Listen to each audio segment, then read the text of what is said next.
In this world, ever since that wild dimensional storm hit, absolute monstrous entities have started popping up everywhere. But honestly, that's not even the craziest part of the story. While everyone else is out there grinding their butts off and risking their lives to cultivate primordial energy, our protagonist is having a laid-back life. He's got his hands on a mysterious phone device that lets him play a game and upgrade his character. And get this, when his game character levels up and gains powers, his real-life skills and abilities get a boost too. So, buckle up and get ready to watch as our guy wrecks the competition and rises to the top, all thanks to the ultimate device he's got in the palm of his hand. In this story, a dimensional storm hit the Earth almost a decade ago, which revealed the existence of gods, fairies, ghosts, monsters, angels, demons, elves, and other legendary beings. These dimensional beings were classified into 4 categories: mortals, legends, epics, and mythicals. Their abilities and destructive powers were beyond human imagination, with humans sitting at the bottom of the mortal class. However, humans could improve their standing by cultivating their primordial energy, or by hunting dimensional beings and stealing their dimensional crystals. The latter method, though, was full of risks, as the areas where these beings were found were extremely dangerous. Once the world-building bit is over, our story starts in a classroom, where this bald teacher is calling out our protagonist, Joe Wen. When our boy doesn't respond to his call, the baldy starts yelling his head off, just like any typical teacher. I mean, his frustration is pretty understandable since this idiot is taking a nap in the middle of class, leaving the teacher wondering why the old principal thought so highly of this lazy guy. The scene flashes back to when the old principal told the bald teacher that there are only 2 types of geniuses. One is our hero of this story, and the other is everyone else. Fast forward to the present, and as soon as our boy hears the bell, he suddenly bolts out of the classroom without a word. The teacher's left scratching his head, thinking maybe the principal misjudged Joe Wen's potential. Meanwhile, our boy dashes down the corridor and bursts outside into the tennis court area. Once he is alone with his phone, he reveals to us that his life has been turned upside down ever since he got this mysterious phone, and the game inside this phone is the reason he's been zoning out in class and skipping his cultivation. All he needs to do is put a drop of his blood on the phone screen to access the hidden game app.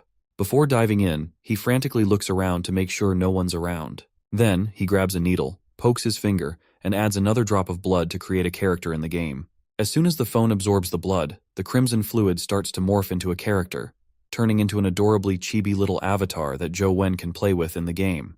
The game's big selling point is that upgrading this avatar's abilities will also upgrade our boy in real life. No need to risk life and limb for cultivation, as he can just chill and play to improve himself. He quickly finds some monsters in the game and unleashes a flurry of punches with his avatar. He obliterates one ant with his powerful blows, and the other ant also gets a fiery barrage of punches for its trouble. As dusk starts to settle, we catch up with the bald teacher again. He shares that in the Commonwealth, it's pretty rare to find a genius who can cultivate primordial energy at just 16. But he's worried because there aren't many like Joe Wen, who sticks to bitter meditation and hones his chi without any external help. Everyone at Guida High School had high hopes for our boy, believing he'd easily snag first place in the upcoming practical test. A month ago, something happened that shook the school's confidence in Joe Wen. To see what really rattled them, we rewind almost a month and find students gathered around, buzzing with shock. Someone has challenged our boy, and what's even more surprising is that it's a girl.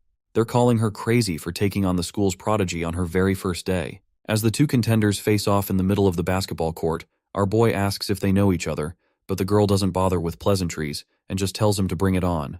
In typical reckless fashion, my guy charges at her, only to get hit with a gut-wrenching kick that sends him crashing to the ground like yesterday's trash, with just one kick. The way she is standing, it's clear she didn't even break a sweat while delivering that kick. The crowd is stunned to see the result of this clash, unable to believe she took him down with a single blow. Their curiosity is piqued, and everyone is asking about who this mysterious girl is, and what her name is. The bald teacher explains that ever since Joe Wen was humiliated by that girl named An Jing, he's lost all motivation. All he does now is sleep and game, and the old man is seriously worried that if this continues, he won't have a future.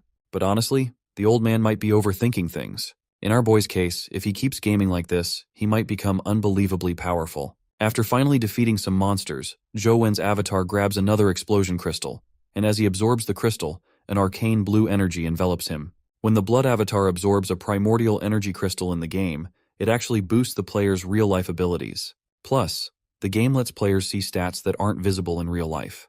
A month ago, our boy's stats were pretty low, but thanks to the game, he's seen a significant boost.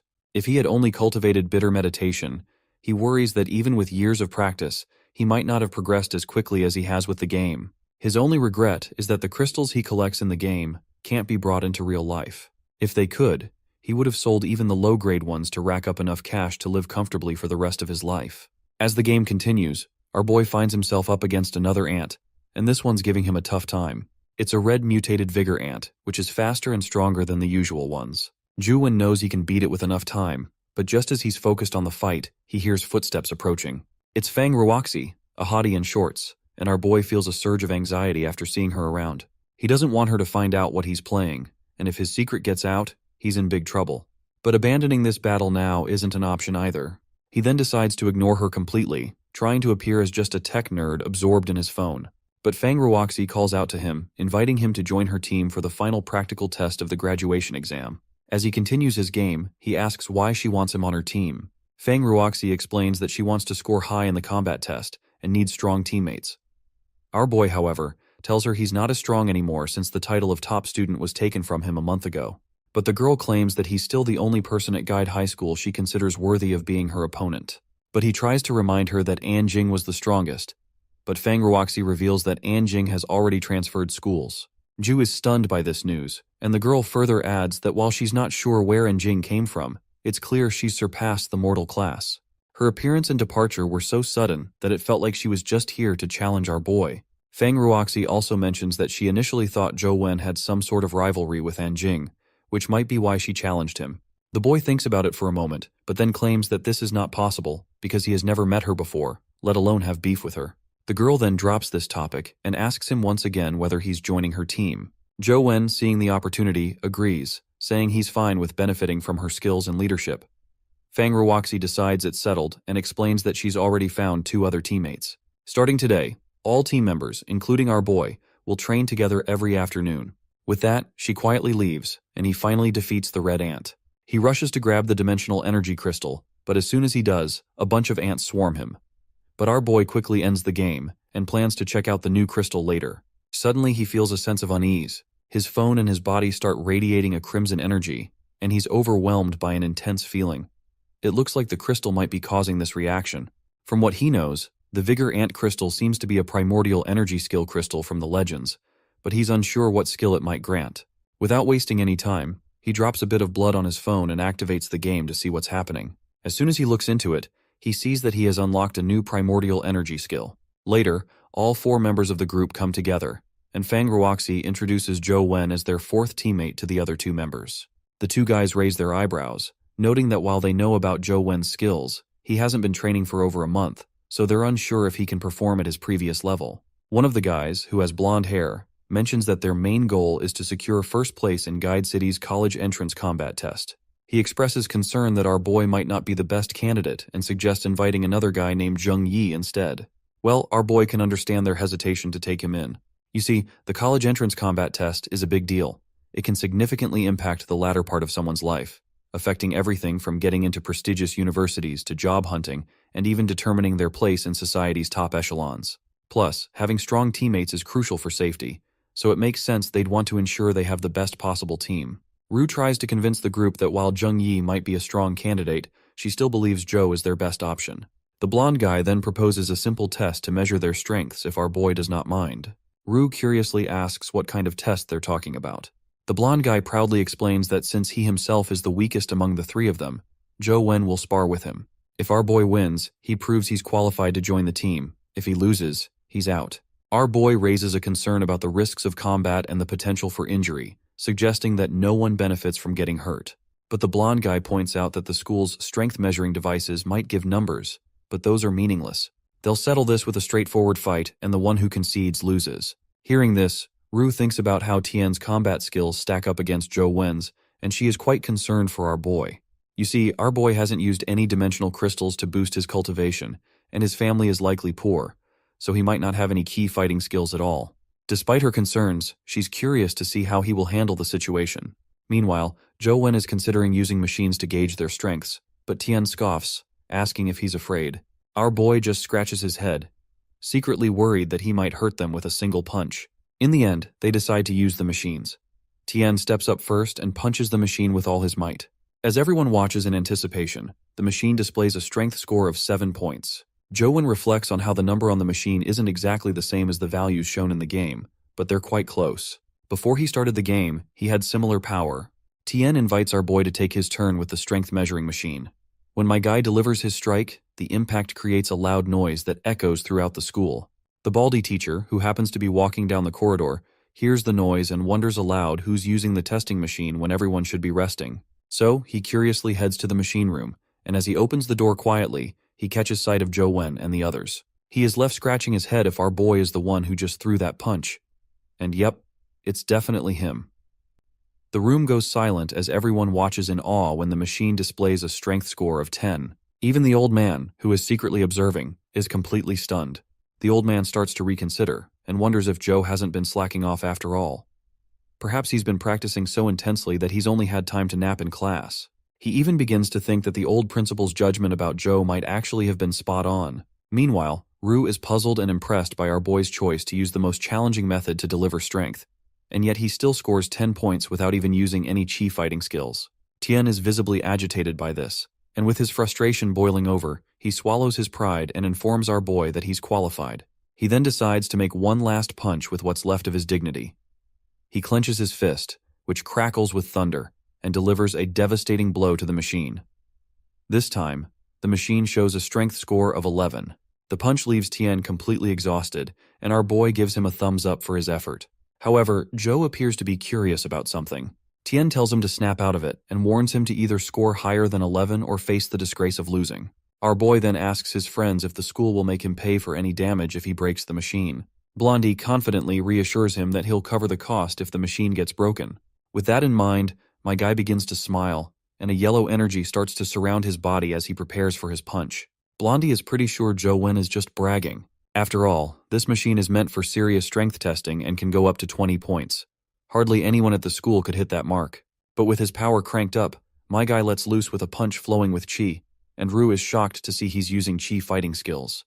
The punch is so intense that the machine starts breaking down, its circuits frying from the sheer power. Everyone watching is stunned as he takes down the machine like it's nothing. The Baldy is completely baffled to see this. He is pretty sure that this machine can easily handle strength up to 20 points, and to wreck it like that, you'd need a rank 8 or 9 key fighting skill.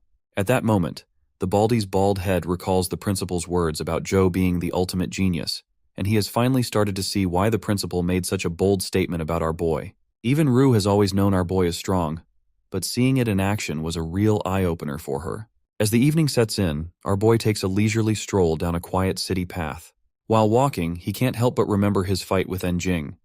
It baffles him why someone at her legendary level would bother challenging someone still in the Mortal League. He's pretty sure he's never left Guida Province before, so he has no clue when he might have offended her. Out of the blue, his phone rings. It's his dad, asking if he'll be coming to his wedding.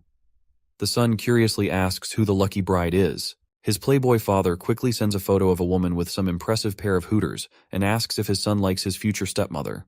Well, that's one way to spice up a father-son chat. Anyway, our boy asks when and where the wedding's happening, and his dad casually mentions it'll be in about a week. That's when our boy reminds his father that his college entrance exam happens to be next week, so he can't attend the wedding even though he really wants to. He then asks his dad if there's an iron cookie box in the closet room. His father, clueless as usual, says he has no idea. Joe tells him it's a square iron cookie box about 10 inches long, with a cartoon bear pattern on it. His dad then explains that it's the box of bear cookies he used to eat, but that brand isn't sold anymore. He is really curious about Joe's sudden interest in that box, so he asks why he's bringing it up. Our boy reveals there's a phone inside that cookie box and asks if his dad put it there. His father asks if the phone has a white metal shell, a black screen, no keys, and is about 7 or 8 inches long. When the son confirms, his dad says it belongs to his grandpa. Our guy is totally stunned and asks how his grandpa ended up with the phone. His dad then reveals a wild story about our boy's grandpa. Basically, his grandpa worked as a carpenter during the reconstruction of ancient Guide City. They worked on a ton of old-style wooden buildings. Grandpa was there for over a year, and one night, while a few workers were burning the midnight oil, they discovered an ancient dry well on the construction site. Something was shimmering inside, and they thought they'd hit the jackpot with some kind of treasure. There was a box inside the well, and when they pulled out that old wooden box from the well, the light was seeping through the gaps, and inside the box, there was a phone. The screen was lit up at first, but it went dark as soon as they took it out. The phone had no keys or charging port, looking like it was completely dead. Everyone was pretty bummed when they found the broken phone. They figured it was just some prank and quickly moved on. So Grandpa ended up tossing it into his toolkit. His dad further adds that the phone couldn't be turned on, and when he was younger, he even tried to sell it at a repair shop to get some cigarettes. The shop owner said it was worthless, so he just dumped it into that cookie box. Now he's wondering if Joe wants to sell it too. Inside, Joe's pretty relieved his dad never managed to sell it. Otherwise, he'd never have gotten his hands on this bad boy. He asks his dad if the phone was ever turned on. His dad says definitely not and mentions it's been sitting unused for decades. His dad wraps up the call, saying he's got other stuff to do. He's already given the wedding info, so it's up to Joe if he wants to come or not. Once the call wraps up, Joe reflects on how his real combat test will be held in ancient Guide City. He decides it might be worth checking out the old well for any clues or leads. He heads back home and starts reworking his game plan. Days pass, and he falls into a routine, napping through class and snoozing under a tree while everyone else trains, all the while gaming away. Several days later, in the school corridor, two students are sprinting down the hall.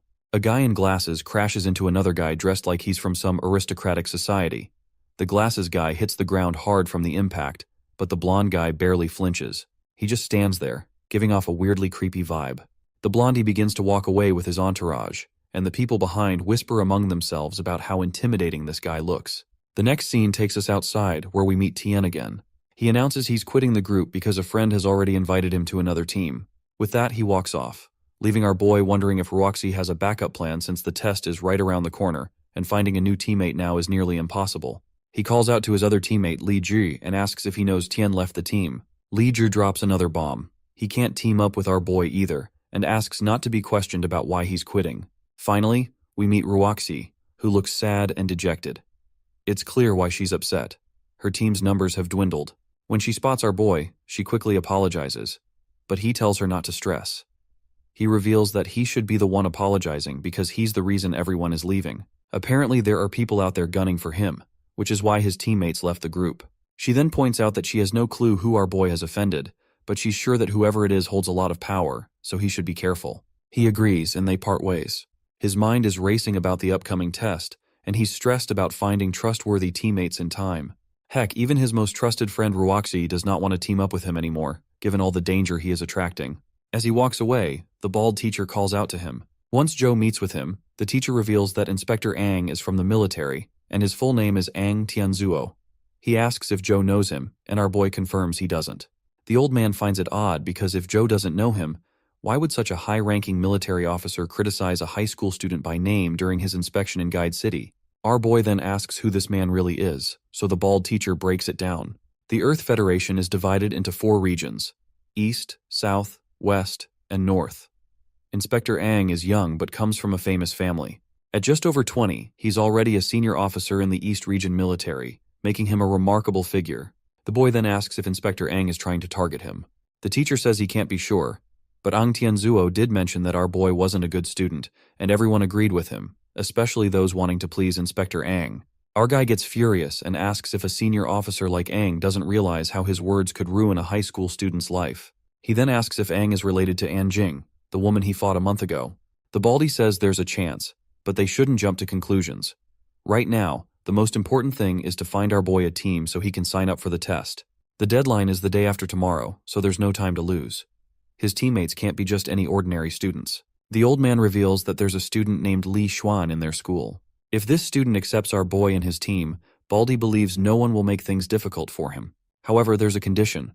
Our boy has to do his best to help Li Xuan get a good score, and Li Xuan must have the highest score among the 4 team members.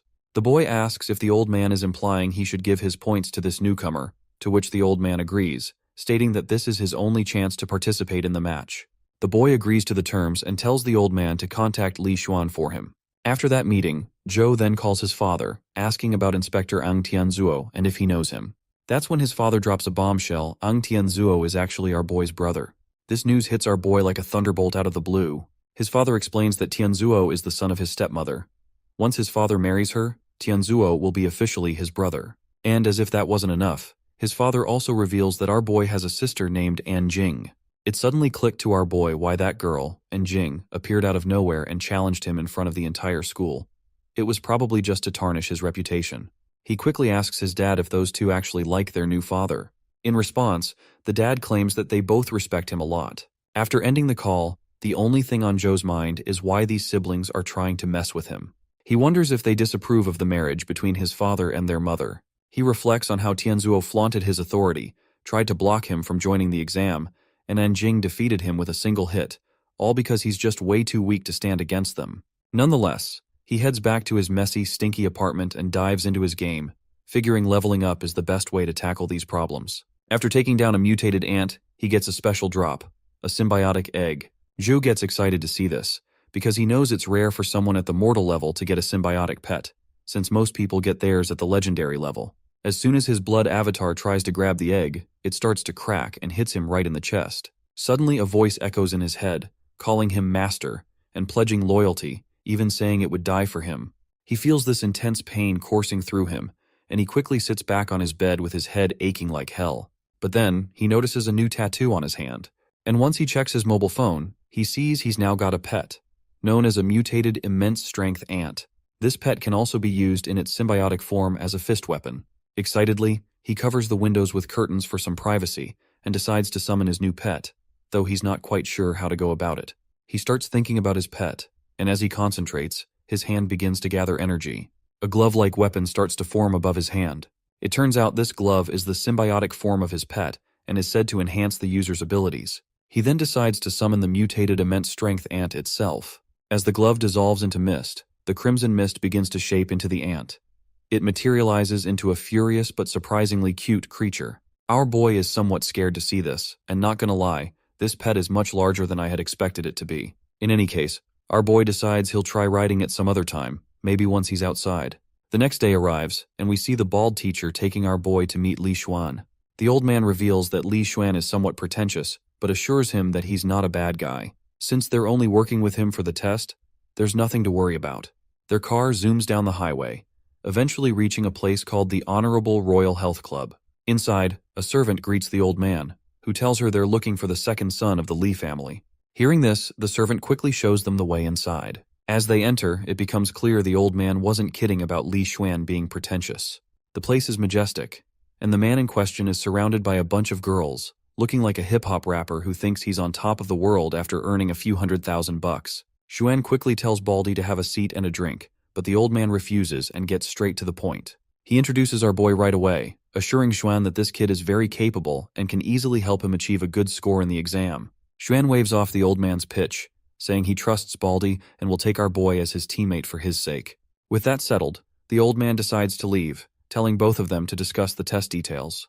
Before leaving, the old man turns to our boy and tells him to get familiar with Li Xuan and his team because the test is right around the corner. With that, the old man leaves, and Xuan turns to Joe, claiming he's heard about him and that he's apparently the best genius in Guida High School. Our boy just shrugs it off as a rumor and tells him not to take it seriously. Li Xuan agrees, and points out that it's impossible to have geniuses in a small province like this one. He then reminds our boy that if he were a genius, he wouldn't have been defeated by Anjing with one move. He then tells Joe that he doesn't have to participate in any teamwork training. All he needs to do is follow commands and not cause any trouble. He then offers Joe a challenge. If he can finish an entire bottle of alcohol in one go, he'll let Joe choose any girl he desires from the club. Joe just keeps his eyes glued to his mobile, barely looking up, and says he doesn't drink. It seems this playboy isn't too thrilled with Joe's attitude and starts wondering if Baldy, who begged him to take on this good-for-nothing dude, was worth it. To mess with Joe, Li Xuan tells one of the girls to entertain our boy. The girl calls Xuan a naughty boy for being so mischievous, then starts hovering around Joe. She tries to grab his attention with her big hooters and somewhat average looks, but Joe doesn't take his eyes off his device. As she gets physical and tries to touch him, it becomes clear that our boy is way too busy to deal with this silver-winged mosquito monster. He's doing his best to stay focused, but the woman is persistent and starts to get on his nerves. As she bothers him and forces him to look at her, his game avatar finds itself in trouble. Just before he's about to lose the game, he flings the annoying woman away like a true Giga Chad and quickly maneuvers his avatar out of danger.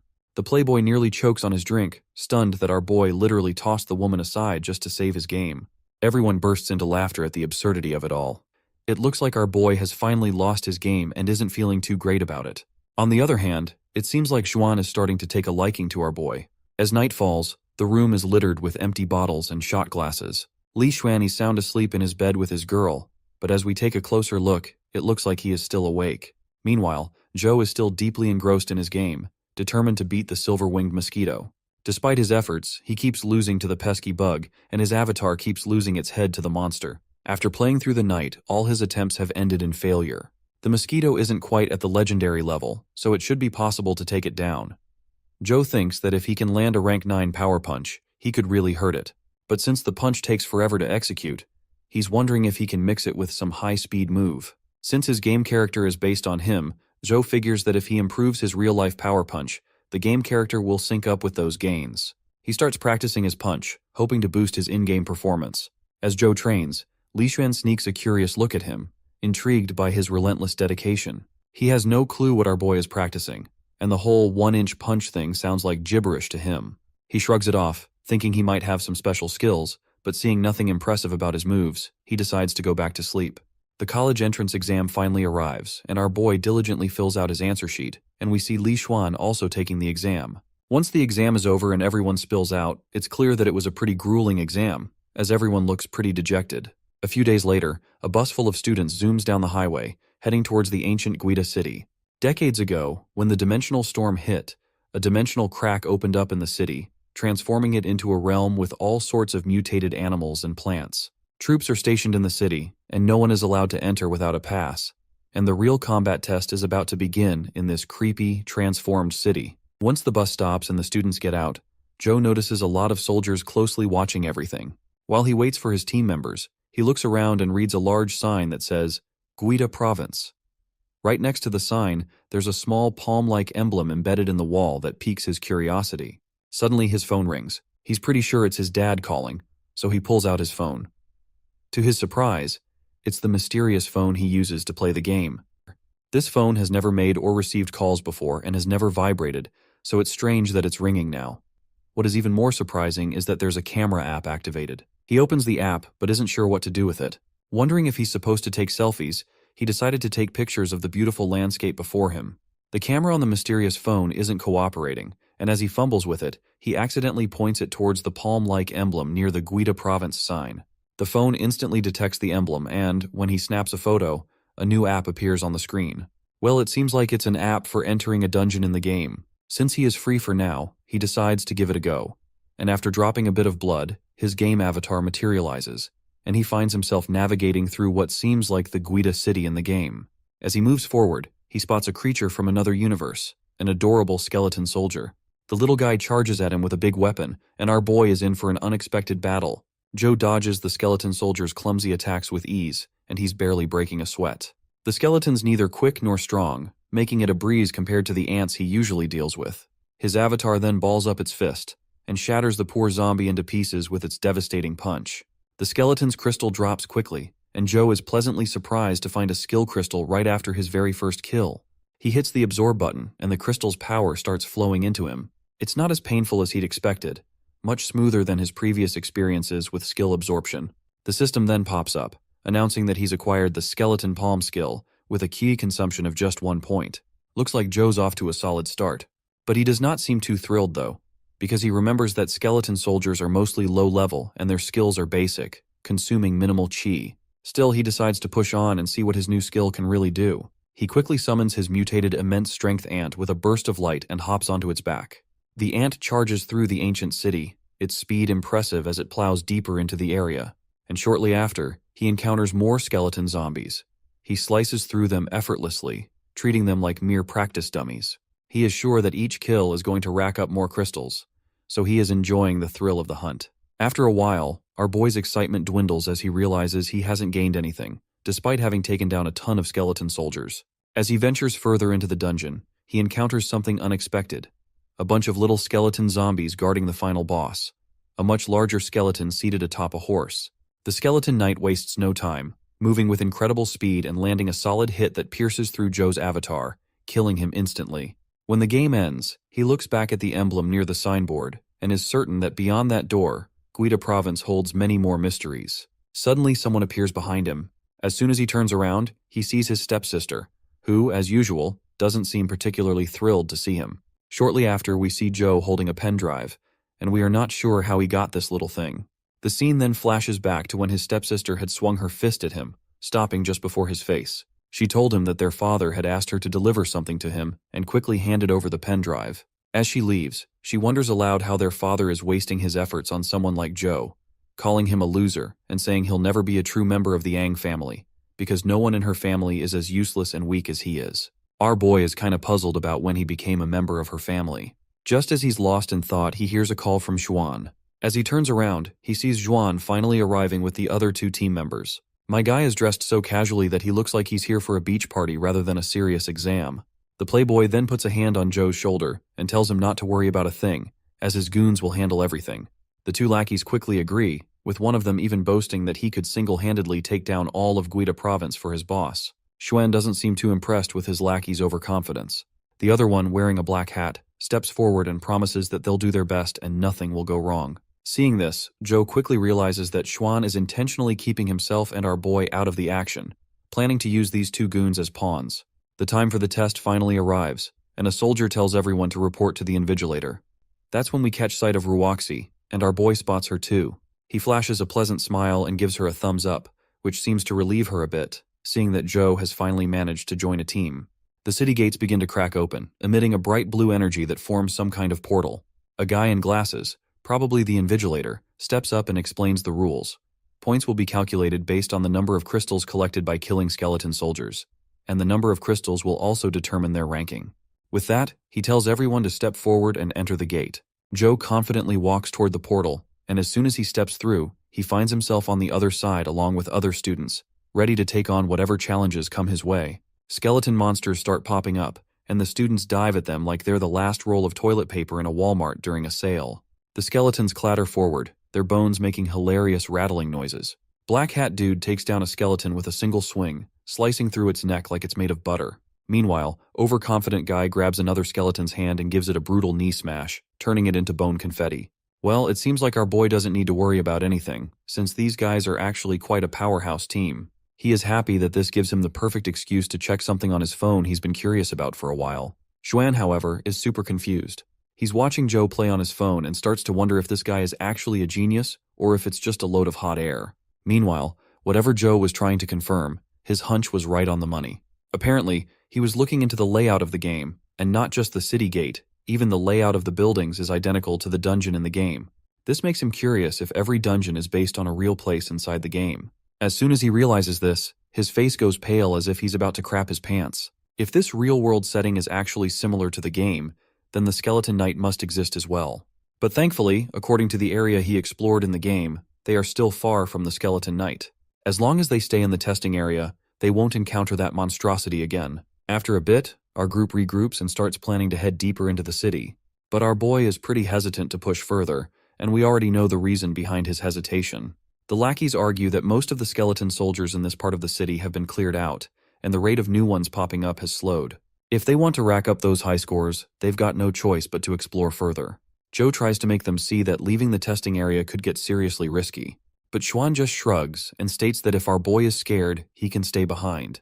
The lackeys also agree, saying going deeper is their only real shot at scoring big. So, Xuan tells Joe to stick with them and promises that even if things get hairy, his lackeys will have his back. Seems like Joe's in a bit of a pickle because he can't exactly spill the beans about the big bad monster waiting around the corner. So, he tucks his phone away and decides to stick with the team for now. He is also thinking of fighting that skeleton knight in the game in order to figure out the strategy to defeat it. It's his only shot at making sure both he and Li Xuan make it out of this mess alive. As the two lackeys charge ahead, they're smacking down skeletons left and right with their flashy powers. Meanwhile, Joe and Xuan are just casually strolling along, with Joe completely absorbed in his game. He's getting his virtual behind handed to him by that pesky skeleton king over and over. After another defeat, Joe faces the harsh reality, which is that dodging or jumping doesn't help, because that knight's sword always finds its mark and is way scarier than the silver-winged mosquito. But then he remembers that the Skeleton King isn't super agile all the time, and it only speeds up when it's charging at him. He is pretty sure that the monster must be using chi fighting skill to pull this high-speed move. He is not sure how to deal with this, and if it continues like this, they are all going to get wiped out. But suddenly, he notices something interesting.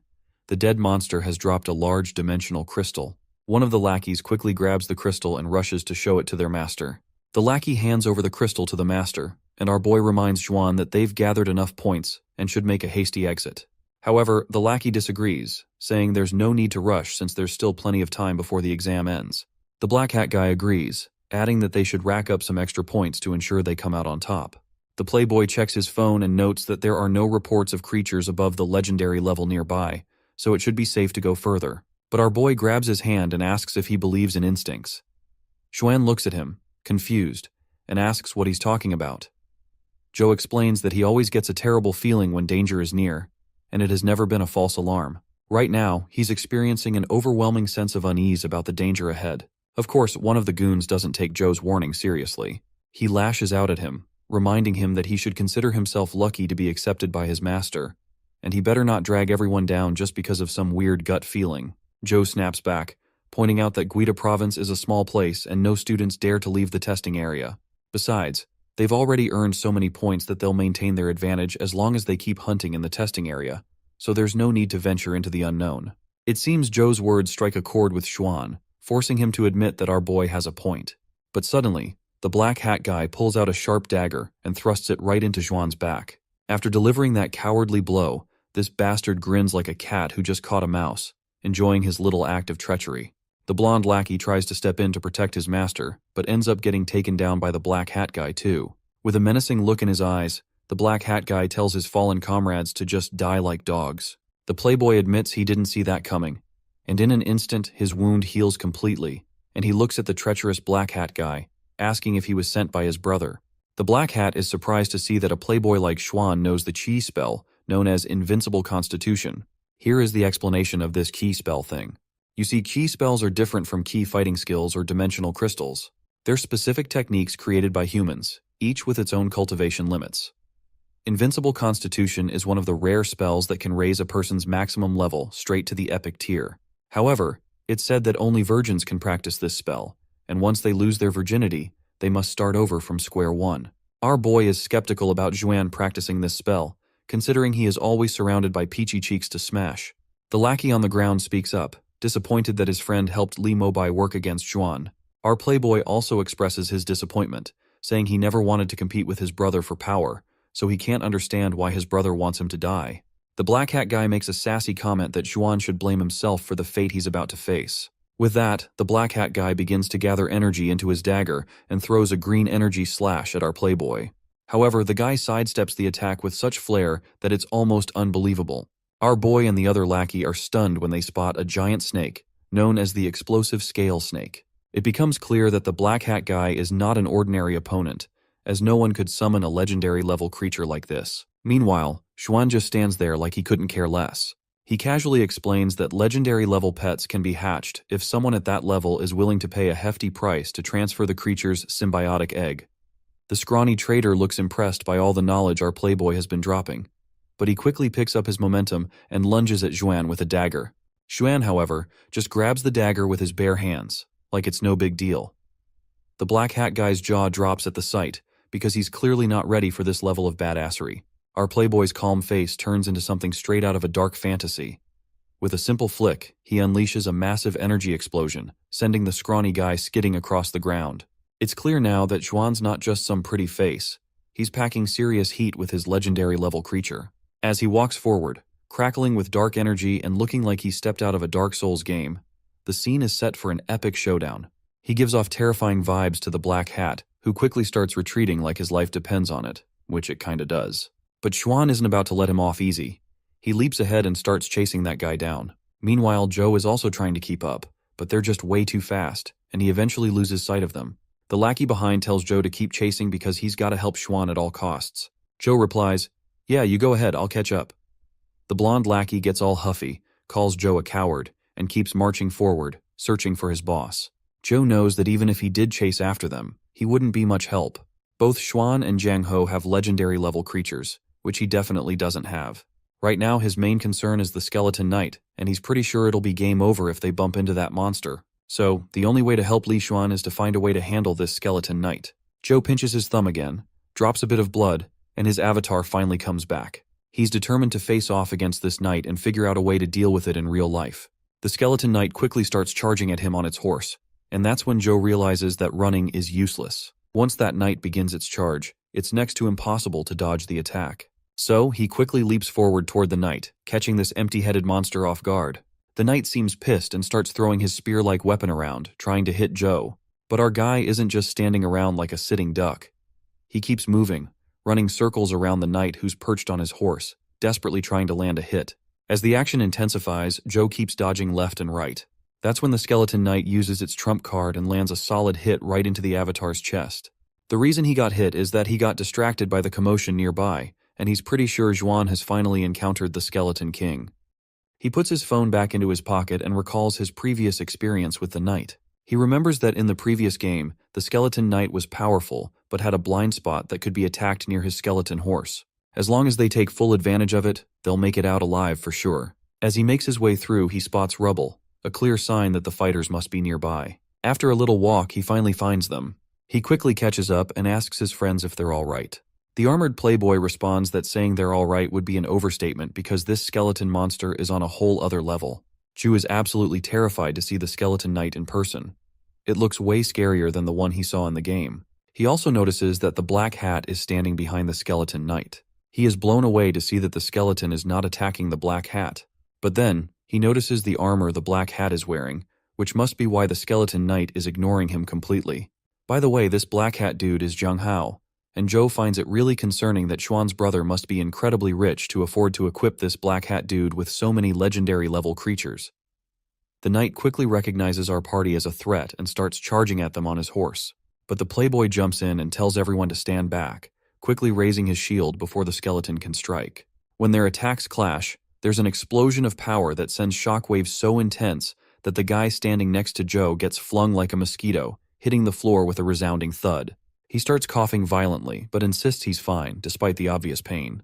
As the dust settles, we see the Skeleton King and Playboy locked in a deadlock. That's when the Playboy notices a sneaky attack coming his way, and it's the same explosive snake from Zhang Hao.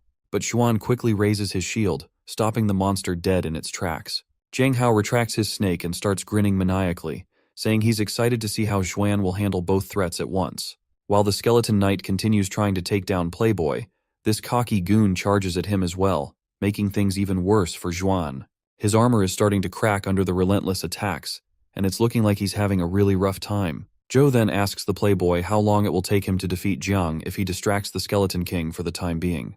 In response, Xuan proudly claims that it won't take him more than 2 minutes, and he is totally sure of himself. On the other hand, the lackey just laughs inwardly. He's convinced that Joe is just a mortal level, so there's no way he can survive the Skeleton Knight's attacks. If Joe tries to take him on, it's pretty much a death wish. But well, our guy makes a dramatic show of taking off his coat, striking a clear stance, and then leaps right behind the Skeleton King. He casually provokes the skeleton, inviting him to a fight. The empty head falls for the bait, and quickly stands in front of our boy. Without wasting any time, he lunges at him, but our guy sidesteps the first attack. He notices that the attack is pretty similar to what he faced in the game. However, as the horse takes another step, its massive leg shatters the ground on impact. Our guy quickly rolls to avoid a direct hit and starts dashing around like a madman to stay out of harm's way. Joe realizes that unlike the Skeleton Knight in the game, this one in real life is way more agile while attacking. Their back and forth continues, and as the knight keeps trying to tag him, our guy keeps dodging left and right, staying just out of reach. He then balls up his fist and lands a solid punch right into the horse's ribs. But it's clear that his punch is about as effective as a mosquito bite on an elephant. The Skeleton King seems to be having a good time poking at this weakling, while our boy tries to figure out if the skeleton has any weak spots. Meanwhile, the other blondie finally gets to his feet, feeling pretty pathetic because our guy has managed to stall the Skeleton Knight even without a symbiotic pet. Even the black hat dude is totally baffled to see that our boy can keep up with this monster quite easily. Just then, Xuan reminds this black hat that it's unwise to let oneself get distracted. He delivers a devastating blow right to the bastard's face, which sends him flying like a rag doll. Surprisingly enough, the dude manages to regain its footing and challenges Xuan, making it clear that he won't back down unless he's killed or he's taken out his opponent. The back and forth of their blows continues once again, and our playboy is pretty okay if this black hat dude really desperately wants to get killed. Seems like the black hat has finally been overwhelmed, and that last attack by our armored hero finishes the fight, leaving this shithead coughing up blood, and his symbiotic pet also begins to shatter. But well, this dude appears to be really stubborn, and he quickly gets back on his knees and uses his other snake pet to distract Xuan once again. Once the playboy is distracted, this black hat scumbag tries to ambush our boy from behind. At the same time, the skeleton also takes a swing at our boy, but my guy quickly ducks down like a ninja on cocaine and lets those attacks go above his head. Then, Joe balls up his fist and smashes down Black Hat's symbiotic pet with just one powerful punch. It seems like my guy is using his own symbiotic pet as a glove, and as soon as Black Hat loses his symbiotic pet, the skeleton knight quickly thrusts its spear right into the Black Hat's chest. The snake also starts crying in pain, now reduced from a mighty animal to a little gecko. That's when the armored guy steps on the funky, stinky gecko and ends its life altogether. Once that danger is resolved, the Skeleton King begins to transform, finally unleashing its full power. As the monster exudes this menacing aura, it quickly launches an attack at our boy. The speed of the skeleton's attack is so fast that my guy has no way to dodge it in time and just decides to take it head-on. But that's when Li Xuan steps in, quickly deflecting the attack. Well, it seems like the attack was so powerful that Xuan ends up taking the brunt of it, and his armor starts to shatter like fragile glass. Seeing this, our boy starts losing his crap, realizing that even the armored guy is finding himself on the edge. On the other hand, the Skeleton King prepares to attack them once again, and both of them quickly start running. That is when the playboy comes up with a plan. Our boy will be responsible for dealing a death blow to the skeleton, and the armored guy himself decides to distract the skeleton. As soon as the Skeleton King launches its attack, the armored fella swoops in and quickly blocks it. While he's busy dealing with the Skeleton King, our boy finds an opening, appears right behind the empty head, and balls up his fist, delivering a devastating blow, which starts burning the skeleton fella and rattles the entire area. Just as the dust settles, the Skeleton Knight stands as menacingly as before, leaving our boy surprised to see that this dude didn't even flinch. The skeleton quickly tries to strike our boy, but my guy leaps out of harm's way like dodging these attacks is second nature. The armored guy once again blocks the knight's strike head-on. My guy then unleashes a fiery barrage of punches that start burning the Skeleton King. The punches are so fast that they create a giant explosion after landing. The knight guy is absolutely boggled that they delivered so many attacks, but this guy is still unfazed. But in the settling haze, we see that the knight is pretty pissed. Our boy also notices a scar on the skeleton's face. As we take a closer look, we see there's indeed a crack in that thick-skulled head. The armored guy quickly figures out what needs to be done, so he flings our boy into the sky, while he himself distracts the Skeleton King with a deadly punch. As the Skeleton King looks up, all it can see is Joe coming down fast. The skeleton tries to swing its sword, but Xuan pushes himself to the limit, pinning the sword to the ground. With the Skeleton King unable to defend, Joe crashes down, delivering a devastating punch right to the top of its skull. The punch is so powerful that the knight's skull finally cracks, causing a massive explosion. Our boy flashes a satisfied grin as the Skeleton King disintegrates into a pile of rubble, leaving behind a crystal, which is a clear sign of victory. Our boy doesn't waste any time and squats down to grab the crystal. But it turns out it's not a crystal at all. It's a symbiotic egg. Well, that's just even better. Nevertheless, Li Xuan just starts walking off as his armor fades away, telling our boy he can keep the egg for himself.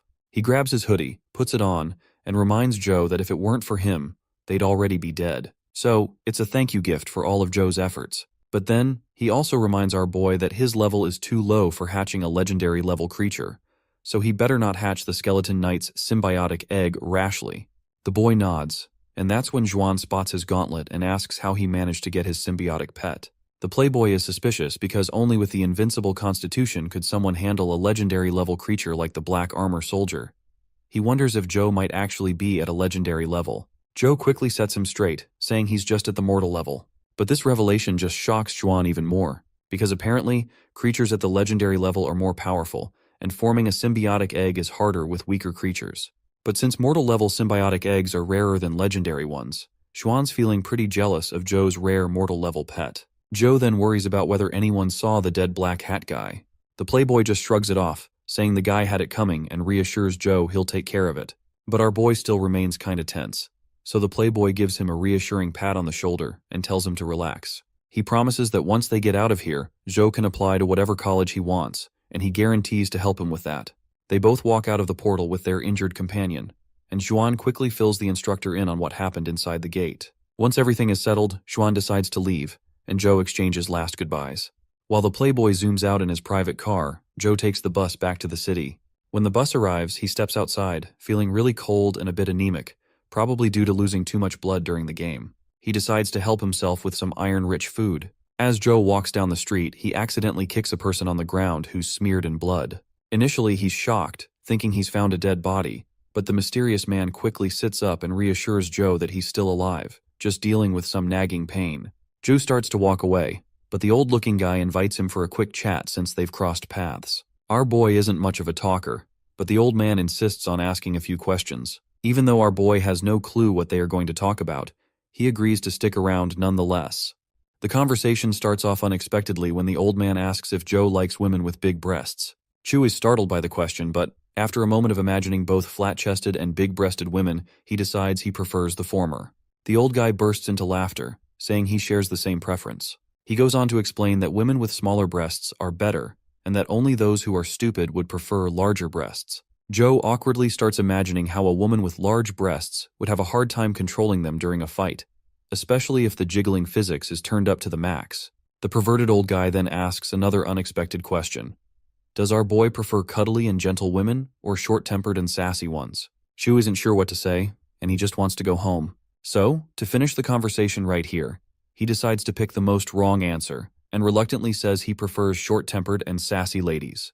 The old man goes quiet for a moment, but then his eyes sparkle with admiration as he agrees that he loves sassy women as well. He explains that such women are interesting and cute, and that girls with gentle personalities aren't much fun. He also points out how he didn't expect our boy to have such discerning taste at a young age. My guy facepalms himself, thinking about his stepsister who had brutally kicked him around, so he does not get why anyone would like a girl with no sympathy. The old man, however, happily states that it's rare to meet someone with such good taste like Joe. Joe then asks where the old man lives, hoping to walk him home. But this pervert man doesn't bother to respond to our boy's query, and instead mentions that Joe can't hit on girls unless he's healthy. Since Joe is low on energy, his good taste won't get him very far. The old man proceeds to give Joe a small notebook and tells him it contains a chi spell he can practice. Our boy is shocked to hear this, and the old man explains that the spell will make any woman obedient, no matter how difficult she is, so he better take this technique and practice it to its fullest. Joe feels reluctant and mentions he's already practiced other QE spells, so he does not need this one. But the old man highlights that while this true demonic record is not a top key spell, it is still more powerful than the bitter meditation. Our boy is shocked to realize that the old man already knows that he has practiced bitter meditation, so he curiously asks how in the hell this crummy stranger knew he had practiced bitter meditation. The old man explains that although Joe currently looks quite pale, he is built solid and taut, which can only be achieved through bitter meditation. He can tell Joe hasn't been practicing it for long and advises him to stop to avoid ruining himself. Instead, he suggests our boy to practice the true demonic records, claiming it's 100 times better than bitter meditation, but then quickly amends his claim to say it's actually 1,000 times better, laughing maniacally. Chu has no idea what to do, so he simply thanks the old man and says he doesn't want to accept such a precious gift from a stranger. In his mind, Joe is also reluctant because he has never heard of a key fighting skill called true demonic records, so he decides to leave, not wanting to get trapped by a shabby old coot. As our guy begins to walk away, the old man sits quietly. With a tone filled with malice, he tells Joe to stop. With that command to stop, our boy's next step trembles as he finds himself unable to move forward. His face goes pale, and suddenly, he is dragged back to the same spot he was standing before. The old man, who introduces himself as Jin Daoxian, states that he does not like hearing no as an answer, and that no one who has said it has lived afterwards. The name Jin Daoxian quickly clicks in our boy's mind, and his eyes widened in disbelief. He remembers it's a name recorded in history books, born in the most chaotic time when dimensional storms befell Earth. Jin Daoxian is known as the most ruthless and terrifying man in human history, the devil who drowned the Federation in blood and killed 27 people who were at the epic level, one after another. The old man then asks Joe if he has changed his mind or still wants to refuse the true demonic records. In response, our boy quickly says he will absolutely take it. The old man finds it odd that he agreed to take them so easily and curiously asks if he is bluffing or actually wants it, since our boy had already said before that he would never learn the true demonic records. While my guy does not say it out loud, he admits to himself that he has no intention of learning them. He knows that if he did, he would end up being wanted by the Federation just like this old coot. Jin then decides not to give the true demonic records to Joe, believing that even if he did, Joe wouldn't practice it. Jin rummages through his coat and turns to our boy once again, telling him that he has another key spell that is actually really fun. He pulls out another short notebook and asks him if he would like to practice it. Joe looks sheepishly at the notebook and does not protest like before. The pervert then forcefully puts the notes into Joe's hands and warns him not to refuse this time, or else there might be severe consequences. With that, the old man Jin begins to leave and vanishes into the bustling streets of the city, leaving our boy alone with a lot of questions. As he is standing there, he wonders if he's still being watched by that man. He looks at the notebook in his hand and wonders how he ended up taking it with him. Just then, he begins to sneeze and quickly starts running toward home. As he walks, he spots a few officers talking among themselves. One asks if the reaction was detected around this area, and a woman with a red head agrees. The officer tells her to search around here and stay in touch. Our boy looks at them and notices their badges. It doesn't take him long to recognize that these people are from the Federation. He suspects they might be looking for Jin Daoxian, whom he met just a while ago. But he just keeps walking, thinking it doesn't have anything to do with him, so he doesn't care. Once he's back home, the first thing he does is make sure to take a bath. As he soaks, he reflects on how wacky today has been. First, Xuan got ambushed by his own friend, and then, on his way back home, Zhou coincidentally came across the legendary devil Jin Daoxian. All he wanted was to get cozy in his room and play his game to the fullest. He then looks at the chi spell notes that Jin gave him and wonders if they will be of any help. Nonetheless, he falls into his bed for some good sleep. Just as his mind drifts into the realm of dreams, he begins to see monsters surrounding him from every side. The dream is so overwhelming that he jolts awake in his bed, utterly sweating profusely. He quickly stands up with his shaky body and begins to puke into the toilet, his head spinning from the intense pain. He has no clue what's going on with him. Suddenly, his eyes fall on the key spell notes that the old man gave him, and he notices some words flashing on the page, which says, Lost Immortal Sutra.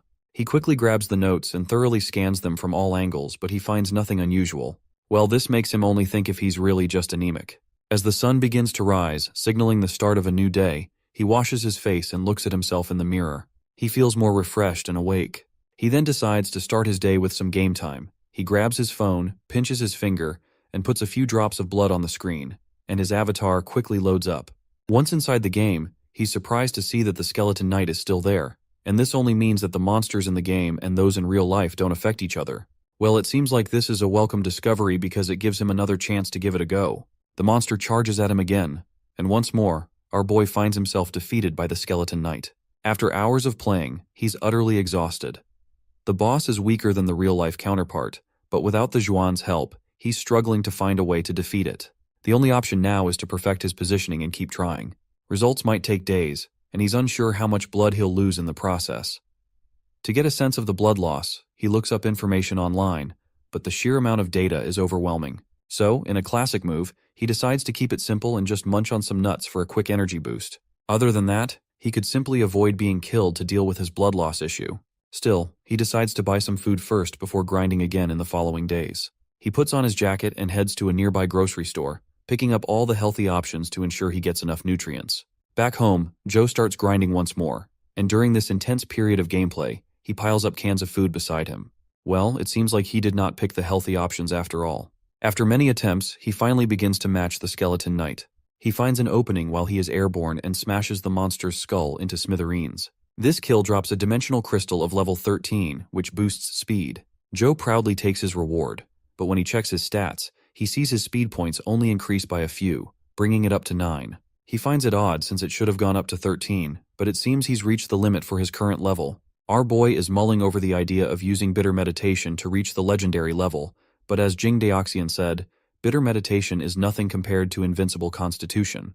He's itching to learn a higher level Kuai fighting skill, so he's wondering if he should give the spell try which Jing Daoxian gave it to him. That's when something unexpected clicks in his mind. He quickly hops onto his chair, boots up his PC, and plugs in that pen drive his stepsister delivered and his dad sent.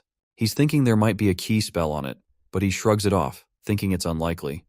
But as soon as the system reads the pen drive, we see that there's indeed a spell called Sun Shooting. His jaw drops to see this, and he pinches himself to make sure he's not dreaming. You see, both the Sun Shooting spell and Invincible Constitution can help people reach the legendary level and beyond, and they're mainly used for attacks. The Sun Shooting spell is less demanding than Invincible Constitution, and it appears to be a family key spell from someone in the Federation. He has no clue where his father got this. He wonders if he got hand on the Sun Shooting spell through Aang family's connections, and paid it to acquire it. By the way, Aang family is our boy's step-family. But he quickly shrugs off the thought, convincing himself his father isn't the type to go to such lengths for something like this. Just then, his father's phone rings, and it's our boy calling. The father is curious why his son would call at this hour, and when he picks up, our boy throws him off by asking if he's still in one piece. The father is confused and doesn't know how to respond, but then snaps, telling our boy to knock on wood and calling him a damned brat. Well, it seems like his dad's doing fine, and our boy was just checking in. He then gets serious and says he has a question. The father tells him to go ahead, so our boy asks where he got his hands on the sun-shooting spell. There's a long pause before the father asks what sun-shooting spell he's talking about. This news shocks our boy, and he quickly asks his father again if he didn't tell Ang Jing to give it to him. The man quickly responds that he's not interested in cultivation, so he does not have any reason to get something like this in the first place. Well, this leaves our boy disappointed to learn his father never thought of him in that way. However, he's still puzzled about why Ang Jing said it was from her dad, and this is just making things complicated. His father then adds that it might be a gift from Ang Jing. Our boy acknowledges this and quickly ends the call, which annoys his dad, but he calms down and decides to ask around about who gave his son the sun-shooting spell. Back with our boy, he reflects on how the Ang family seems to be taking a special interest in his father. He's confused about why Jing challenged him at school, and he also almost missed the test because of his stepbrother, Inspector Ang. Now, out of the blue, she's given him such a rare key fighting skill. It doesn't add up, so he decides to focus on practicing the spell instead of worrying about who gave it to him. As he starts to drift off to sleep again, his heart begins to race, and he feels a sense of unease. Suddenly, he sees those same demonic hands reaching for him once more.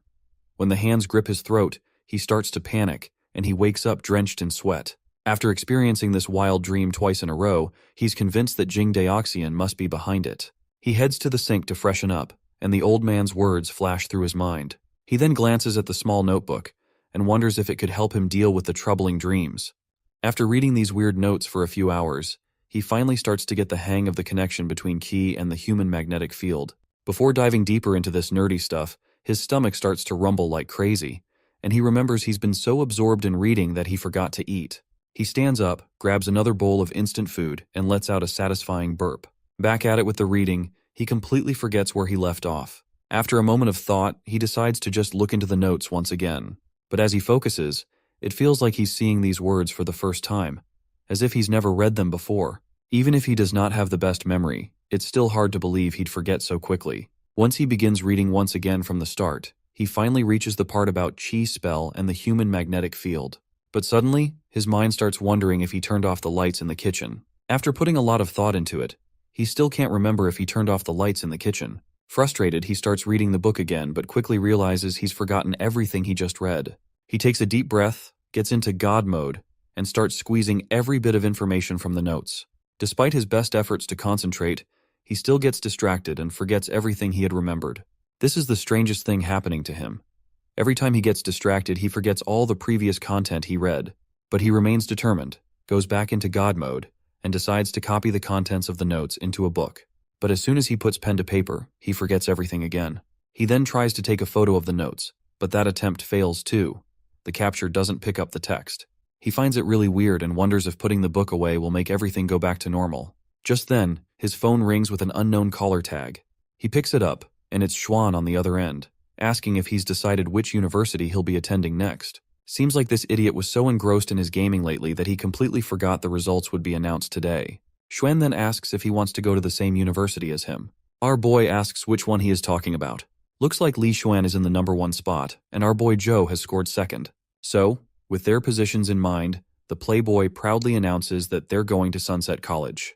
That rings a bell for Joe because he's heard that Sunset College recently discovered a new dimensional realm and a symbiotic pet, making it a top choice for enrollment. But that is when he starts to panic when he realizes that Liu Yang is the turf of the Ang family, and he probably doesn't want to get tangled up with his siblings. Nonetheless, he dives back into his gaming session. While playing, he's up against some kind of mosquito enemy.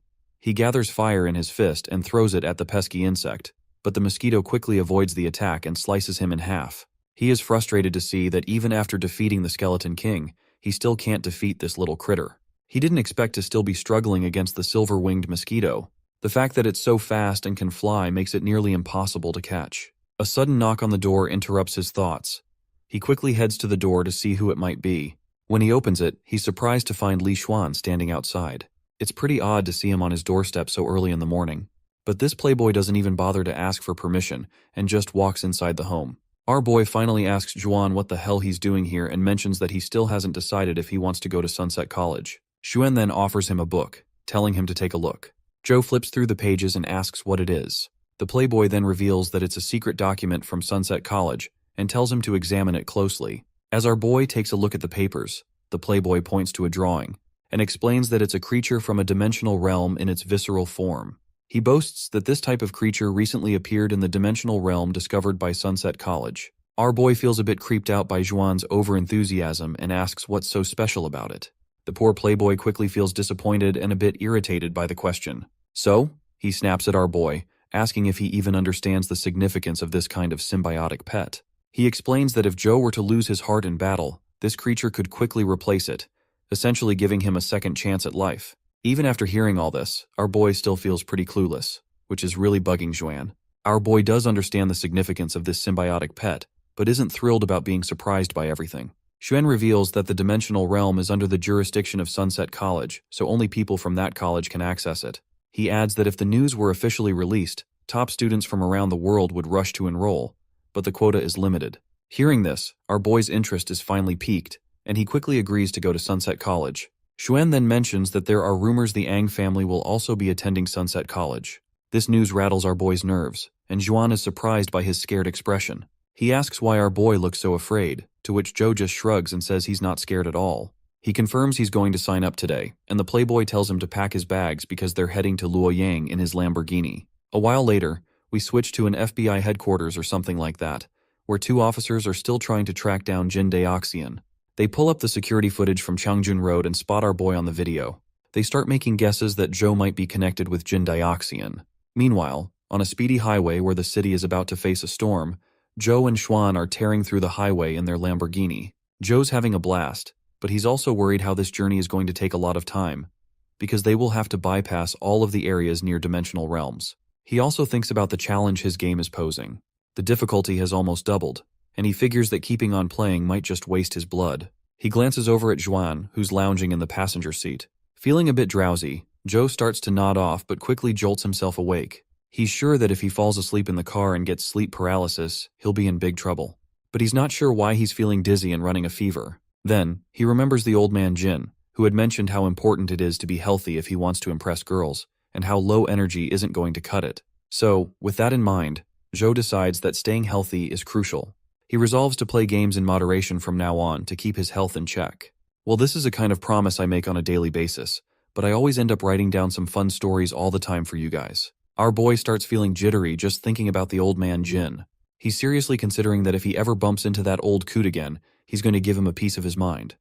Ever since meeting that guy, he's been feeling pretty down. He's determined to get his revenge once he's stronger, but suddenly, he feels something weird inside him. He reaches into his pocket and pulls out the notes the old man gave him. The name on the cover starts glowing with energy. Before he opens them, he checks on Juan, who's still deep in meditation, and figures he won't notice. Plus, he's bored, so reading the notes might be a good way to kill some time. As soon as he cracks open the notes, words start popping out, and yellow energy begins to swirl in the middle of his chest. After a while, those notes of Lost Immortal Sutra have vanished, and as he opens his eyes, he looks at his empty hand, and he's totally confused about what just happened. He thinks about if this was a dream. He wonders if this is a dream, but as he closes his eyes again, he suddenly finds himself standing in the middle of an enchantment circle, but he is jolted awake once more. It looks like since he finished reading the Lost Immortal Sutra, all that energy has cultivated inside him. When he checks his system stats, he finds that his QI spell has changed to Lost Immortal Sutra. He starts to concentrate, and a flash of light sparkles in his hand once again. He realizes that he can no longer use bitter meditation now, because the panel has switched to Lost Immortal Sutra. Not gonna lie, in this manhwa, the power system is so underexplained that it makes him want to puke. The whole thing is just an unexplained mess, and these shitty translations are only making it worse. Joe looks at his phone and wonders what kind of key spell this Lost Immortal Sutra really is. He also notices that he has managed to break the 9-point attribute limitation of the mortal stage. Feeling pretty glad that he became stronger, Joe is actually happy to have met the old man, Jin Daoxin. Once they finally enter the huge mansion, Juan reassures him to leave the matters of Sunset College to him and suggests Joe stay here until college starts.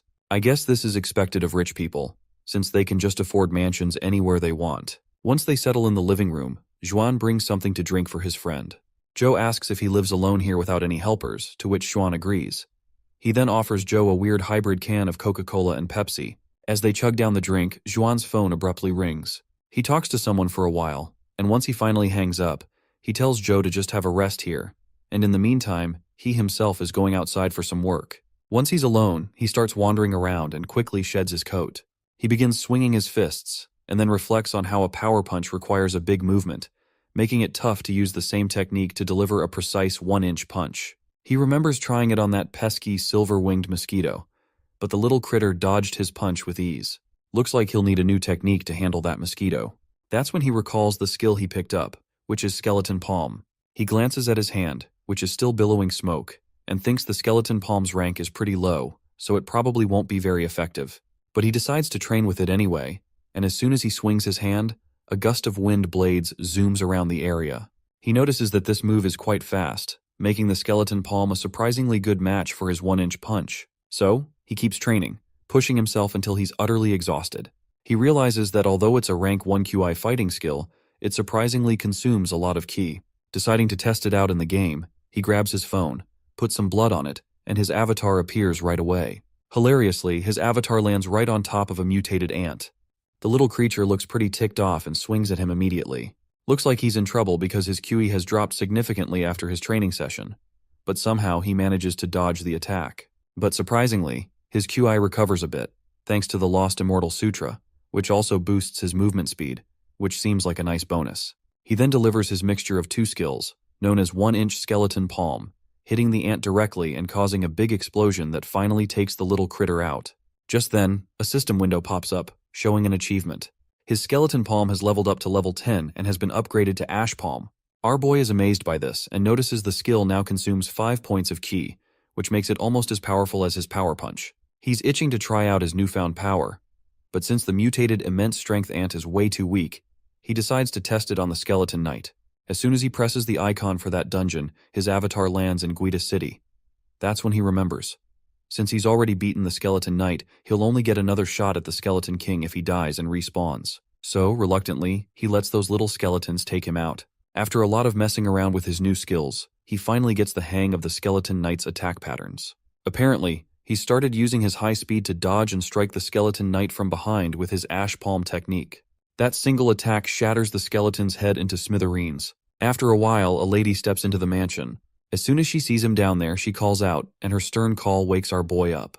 He is startled and quickly sits up, asking who she is. The lady demands to know why he's alone and where Li Xuan is. He mentions that Li Xuan is out, which makes the girl assume he must have been hanging around with some girls or shady people again. She curses him for always avoiding her whenever she tries to reach out. With that odd remark, she turns to leave, leaving our boy more confused than ever. But then she suddenly stops, grabs his hand, and tells him he can serve as a stopgap. And with that, she starts dragging him along, even without his permission. The girl turns to him again and reminds him that she's Li Xuan's older sister. Since he's a friend of her brother, she wants to ask him for a favor. Well, come to think of it, our boy remembers that Xuan is indeed his friend now, thanks to all the help and favors they are doing to each other. But he'd rather avoid any trouble and just enjoy some alone time to play games. As he mutters this to himself, the girl asks what he's talking about, and he quickly brushes it off, saying it's nothing. She then tells him to get cleaned up and dress properly. He agrees, and a while later, they find themselves at Sunset College's pet arena. The place is buzzing with lights, almost like stepping into a neon city. Once they arrive, they get off their heavy bike and meet 2 girls who are already there. The lady tells him he doesn't need to do anything, as he can just stand aside and cheer for her. The boy agrees and quickly starts playing his favorite game, which annoys the lady pretty much. As more people start to gather, someone expresses their amazement at seeing Li Xuan's sister arrive. They wonder aloud why Xuan himself isn't here, and the guy standing with his girlfriend smugly jokes that maybe Xuan is just scared. Li Xuan's sister cuts him off, telling him to cut the crap because she can handle them all on her own. She then turns to the lady standing beside this guy, addressing her as Sume, and reminds her that since they defeated the mutated ancient warhorse together, why is she trying to take the symbiotic egg for herself? Sume begins pretending to be frightened, and while hiding behind her boyfriend, she claims that she delivered the final fatal blow, and thus, the egg rightfully belongs to her. That is when her boyfriend chimes in, reminding everyone that they agreed to fight among themselves, and whoever wins will take that symbiotic egg. So he says she better hold her horses before pointing fingers. The sister then addresses Gao Yang, suggesting it might be better for him to just hand over the egg without a fight, given they already know who's going to win this showdown. By the way, our girl's name is Wei Yang, but Gao Yang's arrogance is on another level. He labels her as his junior and declares he won't fight her himself, claiming it would be an unfair advantage. With a smug grin, he reveals he has another companion who will take her out. Just then, footsteps echo through the room, catching the Wei Yang's attention. As she looks toward the source of the sound, a figure emerges from the shadows. This guy is a sophomore, who goes by the name Gu Dian, and he is exuding some seriously intense aura that even makes the sister, who is getting full of herself, start to panic. Even our boy can feel the vicious aura radiating from this newcomer, causing the others around to tremble with fear. Shortly after, the two contenders face off. The bald guy tries to provoke Wei Yang by taunting her to come at him. In response, she starts radiating an intense aura, ready to take him down on her own. Wei Yang's friend advises her not to fight this monster and suggests it might be better if they just hand over the symbiotic egg. Our boy, curious, asks who this guy called Gu Dian is. The terrified girl quickly explains that he's known as the devil in school. She adds that there are rumors he once beat up a senior on his very first day of school. With his curiosity fully piqued, he starts to wonder if this big guy is really as strong as they say. He has also started to feel concerned for Wei Yang as well. Just as they're about to clash, Gao Yang starts mocking Wei Yang, asking if she's really scared in the face of Gu Dian. Seems like she's fully provoked because she swings her massive leg and aims a kick at the bald guy's head. But Gao Yang just tilts his head slightly, and her kick lands on his shoulder, doing nothing more than tickling him. Wei Yang's shocked by his crazy defensive power, so she leaps into the air again, trying for another brutal kick to his head. But Gao Yang just stands there, chill as a cucumber, barely reacting like he's the second coming of One Punch Man. As Wei Yang's leg comes crashing down, the guy snags it with his bare hands, and with lightning speed, flings her down to the ground with such force that a cloud of dust and smoke erupts. When the dust settles, it's clear she's been slammed so hard she's practically become part of the ground. He then steps towards her, making it clear that she's no match for him. And it looks like he's right. Her forehead is bleeding, and her body is completely banged up. But this jerk then kicks her again like she's yesterday's trash, sending her tumbling. He cockily asks if she wants to continue the fight. Her friends tell her to give up on the symbiotic egg, and they also admit defeat themselves. The cocky blonde woman begins throwing verbal jabs at Wei Yang, saying that even her friends have surrendered, so she might as well accept it like a good little dog before she gets herself messed up from every angle possible. Wei Yang tries to stand up with her trembling body. As she attempts to utter a few words, the bald guy grabs her by the throat and slams her down into the ground again, treating her like a discarded mud doll. The shockwaves ripple through the area and the bald guy stands up, thoroughly enjoying his moment of triumph. But the bald guy's eyes widen in surprise as our stubborn lady, Wei Yang, starts to stand up again, saying she's not done yet. Hearing her unwavering resolve, the baldy gets serious with a bloodshot gaze. He balls up his fist and starts running at her, but before he can throw his punch, our boy comes charging in. Their punches collide with a shockwave of power. Gu Dian is really intrigued by this newcomer who easily blocked his attack, and asks our boy who he is. Joe quickly introduces himself, mentioning he's just been admitted to Sunset College recently. Gao Yang throws in his 2 cents, saying that even though they'll be schoolmates soon, they're not going to hold back on giving our boy a lesson if he's trying to play the hero and save the day. The girl warns our boy that it's pretty dangerous here, so he'd better not jump into the fight. But before she knows it, he grabs her and hoists her over his shoulder like she's a toddler, telling her she's the one who should be resting and taking it easy. Come to think of it, doesn't it seem like this character has grown way too tall? And considering how short our boy used to look back in the first chapter, I just want to bleach my eyes. Anyway, despite all her protests, he carries her back to her friends. The ladies let out a sigh of relief, glad to see their friend is safe. On the other hand, Wei Yang isn't quite sure how our boy is going to deal with this bald guy. When our boy finally faces off with the bald guy, he tries to channel his inner Shunin protagonist and tells him that fighting to the death isn't the best solution. The bald guy then asks if he has any other suggestions for resolving the dispute. Our boy responds that they can keep the fight PG-13 and offers to give the bald guy a punch, and if the baldy takes fewer than 3 steps back, our boy will admit defeat. Gu Dian gets annoyed by what he sees as a meaningless tactic, so he starts radiating a menacing aura and tells our boy to bring it on already, and not waste his time. Xiao remains unfazed, however, and warns the baldy that his punch is pretty powerful, so he might want to save his teeth. Meanwhile, Gao Yang finds it pretty fascinating that Gu Dian just agreed to fight like that. The blonde woman is starting to lose her cool, worried that there's a good chance he might actually lose if he takes 3 or more steps back. But her boyfriend quickly chimes in, reassuring her not to worry. He explains that Gu Dian's Chui fighting skill is the porcupine armor, made from needle porcupine crystals. Not only does it make his body as hard as steel, but it also gives him a nasty counterattack ability. And since his porcupine armor has reached the 9th rank, the last guy who challenged him like that ended up losing his arm. So, in a nutshell, our boy's plan might have been a bit naive. Seems like we will know it soon enough, because our boy balls up his fist, and as he starts to gather momentum, the half glove on his hand begins to disintegrate. His punch lands squarely in the bald guy's gut, and his face tightens as the force of the punch continues to build. This eventually causes a massive explosion, sending the bald guy sliding backward, way beyond his original position. Wei Yang is completely blown away by what she witnessed.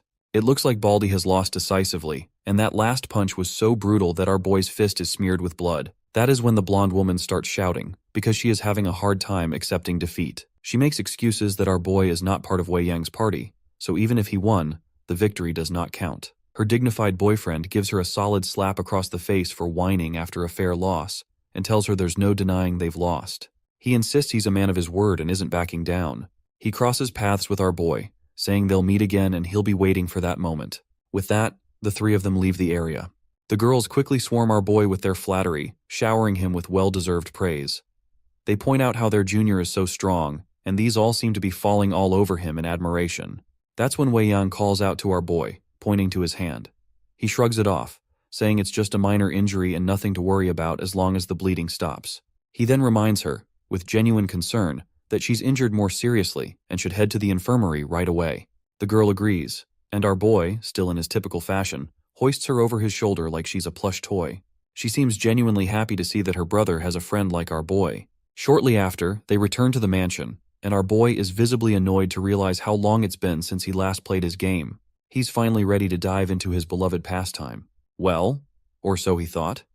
Just as our boy is about to dive into his game, Xuan makes a dramatic entrance into the mansion. And by now, our boy is convinced that the entire universe is conspiring to keep him from fully enjoying his favorite game. Xuan strolls over to our boy, gives him a pat, and asks if he still remembers the dimensional realm he mentioned before, the one where a creature in its visceral form was found. He is asking this because he apparently wants to invite Joe for a visit to that place. Our boy finds this pretty strange and points out that they shouldn't even have access to the realm before school has even started. Xuan, with a smirk, proudly assures him that taking them there is just a piece of cake for him. But it seems our boy is more interested in playing his game than listening to Xuan. As he's absorbed in checking his stats, Bluehead gets increasingly annoyed and snaps at him for not responding. Our boy just pretends to listen, which just infuriates Xuan even more. He then begins to walk away and warns our boy to hit the hay early since they'll be leaving first thing in the morning. Our boy agrees, though it's unclear if he's actually paying attention. Still glued to his smartphone screen, he eventually calls out to Xuan. When Bluehead turns around, he asks what's required to hatch the symbiotic egg of a legendary level creature. Xuan is a bit surprised by this sudden question and asks if he's talking about the legendary level skeleton knight. He then advises him not to do anything foolish, explaining that it takes at least a dozen points of ki to hatch a legendary level creature. Bluehead explains that if the hatcher doesn't have enough ki, their vitality and flesh will be consumed instead, which basically means they could end up injured or disabled. To our boy, this sounds like he might still have a chance, so he asks if there are any exceptions to this rule. Xuan proudly explains that he himself is a big exception. His invincible constitution makes him more resilient and compensates for the loss of vitality, allowing him to hatch some legendary level creatures even at a lower level. However, Xuan warns that hatching a legendary level creature still costs him more ki than he can handle, and he can't sustain it. He advises our boy to give up on the idea unless he's prepared to risk death. Once he's in his bedroom, our boy reflects on how he wouldn't fear death if it were in the game, but since he's dealing with the symbiotic egg in real life, things are trickier. He then gets an idea. Since the phone unlocks dungeons based on real-life locations, he quickly snaps a photo of the egg. The egg starts to disappear from his hands as the system announces that it's been stored in the storage. Now that it's inside, he finally has the option to either hatch or accept a fusion. Although he's unsure what the accept a fusion option means, he taps it anyway like a curious cat. The next system window appears, stating that the mutated immense strength ant has been detected, with a fusion rate of 47%, and asks if he'd like to fuse with the symbiotic egg. Without a second thought, our boy presses the yes button with his chibi little avatar hands, and the fusion process begins. Since he already knows that with his current ki, he might not be able to hatch the skeleton knight anyway. So, he decides to see what the mutated immense strength ant will be like after fusing with the legendary level symbiotic egg. Once the evolution process finishes, he anxiously checks the stats. To his surprise, the pet is still at the mortal level, even though it's fused with the legendary level egg. The little critter now has an innate skill called Skeleton Pierce Attack, rank 10. He hopes it might be strong enough to take on the silver-winged mosquito. So, He jumps into the game, and just as the mosquito comes crashing down, he quickly summons the skeleton ant and commands it to stop the mosquito. His friend quickly uses the skeleton pierce skill, and spikes start popping out of the ground, aiming to hit the flying mosquito. Despite hundreds of sharp needles shooting up, they're not enough to stop the pesky bug. The mosquito zips past every needle and goes straight for our boy. Seeing that critter heading his way, our boy balls up his fist and delivers a devastating blow, only to hit the bare ground. And after he misses his chance, his avatar is once again slashed into 2 equal pieces. This is yet another defeat he has to face, which leaves him thinking about this crazy skill this critter is always using against him. The next day arrives, and our boy is feeling quite anxious about seeing his ride. He asks his friend again if they're really going to ride it. The friend flashes a pleasant smile and assures him they definitely will. He explains that it's a legendary level jade-eyed white tiger and that he went through great pains to hatch it. As they both hop onto the tiger, it takes off with such speed that our poor boy starts leaking blood. He thinks to himself that a car ride would have been way more comfortable. Once they hit the city, Xuan swipes his card through a scanner, and a soldier waves them through. They hop into an elevator that takes them further down into an underground facility. That's when they learn that Luoyang was once the capital of 13 countries. After the dimensional Strom got involved, the whole region sank and is now connected to a mysterious underground world. So this place is also called the Underground Buddha City. When they finally reach the bottom and the elevator doors open, they're greeted by a bustling scene. A horde of people is wandering around like it's a tourist hotspot, with vendors setting up stalls and peddling their goods. Our boy curiously asks if this is really a dimensional realm since it's hard to believe students would set up stalls here. Xuan explains that the army has cleared the perimeter to keep people safe at the entrance, but it's just that what they're selling isn't very impressive. However, he proudly adds that he has an exploration map used internally by the army. Joe isn't surprised, since he knows that there's nothing this playboy can't afford. As they continue walking, Xuan explains that there's supposed to be an underground lotus pond where the Buddha heart lotus resides. While strolling, Joe spots that palm-like shape again. He quickly snaps a photo, and another app appears on his phone, which is a clear sign that this place is also a dungeon in the game. He tells our boy to quit taking photos and just catch up with him. So, the two of them keep strolling, and after quite a bit of walking, they finally arrive at a jaw-dropping sight, a massive pond overflowing with lotus flowers. Xuan points out that this is the Buddha heart lotus, and it turns out there's a creature whose symbiotic form is the heart of the lotus. Our boy wonders why these lotus flowers can't just grow near the shore, making it easier to grab one. Also, why can't they just swim there to grab one of the flowers for themselves? Xuan bluntly explains that the water in the pond is so corrosive it dissolves flesh. Anyone who tries to wade in will end up as a skeleton, so it's a strict no-go zone. Just then, someone else crashes their party. This newcomer is sporting angelic wings, and once he finally stops in midair, he further adds to our duo's conversation that the only way to reach the flowers is if you can fly over the toxic, acid-filled pond. Almost instantly, those normal-looking flowers react to the threat. The delicate petals transform into blade-like projectiles and shoot straight for the guy in the air. But the winged man is quick on his feet. He summons his sword and meets the flower head-on. With a powerful slash, he cuts down the flower, causing its petals to rain down like blood. Our boy is amazed by the display of power. Xuan even mentions that this is to be expected from the Luo family, who are known for their exceptional swordsmanship.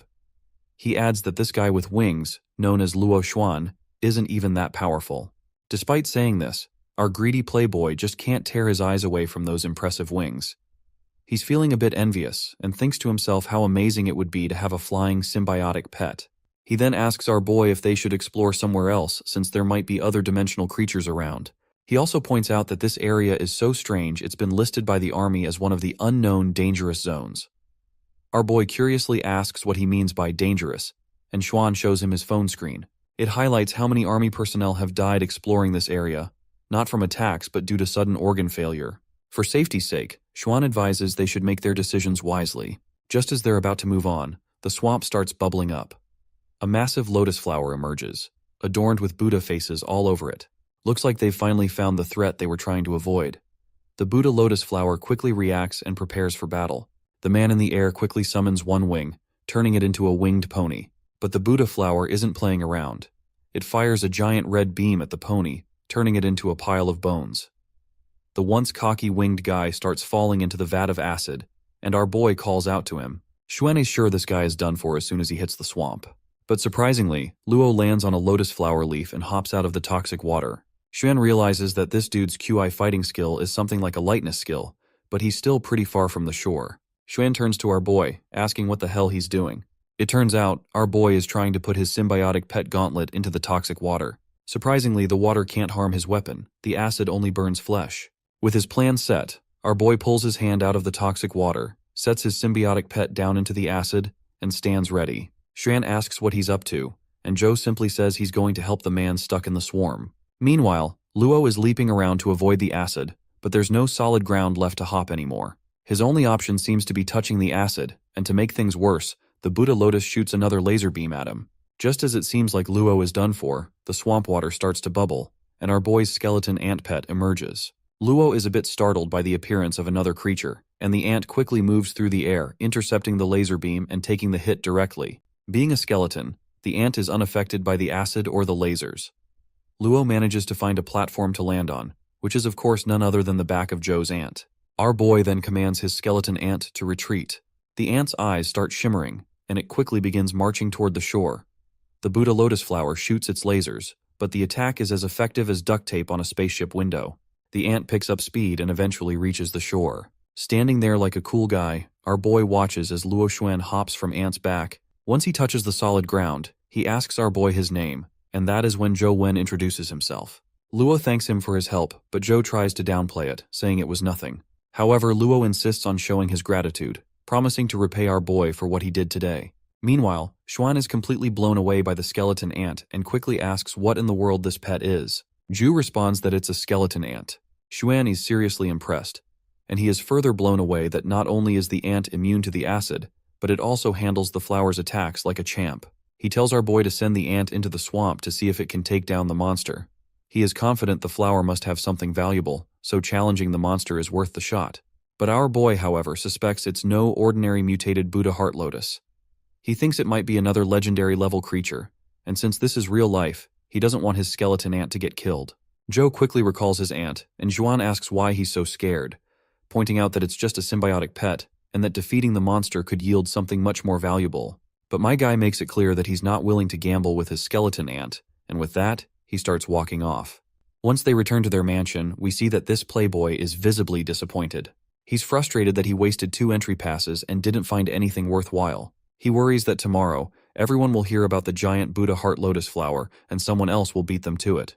Holding his phone, Zhou tells his friend that he's heading back to his room and asks for the map of Buddha City, which might come in handy someday. Xuan hands over the map, and Zhou happily retreats to his room, leaving the playboy wondering why he seems so pleased. Once he is in his room, he smears his phone screen with blood, causing the Lotus Flower app to boot up. He finds himself in the underground Buddha City dungeon, surprised to see a multitude of Buddha Heart Lotus flowers carpeting the water all the way to the shore, unlike in real life. However, the giant lotus flower is still nowhere to be seen. Shrugging off the disappointment, he decides to proceed with defeating monsters in the dungeon. Meanwhile, back in reality, the Buddha Heart Lotus flower has awakened once again. Other players, having heard rumors and stories from their friend Lu Xuan, are now eager to take down the flower. The lackeys of the main guy are pretty impressed to see their boss call in his top-tier legendary creature, a golden-eyed hawk, to deal with the flower. The cocky boss, with a dramatic adjustment of his glasses, sends his golden eagle to attack the Buddha Heart Lotus flower. Back in the game, Zhou Wen is dodging lasers with slick moves while cutting down lotus flowers left and right. His skeleton ant is also in action, delivering a final strike to a flower and causing it to drop a crystal. Seems like he finally gets something valuable after slaying so many creatures. He examines the skill crystal and realizes he hasn't heard much about the Buddha Heart Lotus's key fighting skill. Given the lotus flower's attack style, which seemed to involve hidden weapons, he decides to absorb the crystal. As he absorbs the crystal, he notices its effects in real life. The warm sensation he feels is completely different from the pain he experienced with his power punch absorption. This new warmth indicates a new, intriguing power, and he begins to consider how this might enhance his abilities. As Zhou Wen's heart feels relaxed, as if it's being touched by heavenly waters, the system flashes a notification. New skill acquired. Meditation rank 7. It's a strength-based skill he wasn't expecting. Curious about its effects, he concentrates, and a blue aura surrounds him from all directions. However, after a short while, he's disappointed to find that the only sensation he feels is a warm, comforting one. There's no immediate sign of the skill's power or impact. He thinks about his friend Li Xuan, and realizes that even he might not fully understand the chi fighting skill of the Buddha Heart Lotus, which is likely why he never mentioned it. In the game, Zhou Wen gets caught off guard by a surprise laser attack, but manages to block it just in time. His excitement bubbles over when he sees that there's a Buddha heart lotus monster in the game, just like he hoped. He eagerly commands his skeleton ant to go in for the attack. The skeleton ant leaps into action, while the Buddha heart lotus counters with red laser energy blocks. But these lasers barely make a dent in the ant. As the flower starts to sink back into the water, our boy grins, thinking the flower is running scared. So he tells his ant to finish it off. Just as the ant is about to strike, the flower's giant jaw snaps open, full of sharp teeth, and swallows the ant whole.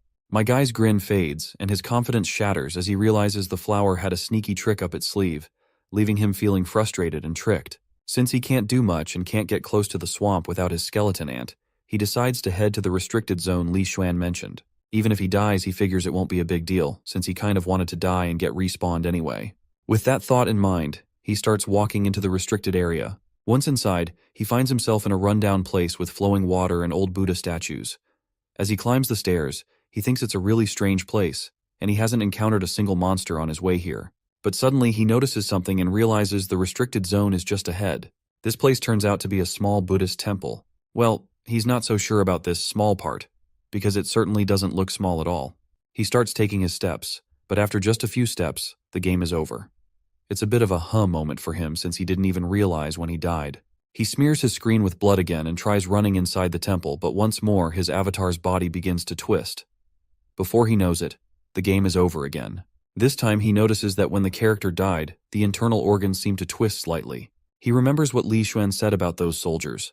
There were no visible injuries, and everyone inside died from organ failure. So, it's clear now that even the military couldn't handle this situation.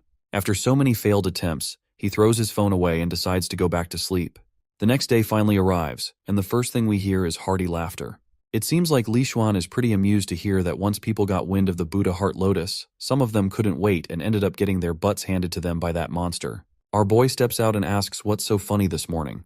Bluehead explains that last night, a senior took his legendary level golden-eyed hawk and tried to attack the Buddha heart lotus from above. All the feathers on his hawk were burned, and he finds it hilarious how miserably they failed. That's when our boy reminds him that if they had continued the fight, they would have been the ones getting laughed at. Bluehead further mentions that the news has gone viral on the college forum, and students from different grades are likely to try and take down the giant lotus. Our boy then asks if the military isn't going to eliminate the lotus. Xuan responds that although the lotus is powerful, there are likely many people in the military and the college who are capable of dealing with it. He explains that since the military hasn't taken any action yet, it seems they won't intervene. According to Federation regulations, the military is only supposed to intervene if the monster is above a certain danger level, unless there are special circumstances. It's a way to give the younger generation a chance to prove themselves and gain some resources. Just then, someone familiar appears at the door and gives a gentle knock. Xuan quickly responds, saying he's coming. Meanwhile, our boy's phone rings with his father's call. When he picks up, his father asks if he's currently in Luoyang. Our boy confirms he is and asks if there's any problem. The old man just smiles and explains that his stepmother, Lan, wants to see him and treat him to dinner. Our stupid protagonist quickly starts making lame excuses to avoid meeting his hot and sexy stepmother. Just take the chance, goddammit! If I were him, I would never have missed the chance. But just then, Xuan calls out to our boy that there's a visitor at the door who wants to meet him. As our boy starts walking toward the door, his father tells him that Ang Jing volunteered to pick him up and is on her way. Well, speaking of Ang Jing visiting, Xuan just told him there's a visitor waiting outside on the doorstep. He starts having a bad feeling about this, and his worst thoughts come true when he actually sees his hot stepsister. Xuan is shocked to realize that our boy is acquainted with the prominent Ang family and that his father married Ouyang Lan. Our boy quickly reminds his friend that he has nothing to do with the Ang family. It's just his father who married Ouyang Lan. Ang Jing gets annoyed hearing this comment and pouts for a moment, then annoyingly tells him that the driver is already waiting for them outside, so they should get going. It seems like our boy has no choice but to roll with it, so he just facepalms himself. As much as he wants to avoid the Ang family, he's just getting tangled up with them more and more. He tells Xuan that he's heading out, and his friend just flashes him an OK sign. With that, our boy follows his stepsister outside, and that's when she asks if he didn't practice the sun shooting spell. Our boy reminds her that their dad said he didn't give that spell to him. The girl gets embarrassed, and sternly demands to know if he's doubting that she was trying to trick him by giving him something random. Then, in her classic tsundere style, she annoyingly tells him that she's happy he didn't practice it, and explains that she gave it to him because she wants to hurt him with it. Our boy has no clue what her deal is and can't figure out why she's so angry at him. Still, He's sure it doesn't matter whether the spell was real or not since he's already learned Lost Immortal Sutra and can't practice other key spells now anyway. She tells him to get in the car, and once they're inside their luxury ride, we see someone secretly taking photos of our boy. These people appear to be from the FBI, and they've already created an entire profile on him. The assistant explains to their senior that Joe graduated from Guida High School, was seated second in his school, and was an excellent student overall. Currently, he's staying in Luoyang, which explains why they failed to find him back in Guida province. The senior deduces that our boy seems to have nothing to do with Jing Daoxian. However, the assistant reveals she's found something very interesting. Zhou Lingfeng, his father, is the man who recently married a widow from the Eng family. This news shocks the senior, who asks what the hell she's talking about. He finds it strange that Ouyang Lan would take a liking to someone like Zhou Lingfeng, and wonders if he has any connections with those Outlanders.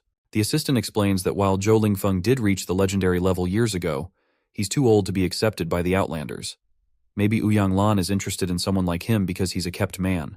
The senior objects, saying he doesn't see it that way because Ouyang Lan can't be that kind of woman.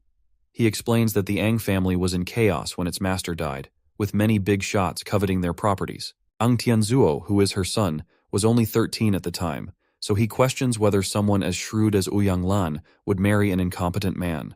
Anyway, he tells the assistant to bring Zhou Wen to him first, and she agrees. He also insists that the Ang family shouldn't hear about any of this. The next scene takes us to a grand mansion, and our boy, feeling anxious, steps out of the car. He's blown away by the mansion's opulence and finally sees his father along with his stepmom. His stepmother greets him warmly, saying she has been looking forward to meeting him for a long time. At the dining table, food is served, and his stepmother encourages everyone to try it. She offers him some lobster, which is also her daughter Jing's favorite. Jing happily nods in affirmation, looking forward to eating the delicious lobsters, but her mother bursts her bubble by saying that since Zhou Wen is their guest, he should be allowed to eat first. Of course, Jing isn't thrilled to see her food being taken away just to be served to our lunatic MC. She gives him death glares, and the intensity of her anger is so immense that our boy can almost feel the heat radiating from her. The mother tells him to just ignore Jing and whispers into his ear that she is intentionally trying to punish her for bullying him before. The boy anxiously takes a piece of lobster and stuffs the fancy food into his mouth. He can tell the food is quite tasty, but he still doesn't understand what her deal is and why she is looking at him like that. He can't shake the feeling that she's completely different from Jing. They spend the evening like this, and as our boy is about to leave, his stepmother invites him to just move in with them and live as a happy family. He quickly declines, saying he needs to live on campus once school starts and is currently staying with his friend. But in his mind, he is more concerned about his stepsister Jing, because he's sure that she would kill him if he stayed here. That's when she offers him a card and tells him to take it. Curious, the boy asks what the card is for, and his stepmother explains that it's an access card for a single dormitory at Sunset College. She mentions that his father told her he likes to live alone, so she prepared the gift for him without asking for his opinion first, but she hopes he'll take it. It looks like a single dormitory is exactly what he needs if he wants to play games without any interruptions. He takes the card key and wonders how his dad knew he needed a single room. He thanks her and calls her madam, but she takes it the wrong way. She runs her hand through her hair and asks if she really looks that old, telling him he can call her anything but madam. Seems like he's learning the hard way that every woman, no matter what, is touchy about their age. He heads back to his friend's mansion, and when he gets inside, it's dead silent, meaning Li Xuan is out again. I guess this is just good news for him. With the boost from that hearty dinner, he's all set to dive into his game without any interruptions. He dives back into the game and gives it his all to defeat the ant nest in the dungeon. Once he's done, he scores another symbiotic egg for himself. He checks the stats and reads that it's a mutated immense strength ant, which will give him an innate skill power punch of rank 2. He's not too thrilled, seeing that the attributes are much worse than the last one. Just then, a stinging winged mosquito tries to take a swing at him, but he ducks down just in time to avoid the attack. He feels annoyed by this sudden sneaky attack, but before he can retaliate back, the mosquito comes at him with full throttle. But my guy just dodges this stinky mosquito once again. He is trying to stay vigilant because he knows he has to stay alert if he wants to avoid getting taken out instantly. The mosquito comes at him full throttle, and he seizes the opportunity, and also starts running in the direction of the mosquito. As the monster tries to strike, he blocks it head on. This time, he narrowly escapes with just a slight graze on his cheek. Just as the mosquito is picking up speed, it suddenly vanishes into thin air. Our boy readies his fist, powered up by his immense strength ant gauntlet. Since he can't see the mosquito with his naked eye, he shuts his eyes and quickly senses where the critter is behind him. With his fist ready, He lands a devastating blow that sends the mosquito tumbling down like a rag doll. He leaps from his spot and unleashes his next move, Ash Palm. As the energy intensifies, a huge blast erupts. Even after that brutal blow, the mosquito is still hanging on. But he quickly jumps again and unleashes a barrage of powerful punches on the critter. Finally, after all that effort, the winged mosquito goes down. As the mosquito begins to vanish, its body leaves behind a symbiotic egg. His face lights up with joy at the sight of it. Now he has two options: hatch the egg or fuse it with the mutated immense strength ant's symbiotic egg, with a fusion rate of 20%. It looks like he's not exactly thrilled with the low fusion rate the system is offering. Given that the monster he just defeated was an ant, the fusion rate shouldn't be this low compared to the skeleton knight's egg. He feels worried that the symbiotic egg might be wasted if the hatch fails, so he swallows his fear and decides to give it a try. Despite his hesitation, he presses yes. Suddenly, an empty void opens up, beginning to squeeze out his chi. His heart pounds rapidly as the dark red energy envelops him in a creepy, indescribable sensation. It feels like his back is being torn apart by sharp teeth. As the hatching process concludes, he's on the brink of tears, violently coughing up blood. I have a hunch that he's grown a pair of wings on his back, which explains the intense pain he felt there. He's feeling dizzy, not only from the intense blood loss while trying to defeat the mosquito over and over, but also from the real-life effects that left him on the edge. Eventually, exhaustion gets the better of him, and he collapses. His phone starts ringing, but in the next scene, strings of words hover around him, pulling him back to consciousness. Groggily, he gets up, glad that the real-life pain isn't as severe as what he felt in the game. Otherwise, he might not have made it.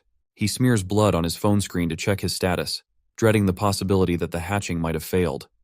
But to his relief, the egg has successfully hatched. Eager to try out his new abilities, he quickly summons his avatar. When the silver-winged mosquito finally materializes, what he sees leaves him utterly devastated, because it's just a tiny mosquito.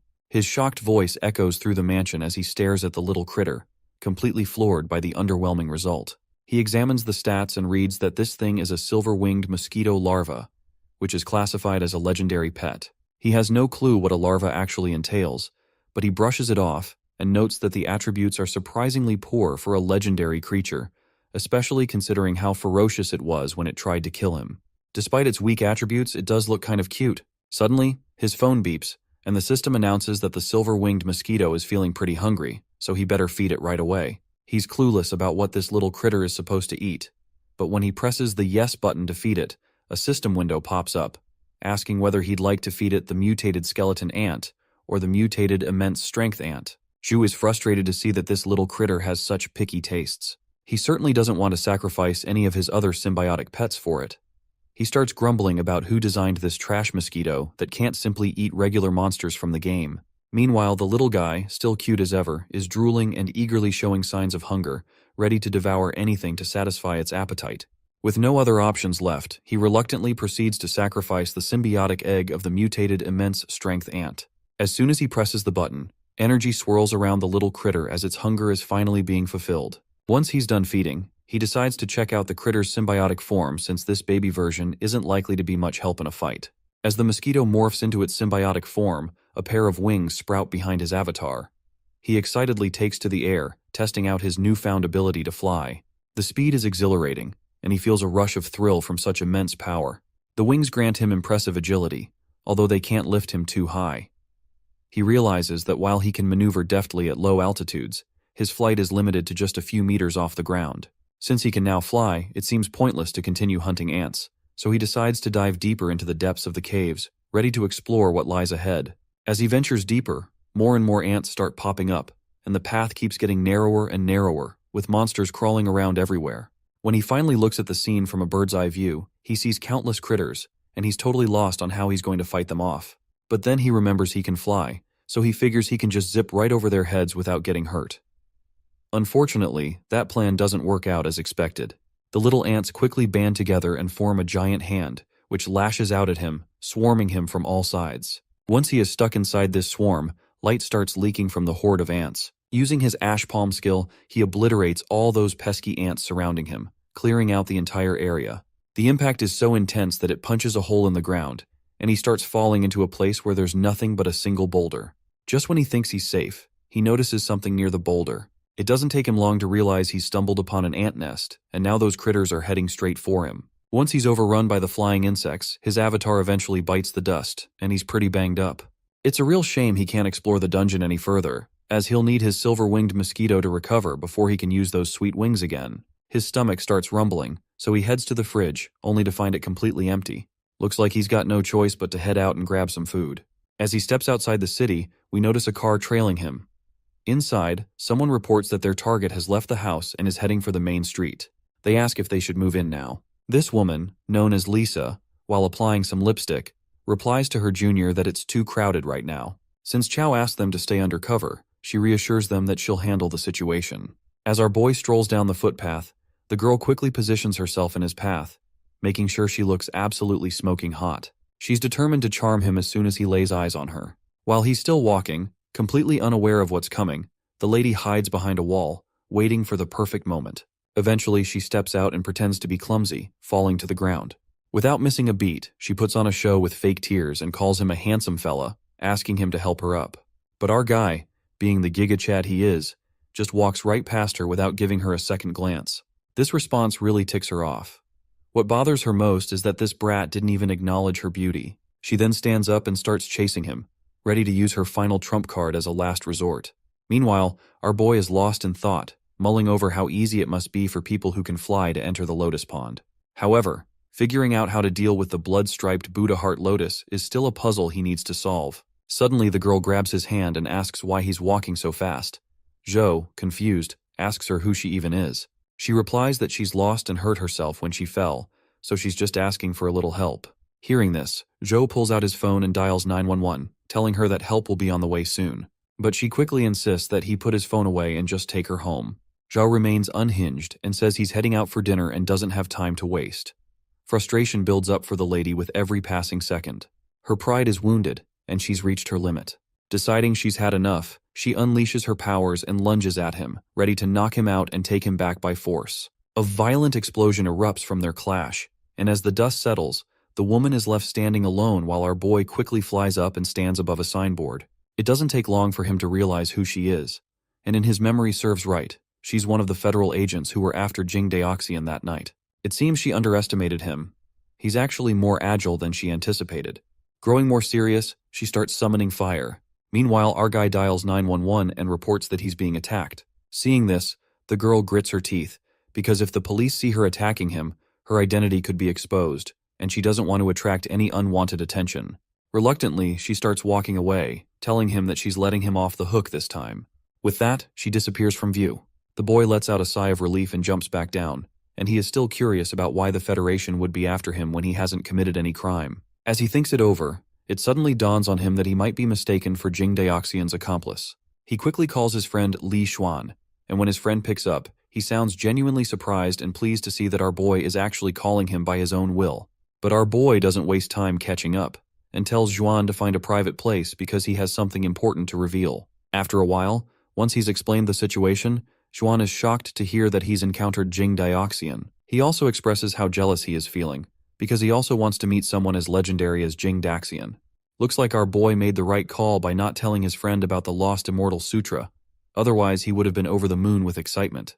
Anyway, Xuan further explains that based on the description our boy gave, he's almost certain that the hyenas are behind this. He explains that hyenas are a special federal organization that deals with things the government can't openly interfere in. He elaborates that hyenas are ruthless and will do anything to achieve their goals, no matter the consequences. They're notorious in the Federation, which is why they're called hyenas. Well, it looks like dealing with these hyenas is going to be really tough. Our boy then asks if he can get him into college ahead of schedule. He further explains that while the hyenas, or the Special Inspection Unit, are very powerful, they can't openly violate the law. Therefore, they'll be even more cautious at Sunset College. Xuan agrees that it's a great idea and teasingly reminds our boy that after all, Luoyan is Ang family territory. If he were to live with the Ang family, no one in the world would dare lay a finger on him. The boy, however, prefers not to discuss the Ang family and tells his friend he'd rather keep that topic off the table. After making that little joke, Xuan reassures him that he'll make sure his friend can get into college ahead of schedule as well. With that, our boy ends the call, and he begins gritting his teeth, clearly annoyed by the sudden trouble surrounding him. All the relief from these troubles boils down to one thing, which is, if only he were powerful enough. The next scene takes us to the Special Inspection Unit of the federal government. There, we we find a clearly annoyed senior laying into Lisa. He's furious because she should have stayed undercover, and he's worried about how he's going to explain the situation to his own superior, who will be calling him soon.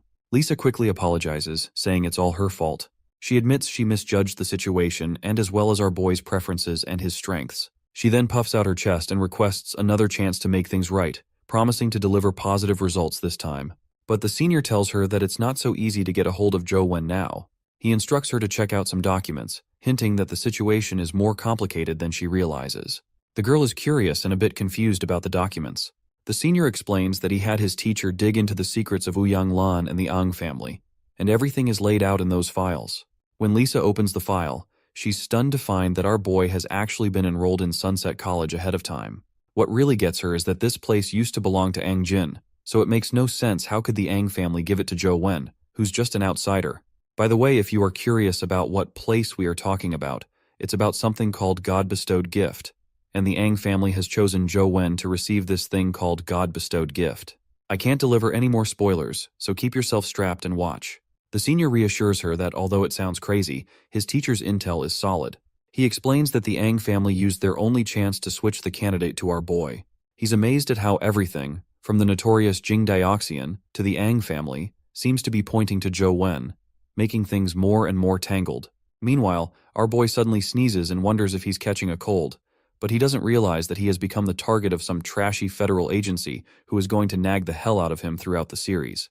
While holding his backpack, he looks pretty relieved to have finally made it into the prestigious Sunset College. He looks at the key card his stepmom gave him. It says, 4 Seasons Garden, which must be where his dorm room is. After finally reaching the building he's been looking for, he climbs the stairs, swipes his key card, and steps into his room. Honestly, it looks more like a 5-star hotel suite than a dorm room where, let's be real, most students live for the chance to indulge in anime and junk food. In any case, this marks the beginning of his new life at college. When he opens his backpack, he realizes he didn't pack nearly enough for this new chapter of life, just some clothes and not much else. So he decides it's time for a shopping trip. He pulls out the campus map and starts looking for shops. As he's checking his phone, a girl starts descending the stairs. He looks up and sees Ang Jing. He's surprised to see her and asks if she lives upstairs. The girl seems a bit shocked but doesn't bother to respond.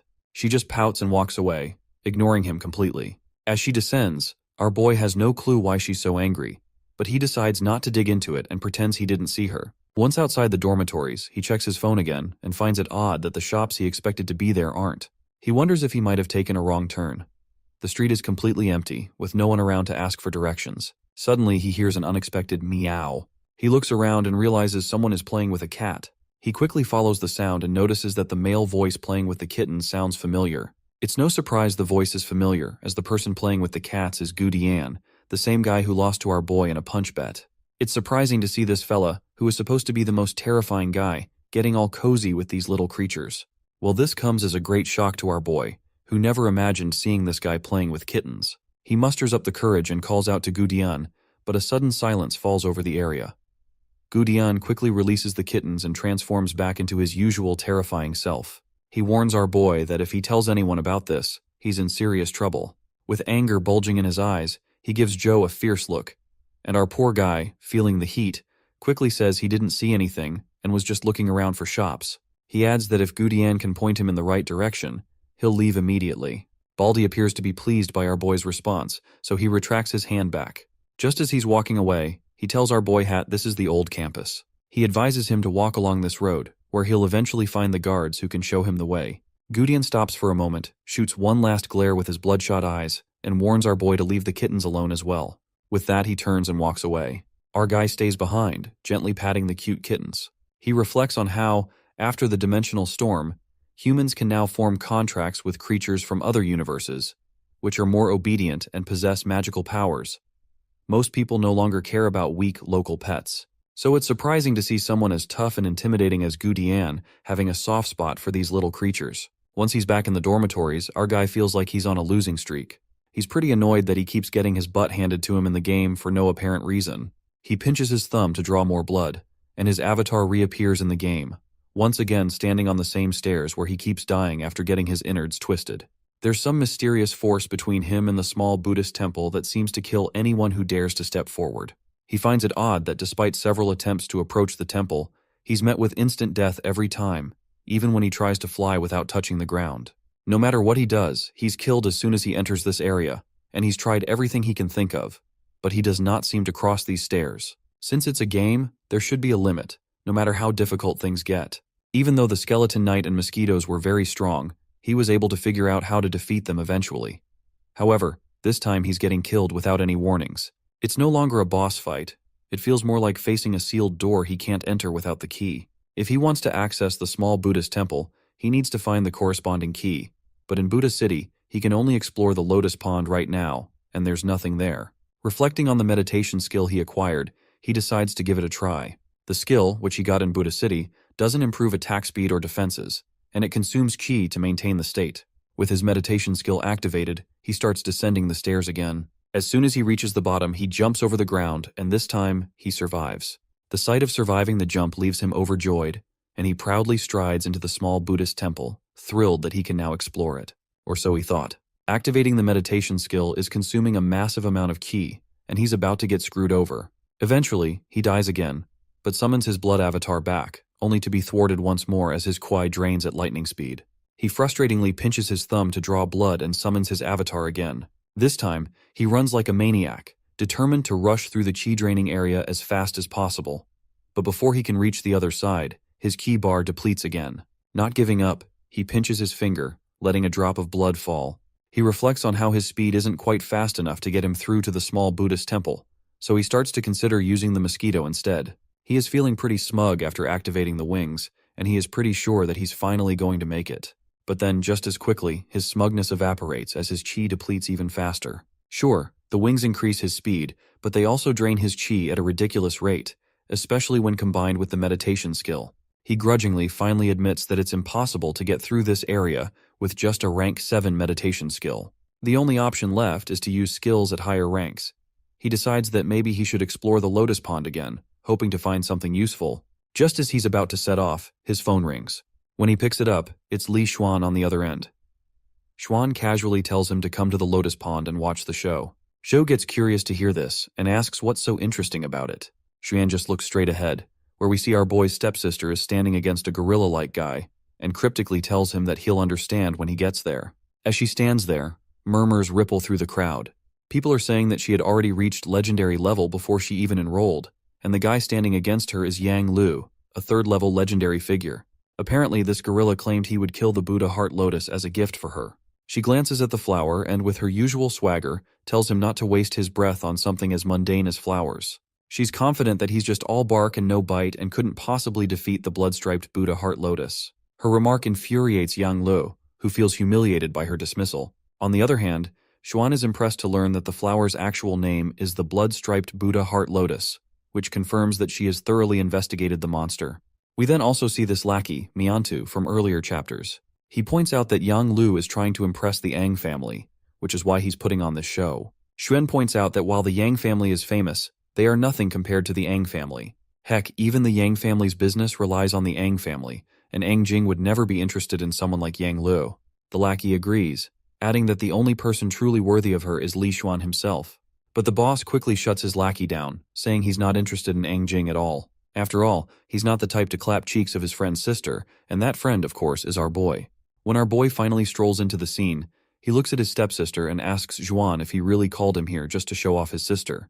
The playboy just smirks and says that's not the main event. He points out that his sister has an admirer, and as her brother, it's his right to check out the man who's fallen head over heels for her. Meanwhile, Yang Lu is seething with anger after the humiliating rejection from our stepsister. He's confident that once he takes down the blood-striped Buddha Heart Lotus, he'll make her swallow her words and accept his gift. But the girl dismisses his promise as pointless and tells him to stop humiliating himself. That's the last straw for Yang Lu. He summons his pets, and 2 white eagle-like birds appear in the sky. Miantu is awestruck to see these legendary-level silver-eyed eagles, and there are 2 of them no less. The cocky Yang Lu barks orders to his pets, and they quickly zoom towards the lotus flower. The lotus flower does not sit idly either, and fires a red laser again, smashing directly into one of the eagles. Yang Lu just laughs it off, saying that such puny tricks can't hold back his pets. As those eagles disperse that red blood laser attack, they strike back at the flower, which leaves Miantu awestruck once again. He is blown away by the fact that those feathers are immune to blood erosion. I guess it's no wonder they're at the legendary level. By now, he is pretty sure that Buddha Heart Lotus might actually be at risk of being plucked out after all. But just then, our boy throws in his 2 cents, saying that it's not going to be that simple and that the battle is far from over. As the eagles continue to scratch at the formidable petals, the lotus flower begins to awaken. The petals unfurl, and the eagles quickly retreat. The flower gives the pesky monsters a cold, menacing look, sending a chill down Yang Lu's spine. Seems like it's clear to him that he's bitten off more than he can chew. Xuan explains that, in theory, most of the lotus creatures are weak, but this one is a completely different species. However, it seems this cocky gorilla isn't ready to back down without a fight. He quickly turns his eagles into fiery beasts, which are resembling the reincarnation of phoenixes. With their fiery forms, they charge at the lotus flower at lightning speed, deploying their golden claw ability. But the flower quickly hides behind a red-crimson shield, stopping the phoenixes before they can deliver any devastating damage. The gorilla is stunned to see that the flower even has a defensive key fighting skill. But that is when he also realizes that the blood shield only defends against attacks directly around it, so he decides to keep the flower occupied with his phoenixes, while he sends another phoenix eagle to attack from above, where the flower is unguarded.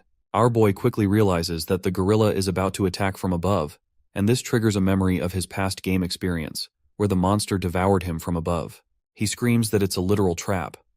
But before the gorilla can make sense of what he's saying, his eagle has already reached the mouth of the lotus. The monster's giant mouth, lined with sharp teeth, opens wide, and in a split second, one of the fiery eagles is gulped down in a single chomp. The flower lets out a satisfying burp after having a roasted bird for dinner.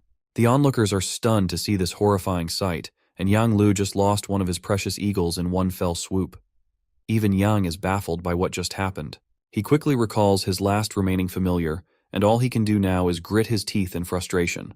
That's when the guy starts strutting toward our boy, towering over him like a big shot. With his usual swagger, he asks how in the world our boy knew it was a trap. Well, Zhou can't exactly spill the beans that he's already battled this beast in the game, but thankfully, Miantu jumps in and says, "Of course Zhou knew it was a trap. After all, he is ranked second in the real combat test of Guida province." The gorilla just laughs it off, and Miantu just doesn't let it slide. So he asks this cocky guy, "What's so funny, huh? Don't you feel even a little regret for losing your silver-eyed eagle?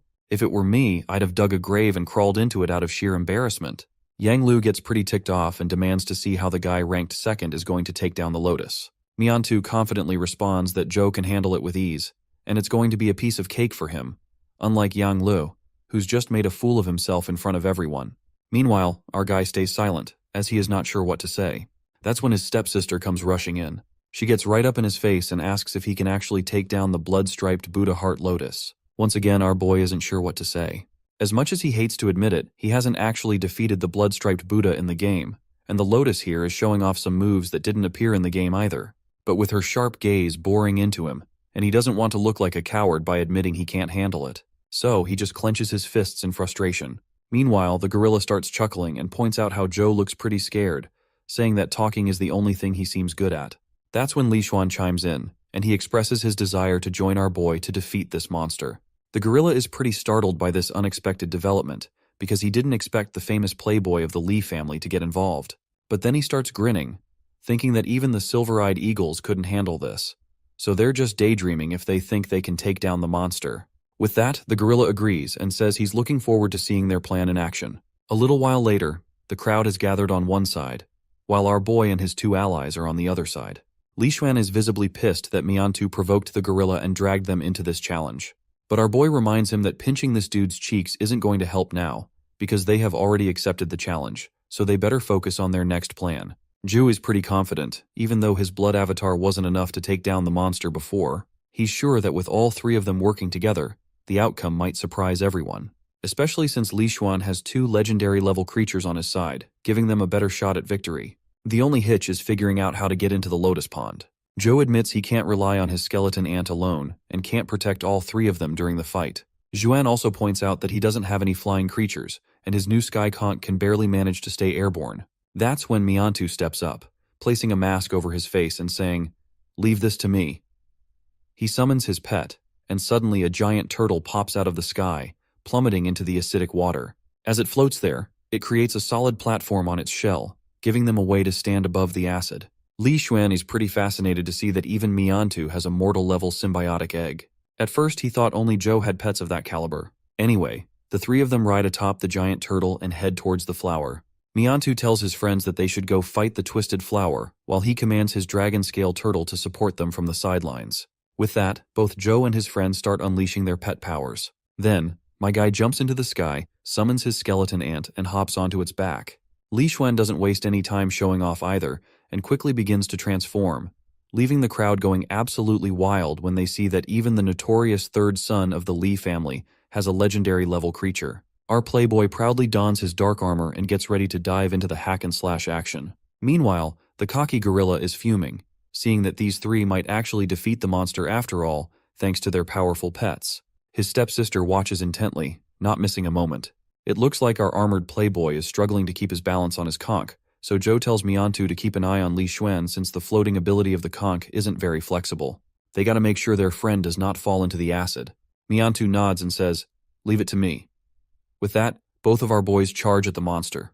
The Buddha quickly shoots out crimson projectiles at the party, but Joe tells his ant to block them.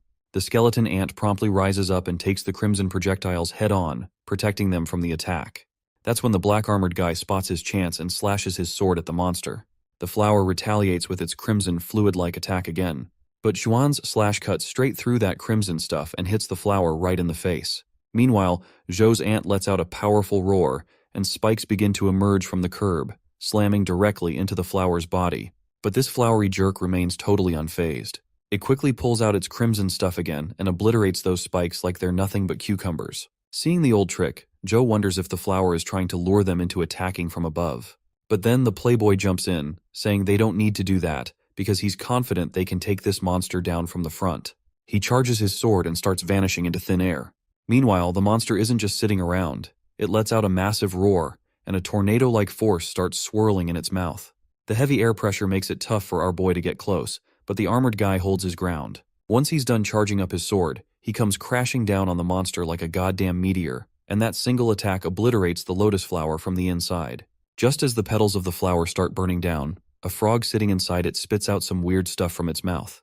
It's headed straight for our playboy, who's totally exhausted after his big attack and is just falling, like a sitting duck. But before it can hit, we hear our hero unleash his power punch. Flames erupt, completely obliterating that dark stuff. Zhou threw his punch from a distance, and the remnants of the dark energy shattered the conch Xuan was riding. Zhou quickly tells Miantu to catch Li Xuan while he takes care of the stinky toad. The lackey quickly agrees, and our boy darts forward, leaping off his skeleton ant with his punch charged up with fiery energy. The toad spits out more of its gooey stuff, but our boy easily sidesteps it like it's nothing. By now the toad is pretty sure that he is screwed, so it braces itself for the impact. Zhou's massive explosion takes it down, and when the flames finally settle, there's nothing left of the toad, other than the splatter of blood. Suddenly Zhou notices that Xuan is about to fall into the acidic water of the pool. The playboy is convinced that Miantu is intentionally letting him fall, and it's pretty clear when Miantu smugly says Xuan deserves to fall inside this acid. Meanwhile, the stepsister is ready to step in if things get messy. But before she can, my guy swoops in and grabs his friend just in time, preventing him from hitting the acid. Playboy feels pretty embarrassed that Zhou had to save him once again. Once they land on the turtle's dragon-scale shell, Miantu starts yelling at Zhou, accusing him of hiding another symbiotic pet. But our boy just sighs in disappointment, reminding Miantu that he only had one job, and he failed miserably. That's when Xuan gives Miantu a solid smack to the face, telling him he's a terrible actor. The slap sends Miantu tumbling, and he asks why he was betrayed. That single slap has messed up this bastard's face, and he explains that our playboy can't defeat his brother Li Mobai because Mobai has already bought off everyone around here. But then, Miantu pulls another sneaky move and shatters the dragon crystal that Zhou and Xuan are standing on. He makes it clear that if he can't take down the playboy alone, he'll gladly drag everyone down with him into the acid. As the rubble starts sinking into the acid, things look grim for both of our boys. But just in time, they're saved by a mysterious blob that encapsulates them before they can fall. And who's behind this rescue? Well, none other than Zhou's stepsister. The next scene takes us to the investigation office at Sunset College. There, both boys are grilled by the officer, and after taking in all the info, the officer tells them to just leave. Once they're outside, Li Xuan is feeling utterly disheartened, wondering why everyone seems to be gunning for him. That is when our boy asks him why his brother has such a vendetta against him, and why he's going to such great lengths to kill him. Li Xuan explains that he and his brother, Li Mobai, have been almost estranged since their eldest brother passed away. While Mobai is busy running the family business with their father, he himself been living the easy life. Joe's curious why Mobai's so set on taking him down if it's not about power or wealth. Xuan says it's not about anything so trivial. Our boy presses for more details, and Xuan suggests they find a private spot to chat. There might be spies around. A while later, we see a bunch of cola cans scattered around, and it looks like they're back in Joe's dorm, and our boy is not too thrilled to see his friend littering all over in his room. Wayne kicks off the conversation by asking if Joe knows the difference between creatures of different levels. He explains that they're categorized into mortal, legendary, epic, and mythical, and the higher the level, the bigger the gap. Eventually, the power gap becomes so huge between the mortal and mythical class that the mortal class is like ants compared to the mythical creatures. So, with that in mind, he asks his friend how the humans, who are in the mortal class, killed the very first mythic class creatures despite this huge power difference. Joe cuts to the chase, pointing out that all this is well documented in the books. He explains that after 3 days and nights, the original 6 epic heroes of the Federation managed to kill it. But Xuan dismisses this as hot air, reminding Joe that even with the biggest strength gap, 100 epic heroes wouldn't have made it, let alone 6. The real reason the mythical creatures were defeated was because humans had mythical symbiotic creatures on their side. Joe is shocked to his core and can't make sense of it. He questions how they could obtain mythical symbiotic pets before even killing the mythical creatures, since typically, the eggs can only be hatched after the creatures are defeated.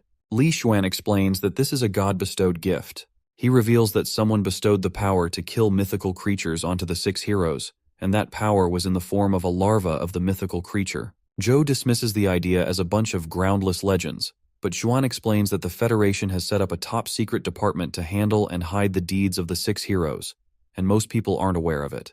He further explains that his department is responsible for selecting specific individuals to receive the god-bestowed gift, just like the 6 heroes did.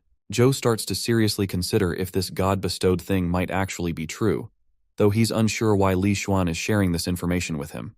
But then everything starts to click in Joe's mind. He asks if it's really true, and the playboy proudly confirms it. He reveals that his father has appointed him as the first heir to receive the god-bestowed gift in his family, and the only way Li Mobai can claim the qualification rights is if he kills Li Xuan. The next morning, we see the blue head sleeping soundly while Joe is busy twiddling with his phone. He remembers the warning Xuan gave him last night about being careful because he's messed up Mobai's plans more than once by saving Xuan's life, and now Mobai might be gunning for him too. All these thoughts are fueling Joe's drive to dive deeper into the game and get stronger. As he's totally hooked on playing, a system window pops up with a notification, which says that silver-winged mosquito is really hungry. Joe can't help but feel frustrated and mutters to the system, "Do you even know how much a symbiotic egg costs?" But at the end, he realizes that he has no choice but to feed it if he wants to grow his little buddy. The only way to acquire eggs is by taking down these monsters, who tremble in fear as they see Joe approaching with his bloodshot eyes. In the college, a crowd of students gathers to watch footage from yesterday, where our boys took down the monster with impressive ease. The students are amazed by Li Xuan's legendary creatures, especially since they've heard he's only at the ordinary level. Joe's performance as a supporting role also garners respect, and many think that if their third teammate hadn't betrayed them, they could have destroyed the core of the Lotus. Girls are buzzing about that fight as well, particularly captivated by how charming Li Xuan looked while fighting. They turn to Wei Yang, who is Li Xuan's sister by the way, and ask if she can bring her brother to meet them sometime. But it seems like Wei Yang is busy watching her own love interest, who is our boy of course. She smiles as she sees him in action on the video, clearly enjoying the show. In the Federal Investigation Unit, the team's glued to the footage of Zhou Wen's battle. They're pretty blown away by how he dodged that poison toad's attack and landed a punch that took the creature out in one hit. Lisa chimes in, saying that Zhou Wen's physical skills alone can't explain that kind of move. She figures he's probably using a top-tier key spell. But, she adds, the records show he's been practicing bitter meditation, which isn't exactly cutting edge. The senior investigator agrees with Lisa's observations but adds a layer of intrigue. He recounts that while he was in Guida province, he caught a brief glimpse of Zhou Wen's abilities. During that time, Zhou's skin had a slight jade luster, a sign that he was practicing bitter meditation. Now, that feature has completely disappeared, which suggests he may have abandoned the practice. Lisa asks if the senior suspects that our boy is not pursuing bitter meditation after years of dedication, and if so, who might have provided him with a higher-level key spell, which forced him to abandon the bitter meditation. The senior pauses for a moment, then drops 2 names which pop up in his mind. The first one is the Ang family, and the second one is undoubtedly Jing Daoxian. Well, we all know that it's Jing Daoxian who gave our boy the chi technique known as the Lost Immortal Sutra. The old man can feel his own technique weakening, which only means our boy is awakening his own powers. Back at the headquarters, the senior explains that our boy met his stepmother, Ouyang Lan, recently, and even if she had given him a new chi spell, there wouldn't have been enough time for him to master it. So, if they rule out the Ang family, the only real suspect left is Jing Daoxian. The senior then orders Lisa to charge Zhou Wen with being an accomplice of Jing Daoxian and to apply for a cross-district arrest warrant, because it's finally the time they interrogate our boy face-to-face. Lisa agrees immediately, and as soon as she pulls up the system window, she opens up Zhou Wen's entire profile. She's really looking forward to catching him and giving him a taste of what's coming. The woman then asks if the Ang family will protect our boy in college. The senior reassures her that as long as they get the warrant, they won't have any reason to protect him under federal law. Plus, since both Ang Tianzhou and Ang Jin have been messing with him, it's clear they don't want Zhou Wen to fight for the God-bestowed gift. Maybe they never really wanted to protect him in the first place. We then see our stepsister again, looking a bit hesitant before entering Zhou Wen's apartment. She stands there, reflecting on past memories. She recalls asking her mom why she chose our boy to be the candidate of the God-bestowed gift. She admits he's talented, but talent alone isn't enough to make him succeed. Besides, he's a gaming nerd, always glued to his phone whenever he gets a chance to play. But that's when her stunningly attractive mom, with a great figure and all, admits that she's already made her decision and would rather argue than change her mind. In the present moment, this is really irritating the girl. She's determined to prove to her mom that she's way better than him. She eventually decides to knock on the door, but before she can do much, Joe opens it himself, still glued to his game. It takes him a moment to realize Ang Jin is standing on his doorstep. The arrogant stepsister then explains that her sun shooting spell is legit and that he can practice it however he wants. Joan is confused about what her deal is and whether she's just here to brag about her spell. In his mind, he thinks even if he wanted to practice it, he wouldn't be able to learn it since he already has the Lost Immortal Sutra. She then asks if he still doubts her. If he does, she tells him to show her the flash drive to their father, and he will surely verify it. Joan lets out a sigh at this and finally asks why she even gave him the spell in the first place. The girl replies that it was to prove she's better than him. She then asks if he wasn't upset when she defeated him in high school. Our boy flashes a charming smile and says not at all. In fact, he kind of admires her for it. This annoys her, and she tries to remind him that she defeated him publicly, so it makes sense he'd want to bounce back and get revenge. She explains that she's seen his abilities at the Lotus Pond, and believes he'll reach the legendary level after 3 months of practicing the sun shooting spell. She'll allow him to practice it, but until then, she plans to challenge him again. Our boy simply asks if he can give up now, admitting defeat.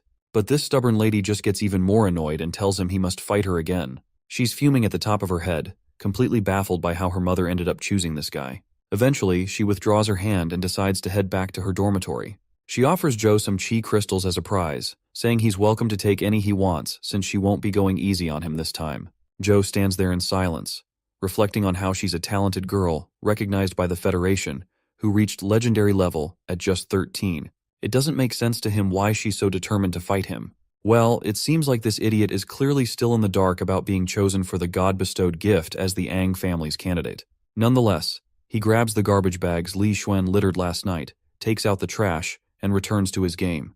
He's still glued to the screen and the action is intense. It looks like he's finally defeated the Lotus Buddha flower, and his ant skeleton has snagged the Buddha Heart Lotus egg. He quickly retrieves the egg from its pet, feeling anxious as he opens the stats tab. Li Xuan had mentioned that the symbiotic heart of the Buddha Heart Lotus is very useful. Meanwhile, his silver-winged mosquito larva is starving and will soon disappear if it doesn't eat anything in time. He lets out a defeated sigh and decides to feed the little critter first. As soon as he presses the button, the larva begins to undergo evolution, bathed in bright, flashy lights.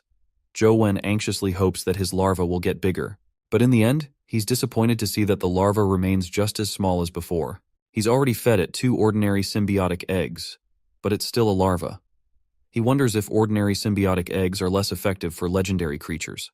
It's tough to get a legendary symbiotic egg, and it would still take him a lot of effort, even if he fights Skeleton Knight over and over.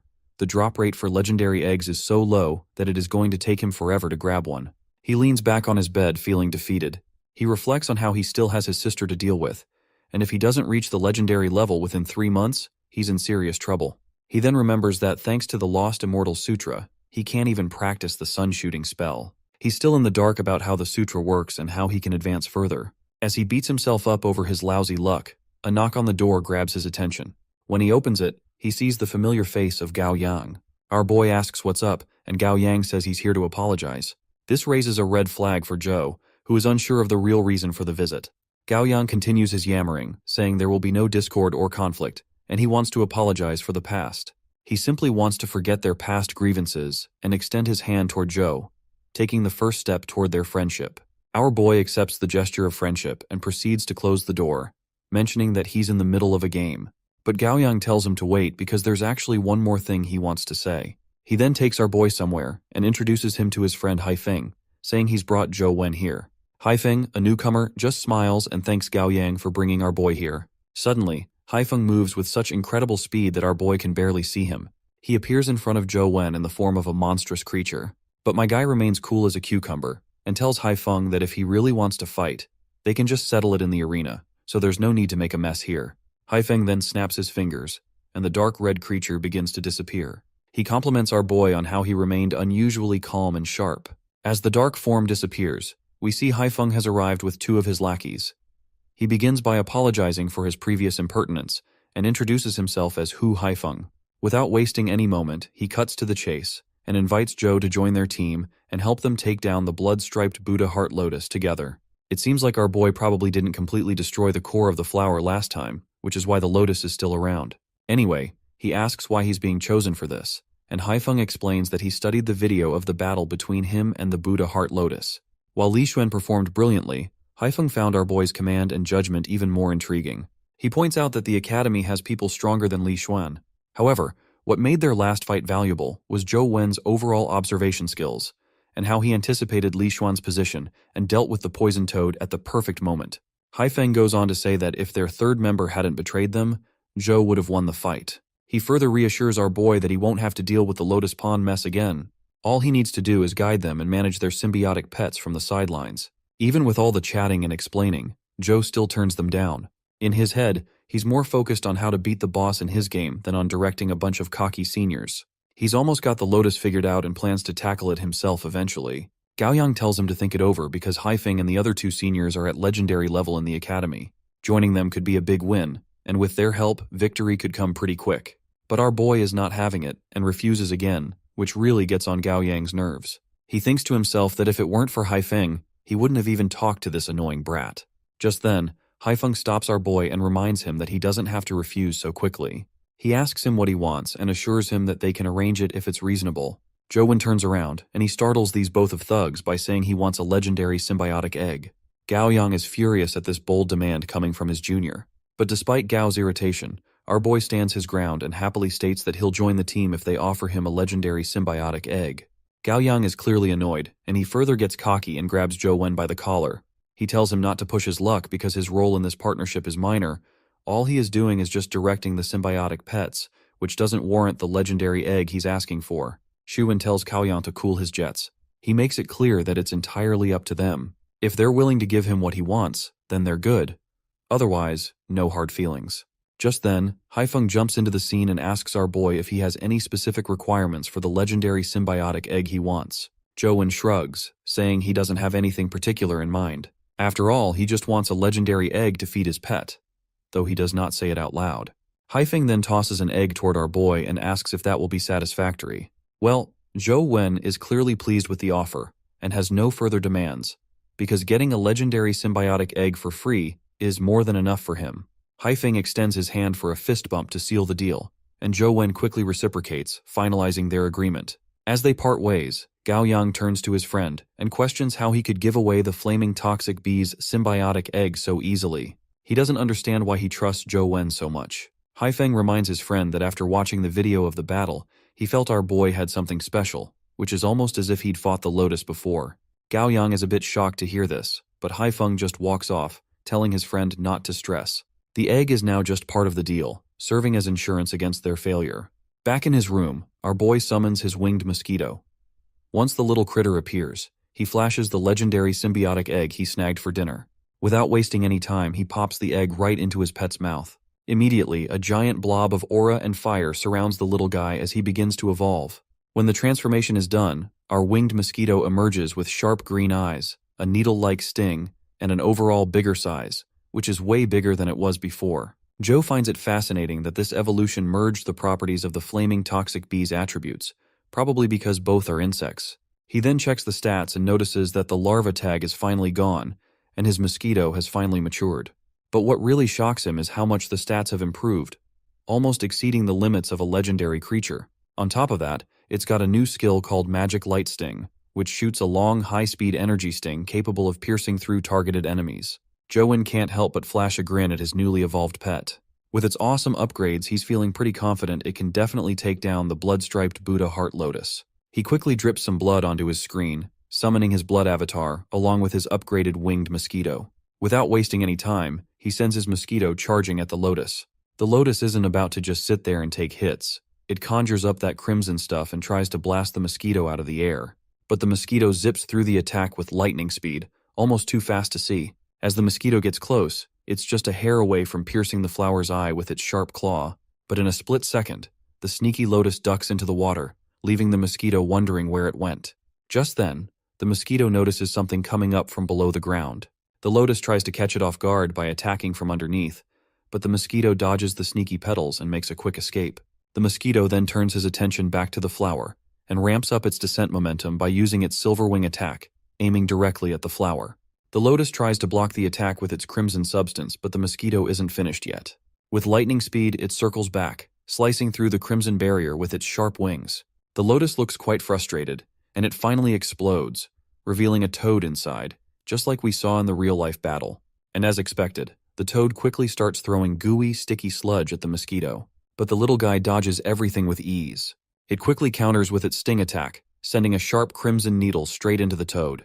The toad pops like a balloon as soon as the needle hits its target, and another sting from the mosquito obliterates the core of the lotus, causing a massive explosion in the aftermath.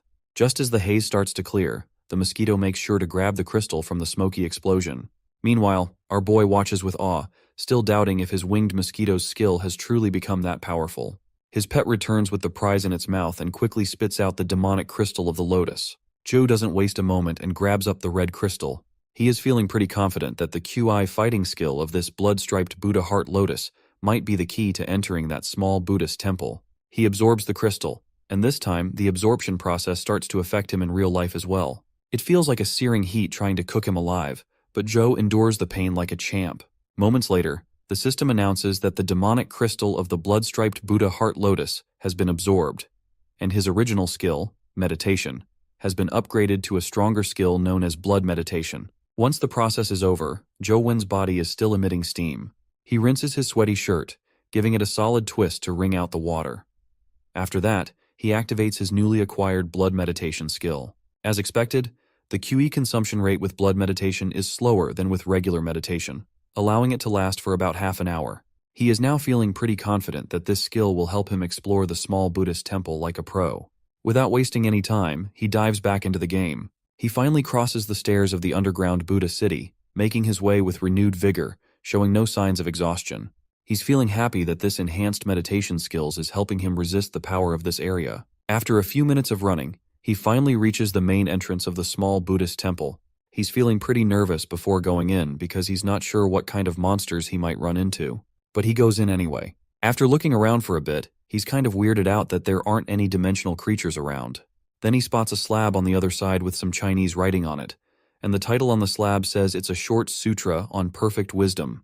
That is when he recalls that the large sutra on perfect wisdom is a well-known thing. According to legend, a Buddhist discovered it during a dimensional storm, and it was ranked as one of the 2 greatest QE spell arts in Buddhism. He is sure that this short sutra on perfect wisdom must also be a spell too. As soon as he tries to read the inscription, the words on the slab start twisting and wrapping around, and he gets hit with a brutal headache. It feels like someone's trying to scramble his brain like eggs.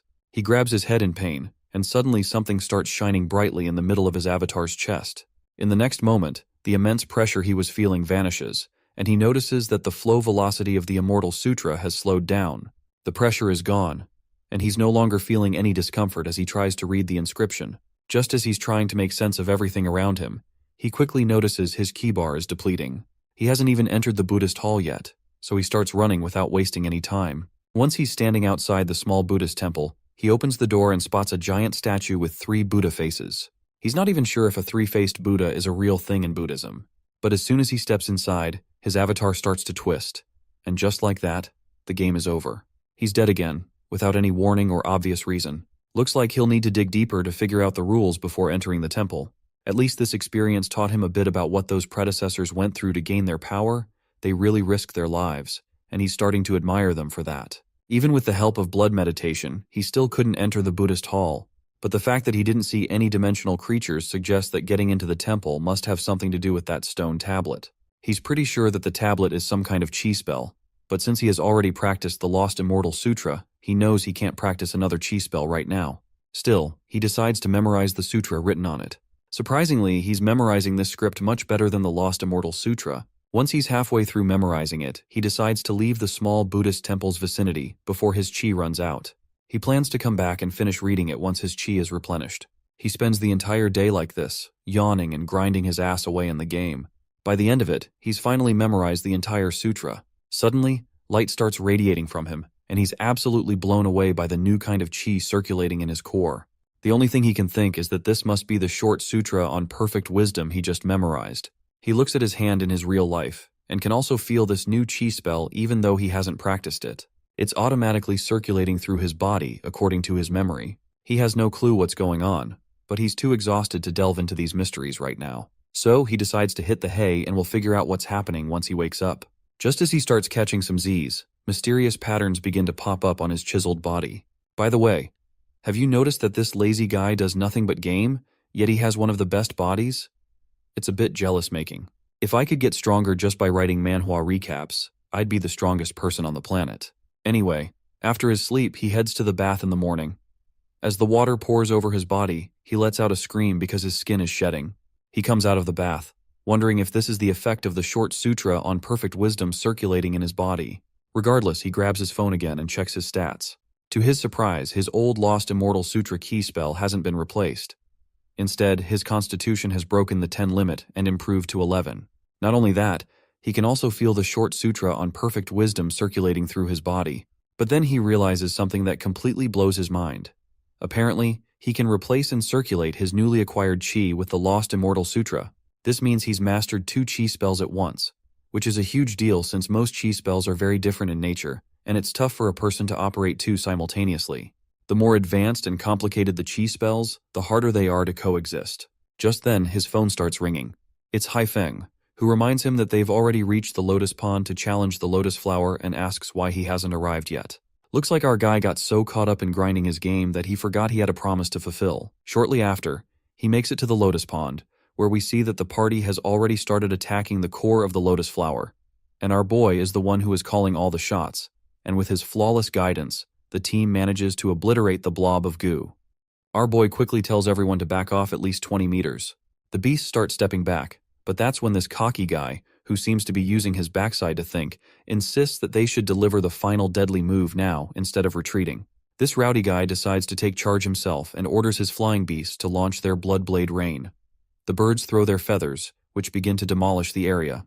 A giant explosion rocks the entire area, and one bird gets caught in the explosion and gets burned to smithereens. The cocky guy is left silent after making this blunder. Our boy makes it clear that he won't be compensating for the loss of the bird because the guy didn't listen to him. The cap guy apologizes and admits his mistake, saying there's no need for him to pay for it. Once the lotus flower is finally reduced to debris and dust, we see 2 teachers standing near the entrance of the tunnel. The blonde teacher feels quite jealous that someone like our boy will be her student. The woman with glasses comments that our boy gives the impression that he somehow knew the Buddha Heart Lotus would explode at the last moment. To defeat the Buddha Heart Lotus in the military department of the Western District, 5 legendary creatures had to be sacrificed. The blonde then reminds her that since he has a relationship with the Ang family, it's safe to assume that he might have gotten the information from them. The lady responds that Ang Jing and her brother don't like Joe very much, so they wouldn't just hand over information without a good reason. This makes her even more curious about him, and she wants to learn more. We're back in the game, inside the dungeon under the lotus pond. The toad has been activated, and it's spitting out those black gooey balls. But our boy's winged mosquito is dodging them left and right and takes the toad out with a wing attack. To finish the job, the mosquito unleashes its magic light sting. Just like before, it erupts in a heavy explosion, and our guy is pretty chuffed to see that with his knowledge of the lotus's attack patterns and the mosquito's abilities, he can take down the boss quite easily. Suddenly his phone rings, and he sees that there's a new loot drop, which is a symbiotic egg of the blood-striped Buddha heart lotus. He picks it up and learns that it's an alchemy-level egg with pretty good attributes. However, he also finds out that while the real lotus knows several QE fighting skills, this one is too weak and only has one skill. Since there's a risk in hatching the egg, and he doesn't want to end up with a larva Buddha heart lotus, he considers fusing it instead. But the fusion rate is abysmal. That's when another system window grabs his attention, suggesting that he simply feed the egg to the silver-winged mosquito. Our boy remembers that the last time he fed his monster a legendary egg, it grew up. So he wonders if the same will happen again. With that in mind, he presses the feed button, but nothing particularly happens. It looks like he might have just wasted a legendary egg, and he's left with no clue about what exactly he needs to do to grow this critter. In the next scene, we see his avatar running towards the small Buddhist temple. As he nears the door, he quickly switches his QE spell to the Short Wisdom Sutra and feels pretty chuffed to see that circulating the sutra is working perfectly. Once inside, he spots the Buddha statue again. Suddenly, something begins to drip from the statue, and a magical enchantment starts to shimmer right under his blood avatar. He's worried he might have triggered another instant kill trap. To his surprise, nothing happens to him. Instead, a bunch of blobs starts to surround him.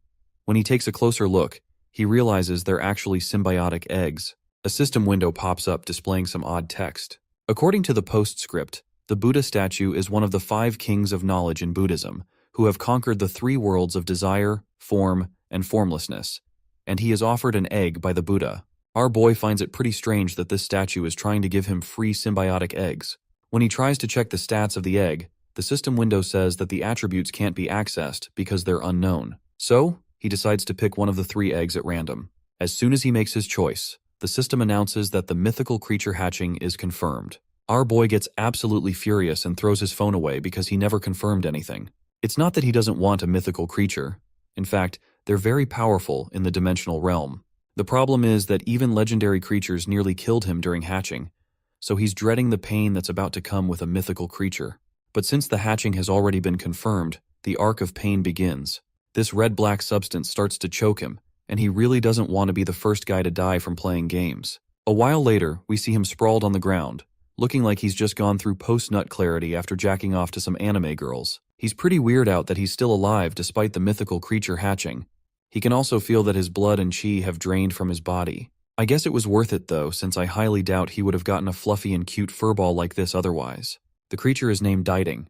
He's confused at first because a mythical creature is supposed to be a powerhouse capable of destroying everything, but this little fella doesn't seem to fit that description. He picks up his phone and checks the creature's stats. Well, here's the bad news. The system mentions that this creature is an ordinary one at its primary stage.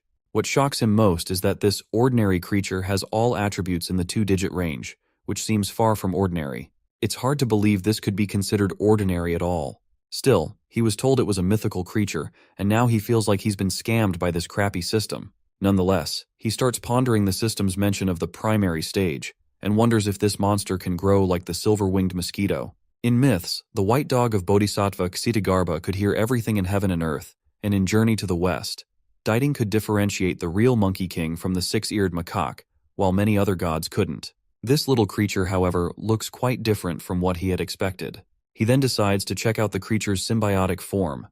The little creature transforms into an ear-piercing ring. As soon as the effects of the ring are activated, he can feel and hear his surroundings more acutely. He can even hear people outside his dorm room. That's when he catches the voice of Jiang, who seems to be groaning intensely, making him suspect she might be having a blast with her middle fingers. He even feels like a pervert for eavesdropping on girls, and decides to tune out and refocus. Still, her groans are getting more intense and she seems to be in real distress. He quickly reaches her dorm room and starts banging on the door, asking if she's okay. When he doesn't get a response, he starts to worry that something might have happened to her. Determined to rescue her, he takes a few steps back and charges at the door like a bull. However, he still can't get inside, because this is Ang Jiang's room, and her security door is built like a tank. Meanwhile, Jiang, lying on the ground, is puzzled about how he can even hear her. She definitely doesn't want him to see her in the awful state she's in right now. Before he can actually tear through the door, Jiang quickly tells him to stop.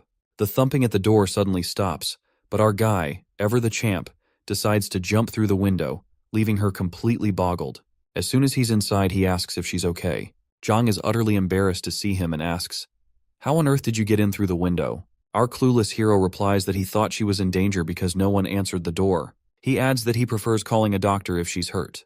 The girl quickly gets terrified and assures him she's been through this many times before and it'll be fine soon enough. That is when this idiot asks her outright if she's having her period. She glares at him like he's the dumbest person alive, throws down a mug over his face, and reluctantly confirms that yes, she's having her period. Then she drags him out of the room and slams the door shut. Looks like our guy completely misread the situation. Meanwhile, inside the room, she leans against the door, sliding down to the ground, feeling utterly embarrassed and blushing like crazy after the awkward encounter. The boy returns to his dorm room and starts preparing food, specifically choosing red dates to help him recover sooner. His phone begins buzzing, and when he picks it up, it's Xuan on the other end. The playboy informs him that the new semester starts today, and that every club is looking for new members, so he suggests taking a stroll around campus to explore and get acquainted with others. However, the boy states that he's not interested in joining any clubs. Xuan responds that they could work together, and he's planning to start his own club. He even promises to help our boy with climbing up the ranks if he joins his club. But as we all know, my guy can easily climb the ranks just by playing video games, so he refuses and lets his friend know he's not interested.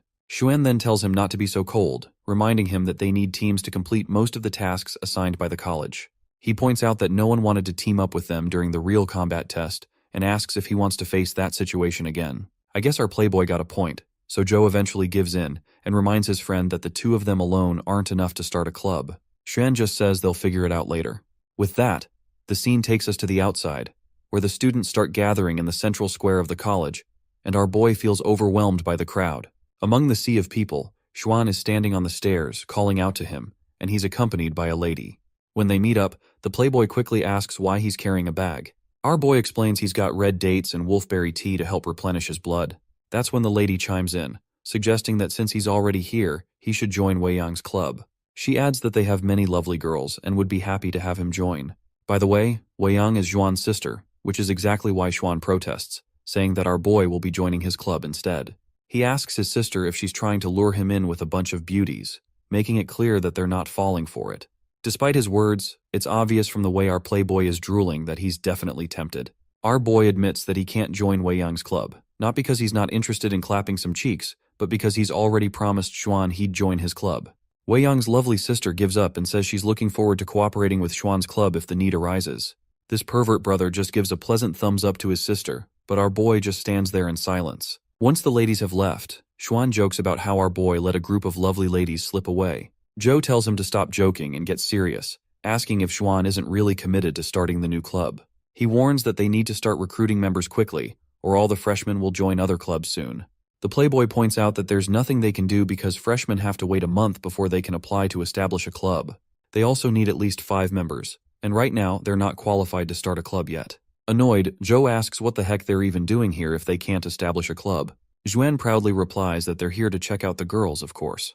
This just irritates our boy even more, realizing he missed out on joining a club with a group of girls just so he could help Xuan establish his club.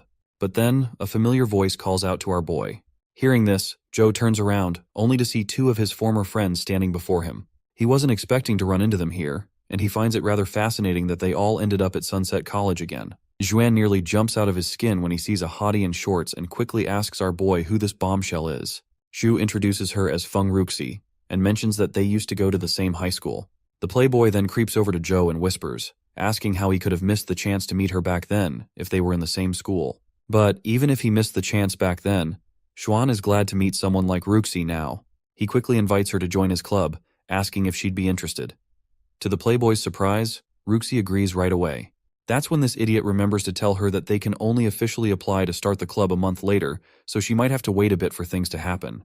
The girl agrees to wait for their club and then walks over to Joe. She bows in front of him and apologizes, saying she's really sorry for leaving him out of the team during the college entrance exam, which might have caused him to miss his chance. Xuan watches with interest, wondering if she joined Sunset College just because of Joe.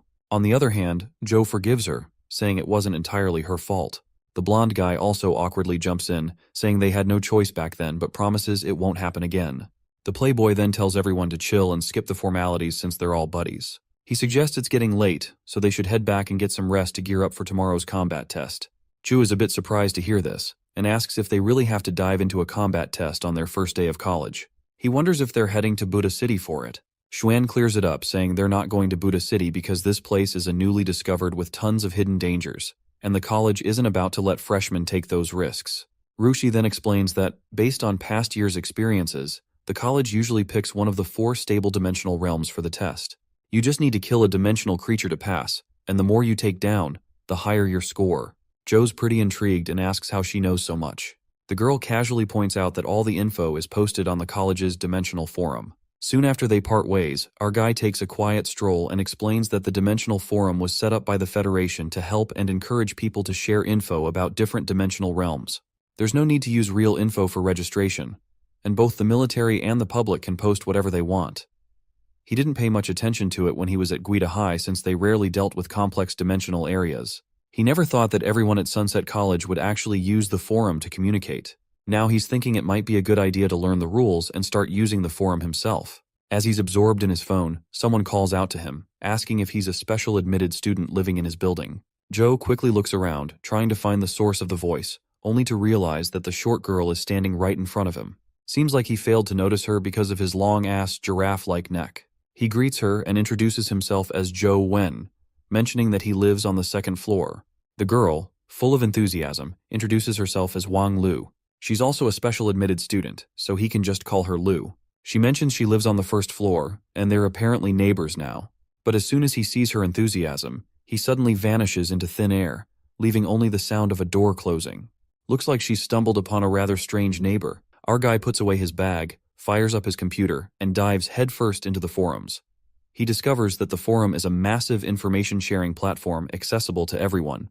The college and people from all walks of life regularly post or provide dimensional information through this site. He's totally blown away that such a huge platform doesn't require real name registration, and the Federation isn't worried about outlaws or enemies getting info from it. On top of that, there's a generous bonus system where you can trade all kinds of resources using dimensional points you earn from posting on the forum.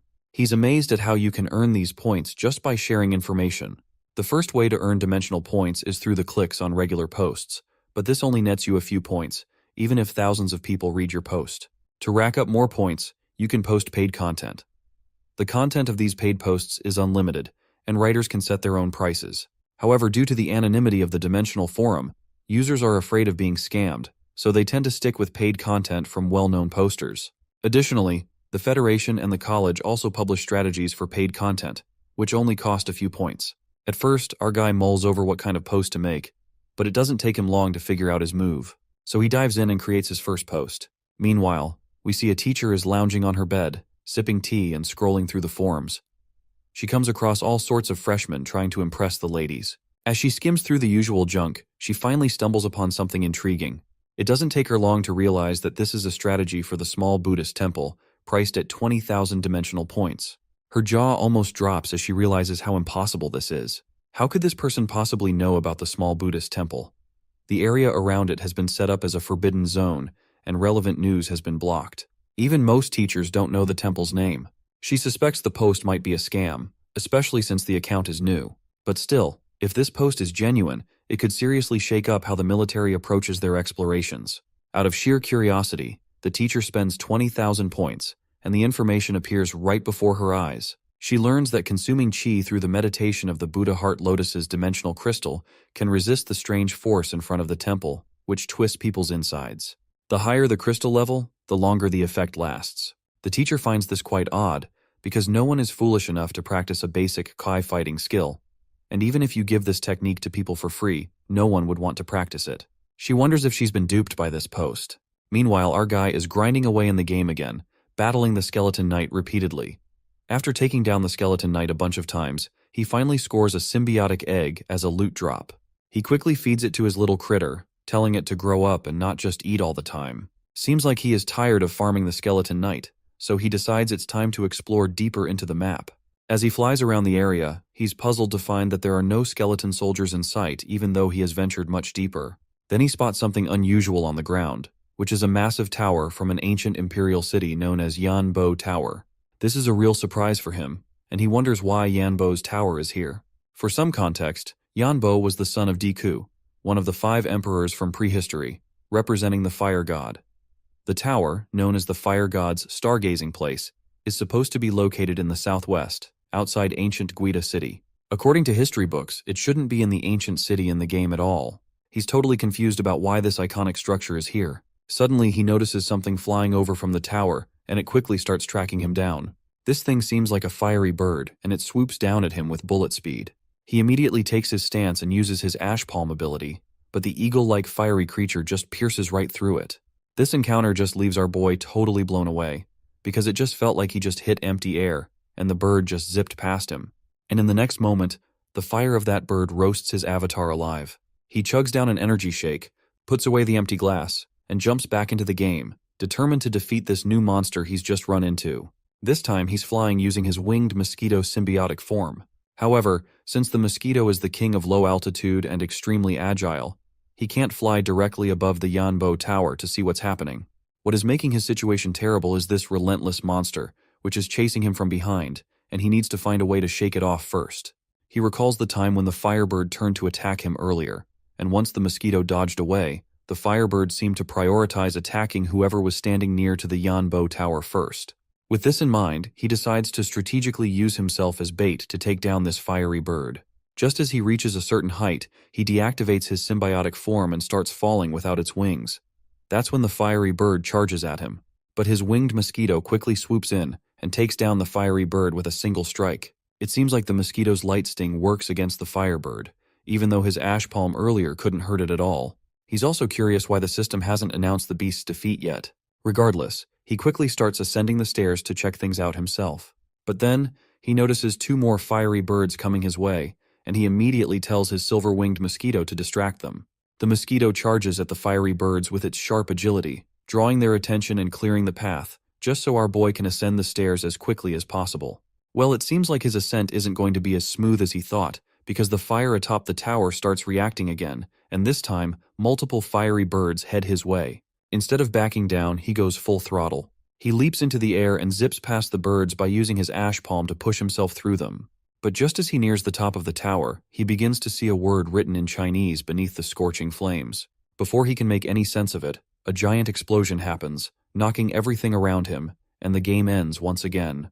The word he saw earlier meant imperial in English, but he still has no clue what it means in this context. He's sure that this dungeon is supposed to be based on the real ancient Guida city, but in the game, it's called the Ancient Imperial City for some reason. He also notes that there was no killing notice by the system after he took down the firebirds. He has a hunch that it might be because they were summoned by some kind of key fighting skill, and he's curious about what will happen if he faces the boss who summoned these monsters. He's sure there must be a lot of secrets in the Fire God Tower, but he doesn't have any way to explore them right now. While browsing the forums, he notices that he scored 20,000 dimensional points twice. Earning money through the forum isn't as hard as he thought. But his moment of satisfaction is cut short when he receives a direct message, and the sender wants to discuss the small Buddhist temple. Meanwhile, on the other side of the screen, the sender is waiting impatiently for Joe's response. Earlier, she had consulted her senior and shared everything about how meditation might help resist the mysterious power of the small Buddhist temple. Her senior agreed with her, saying they have tried meditation, and it indeed works. But they're both curious about who this unknown person is who knows such specific knowledge about the short temple of Buddha. The senior then dropped a hint that there's a stone tablet in front of the temple with a key spell on it. Apparently, similar tablets are found in other realms too. Rumor has it that someone practiced the chi spell and got some mysterious powers, but it's a bit more complex than that. There's something really weird about the short sutra on the tablet, which is located in front of the short temple of Buddha. The senior even mentioned that some volunteers tried to memorize the inscription, but unfortunately, they all ended up dying. The junior is stunned by this info, and her senior tells her that practicing the short sutra on perfect wisdom requires something special. He asks her to get more useful information from the poster who shared this knowledge. So, in the present moment, as she's anxiously waiting, Joe finally responds to her. She quickly starts typing and asks if he knows the short sutra on perfect wisdom. Our boy confirms that he does, which only confirms her suspicions even more that this guy knows all about the small Buddhist temple. While Joe waits for her reply, she responds by asking how he learned to practice the short sutra on perfect wisdom, and she's eager to offer a top price for this information. It turns out Joe has no clue how to practice the short sutra either. He remembers almost getting killed by the headache when he tried to read the inscription on the tablet, nearly losing consciousness. The only thing that eased his pain was the lost immortal sutra he'd already practiced. Well, it looks like he finally knows how he practiced the short sutra. So, he quickly gets up from his seat and tells her he just can't help with this. With that, he closes the forum tab without saying another word.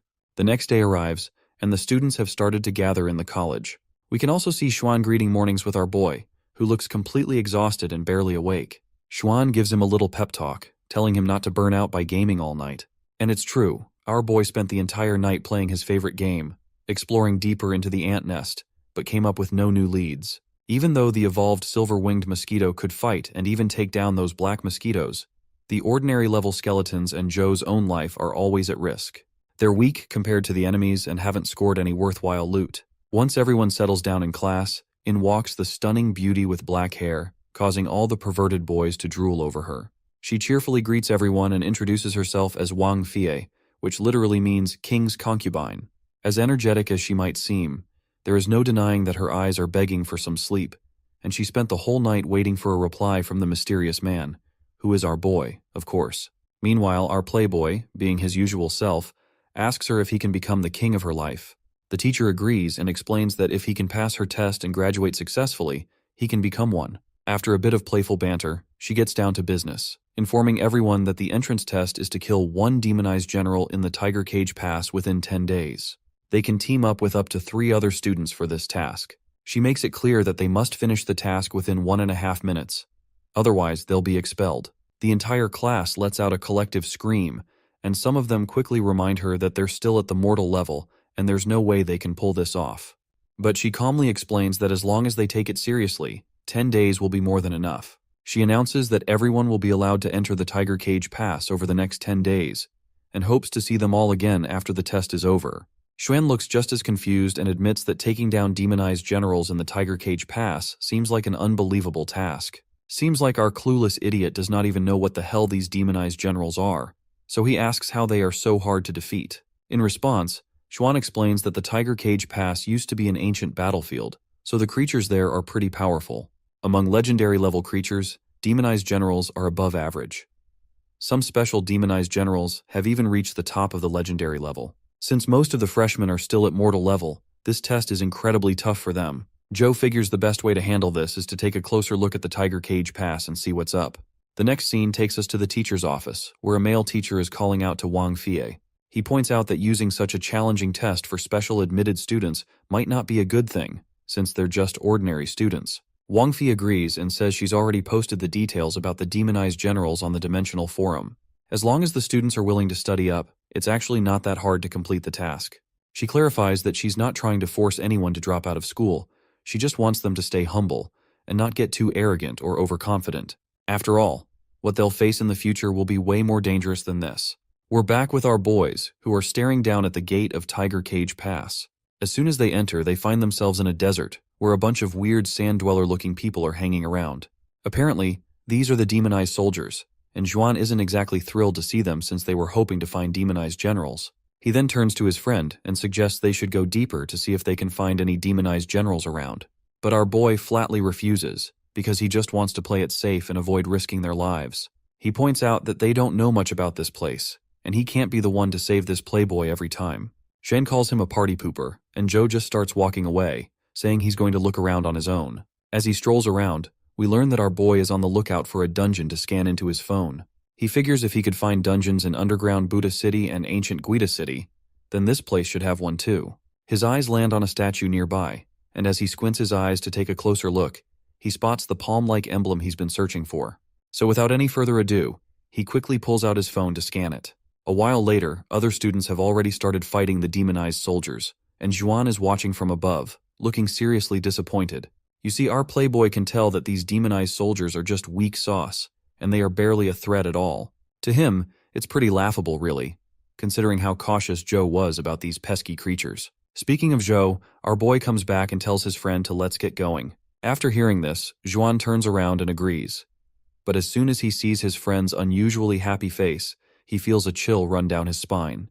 As they stroll out of the gate, Xuan can't help but point out how unusually happy his friend seems. But Joe just outwardly denies it, all while inwardly, he's over the moon because he's finally found a new dungeon to explore. As Joe returned home, he checked the game on his PC and read up on its features, eager to start playing.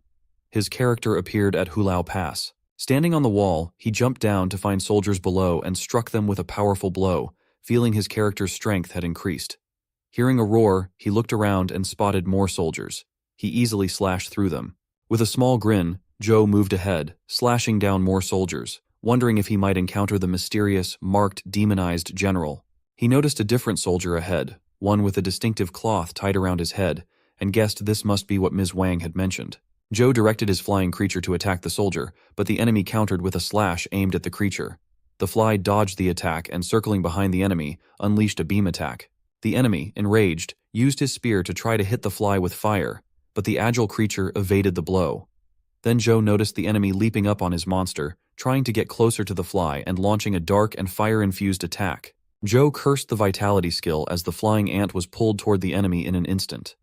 Just as the enemy attacked Joe with his spear, it passed through Joe's body. Shu realized how strong the enemy was and felt a burning desire to obtain such power for himself. Ju noted that the flying ant's specialty was its speed, making it one of the top creatures in the legend class. Yet, despite its prowess, it had still fallen to the demonized general. The enemy general had likely reached the pinnacle of the legend class. Joe flew to the area, but found that the previous demonized general was no longer there. As he stood on a rock, he narrowly dodged an attack and spotted several enemies. Joe sensed that there was still a chance for the general to reappear. Unfortunately, he only encountered a normal demonized general, devoid of any distinctive traits. He commanded the flying ant to attack and eliminate the enemies. After defeating them, Joe realized that the enemies were indeed legend-class creatures, and the normal demonized general was a far cry from that level. He obtained a level 15 vitality crystal, but felt a pang of frustration as his stats were already at their maximum limits. Absorbing the crystal wouldn't enhance them further. With no marked demonized general blocking his path, Joe resolved to continue his quest. As Joe pressed ahead, he came across a gate and wondered if it was the city gate of the Hulao Pass. He realized he hadn't encountered any strong opponents along the way, and suspected that the gate might offer a greater challenge. While approaching, an arrow suddenly shot from the wall, attacking Joe's character. Angered in the real world, Joe wondered who could have ambushed him. He couldn't spot the origin of the arrow but suspected it had been fired from within the gate. He quickened his pace towards the gate, but another arrow struck him. Realizing he couldn't dodge the arrow with his current speed, Joe decided to check the Hulao Pass on the internet. He found extensive information, but only a few details about the interior. He learned about an epic class team that had attempted a raid but was defeated, resulting in the area 5 miles within the Hulao Pass being classified as a forbidden zone, restricted to ordinary students and teachers. The available information about the demonized general was sparse, but it indicated that these formidable enemies appeared only occasionally in the Hulao Pass. Determined, Joe resolved to explore the area himself. Just then, his second pet appeared in the real world with a roar. Joe lifted it and acknowledged that he needed to feed both it and the flying ant. He planned to head to the Imperial City dungeon to secure some food for the pet and ensure it was well nourished before tackling the new dungeon. The pet's egg had been a challenge to hatch, nearly costing him his life, and he had spent extra hours securing the best food for it. This effort made him feel like a father to the pet. While touching the horn of his pet, it unexpectedly bit Joe's hand. He screamed loudly, causing his neighbor to think he was acting strangely. 2 students were in the Hulao Pass area of the game, using their powers to attack enemies. Wang observed their battle from the sidelines and noted that, after a few days, all the other students except Joe and his friend had gradually begun to attempt the challenge. However, those 2 had not returned since the first day. Meanwhile, Joe was playing the game on his phone and received a dimensional crystal. He was surprised at how low the drop rate was for skill crystals and even for companion eggs. He tapped to absorb the crystal and felt its effects in real life as it coursed through his veins. Joe wondered if his physique, having already reached level 11, was the reason he didn't experience any discomfort from absorbing it. He considered trying the Lotus Buddha body as a defensive skill. He activated the power, and a red crystal enveloped him, causing his vitality to deplete rapidly. Zhu realized that the skill consumed his vitality quickly, making it unsustainable for long-term use. Curious about its strength, he decided to test it further in the game. Joe continued playing the game and during battles utilized the new Lotus Buddha body skill. He hoped it would nullify all attacks from the soldiers. However, when a soldier attacked to break the protective circle, Joe realized that while the skill could weaken the force of the attack, it was not as effective as he had hoped. Despite his expectation that a vitality skill from a general would be sufficient to withstand the attack, it was still inadequate against the arrows. Disappointed, he found that the skill, which was supposed to be of legendary class, felt as flimsy as paper against the arrows. He suspected that the archer inside was of a higher class than legend, and concluded that approaching the door with such strength was unwise. As Joe reassessed his situation, he encountered a different demonized general from the one he faced before. The scene shifted to his principal's office, where a lady arrived and informed the principal that she had reached Sunset College. The principal mentioned that they had also obtained the trans-regional warrant and that the lady should begin her task without alerting the An family, arresting Joe swiftly. The lady agreed and prepared to proceed. The next morning, the lady stood before the vice principal with a man by her side. The vice principal inquired about what had led to the Special Supervision Bureau's involvement and why they were requesting Joe. The lady reassured him, saying not to worry. They were only there to talk and had no intention of causing harm. The vice principal mentioned that he was aware of their reputation and the potential consequences of taking Joe, suggesting that it would come at a significant cost. The lady noted that it seemed the vice principal was reluctant to hand Joe over. She then asked the man to present his card. When the man placed it on the table, the lady told the vice principal that he should understand its significance and asked if his college was prepared to violate the law. The vice principal recognized the card as a trans-regional warrant, astonished that such a decree was being used for a student. The scene then shifted to Joe's room, where he was still engrossed in the game. He rushed to attack the new general, who was using flame attacks against him.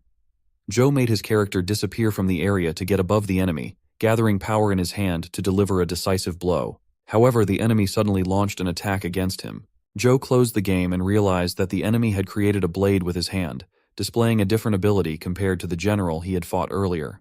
He wondered if this new enemy was a knife-wielding character, distinct from the cloth-based one he had encountered before, and speculated if there might be another special demonized general with a stone-based ability. Although he was not yet ready to face the cloth-wielding general, he thought he might be able to avoid the knife general's blade aura with Silverwing Flash. He considered that if he deactivated his companion state, he might have a better chance of winning the battle, as the general might present more openings when facing two opponents. Additionally, he couldn't use demonic light metal while in companion state, which would result in further losses. Just then, someone knocked on his door. Curious about who it could be at this hour, Joe opened the door to find a man who asked if he was Joe, and then requested that he come with him to the principal's office. Joe, puzzled, agreed, and followed the man to the principal's office. Meanwhile, Joe's neighbor watched in confusion as he was taken away. As Joe and the man walked, Joe noticed that the number of people around was dwindling. He stopped the man and pointed out that they seemed to be leaving the college grounds and were not heading toward the principal's office. Just then, the lady arrived and remarked on Joe's vigilance. Without warning, she rushed forward and punched him in the stomach, causing him to cough up blood. She declared that they were finally meeting again and that she intended to extract information about Jing from him, slowly and painfully. Joe realized it was as he had suspected. She was indeed after Jing. He responded that he didn't have any information and questioned whether she had any evidence to justify his arrest. The lady was taken aback that Joe was still standing, as that punch would have incapacitated someone of mortal class. She brushed off his question, stating that evidence was irrelevant until after they had arrested him. She instructed the man to take Joe away. Joe asked what would happen if he refused to cooperate. The lady replied that she would chop off his limbs and take him by force, suggesting it would be in his best interest to comply willingly. Joe used Silverwing Flash, emitting a blinding light that prevented the man from seeing him. Once the light faded, Joe had already managed to escape. The lady observed the flying vitality skill and instructed the man to pursue Joe, assuming he wouldn't have gone far. She speculated that Joe had headed into the forest and ordered the man to search there. As Joe leaped from tree to tree, he realized the lady was convinced that he was conspiring with Jing Daoxian and wouldn't give him a chance to explain himself. Moreover, losing the Immortal Sutra, which came from Jing, would make it easier for them to fabricate charges against him if he were captured. Suddenly, an attack struck him, causing him to fall from the tree. Joe feared that the pursuit was becoming too intense. A hand with green rays emerged from the underbrush, reaching out to grab him, but he managed to fend it off. He recognized that the pursuers were both at the legendary class, and if he continued running, capture was inevitable. Checking his phone, Joe discovered information about the underground Buddha city. He hoped that if he could reach that location, he might be able to evade them. Joe reached the underground Buddha city, but his pursuers followed closely behind. The lady was furious with the man who had stopped them to check their documents. The man suggested that they could not afford to waste any more time, especially if the An family were to notice. The lady acknowledged his point and immediately attacked Joe with a barrage of pink rays. Joe managed to dodge some of the attacks, but when 3 rays came at him simultaneously, he used his wings to fly upward. The lady noted that Joe's wings were indeed a legendary class ability, but she was certain that he wouldn't have enough vitality left to sustain it for long. As Joe descended, he resumed running and soon encountered a blood zone. As he prepared to jump over it, the lady attacked him again while he was heading upstairs. One of her attacks struck him, causing him to fall. The lady and the man halted at the edge of the forbidden area where Joe had ventured. The lady decided that if a student dared to enter, they shouldn't be afraid to follow. As they climbed the stairs, they saw Joe sitting there. The lady asked why he hadn't run away. Joe replied that they would die if they dared to enter the forbidden area. The lady told Joe to stop bluffing, and as the man approached him, Joe used his hand like a gun to shoot the man, causing him to collapse. The lady was shocked to see that the man was dead and demanded to know what Joe had done to him.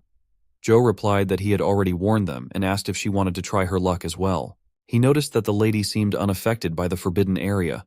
The lady, enraged, used her power to intensify her attack and remarked that something was definitely strange about the area. She realized that Joe's presence there made sense now. As a creature appeared behind her, Joe recognized it as a headless angel. The lady explained that this creature was said to be formed from someone who lost their head during ascension and was a dimensional being from the Western Federation. It had achieved great military success and was highly ranked within the Federation. Although not strong in offense, it possessed a very unique life providence. She warned Joe to brace himself. As the lady rushed to attack Joe, he wondered how she had managed to acquire the headless angel as her companion. Preparing for her assault, he used skeleton pieces to create barriers with long sticks around her. He summoned his pet, thinking that if he kept advancing, he might reach the Buddhist temple. If even the three-faced Buddha couldn't handle her, he would truly be cornered. The lady asked what other strategies Joe had in mind. She then used her power to break free from the barriers he had set up, visibly enraged. She demanded to know how he planned to fight against someone at the peak of the legendary class like herself. The lady attacked Joe, sending him crashing into the Buddha temple. She taunted him, claiming that he wouldn't be able to escape and would have to say goodbye to his legs. As she entered the temple, the eyes of the Buddha statue opened and attacked her fiercely. Joe watched with satisfaction, confident that she was being injured. Taking advantage of her vulnerability, Joe summoned the flying ant, intending to strike while she was weakened. The flying ant launched a demonic light needle at the lady, but she quickly summoned a want lion to aid her escape. Joe felt a sense of relief as the lady finally managed to flee. When the lady returned to the city, she was heavily injured. She planned to convict Joe of killing Federation soldiers, knowing that even if the Ann family intervened, her case would stand. Before she could finish her thoughts, someone pointed a gun at her and demanded to know what was happening. The lady turned and saw Tien, wondering what he was doing there. Liz referred to Tien as a warlord. Tien asked if Liz was attempting to kill a student at Sunset College and inquired about the reason behind it. Liz replied that the operation was conducted under the orders of the House of Lords and would proceed regardless of Tien's objections. The man instructed her to answer the warlord's questions and not to speak out of turn. Liz mentioned that their targets were connected to the operation. Without warning, the man shot her in the leg. As she screamed in pain, she demanded to know how he dared to shoot her. Before she could say more, he shot her second leg to force her to the ground. Angrily, the man asked if she hadn't understood his command and moved closer, threatening that if she continued to talk nonsense, her mouth would be next. Tien told the man to stop talking and to execute her, instructing him to inform her superiors to retrieve her body.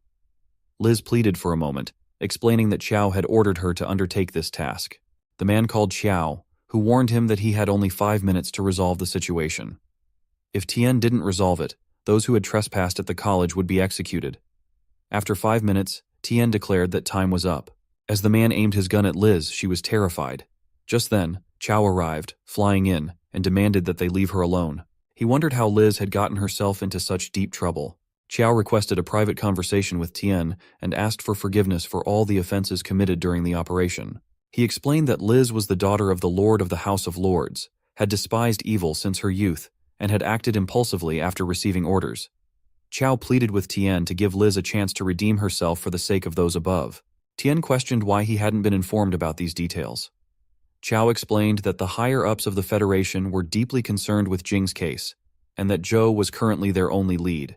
They needed Zhou's assistance with their investigation, and Tien had previously criticized Zhou, suggesting that Tien was aware of Zhou's dubious nature. Tien retorted that Zhou's issues were evident, but not everyone could be blamed for causing trouble.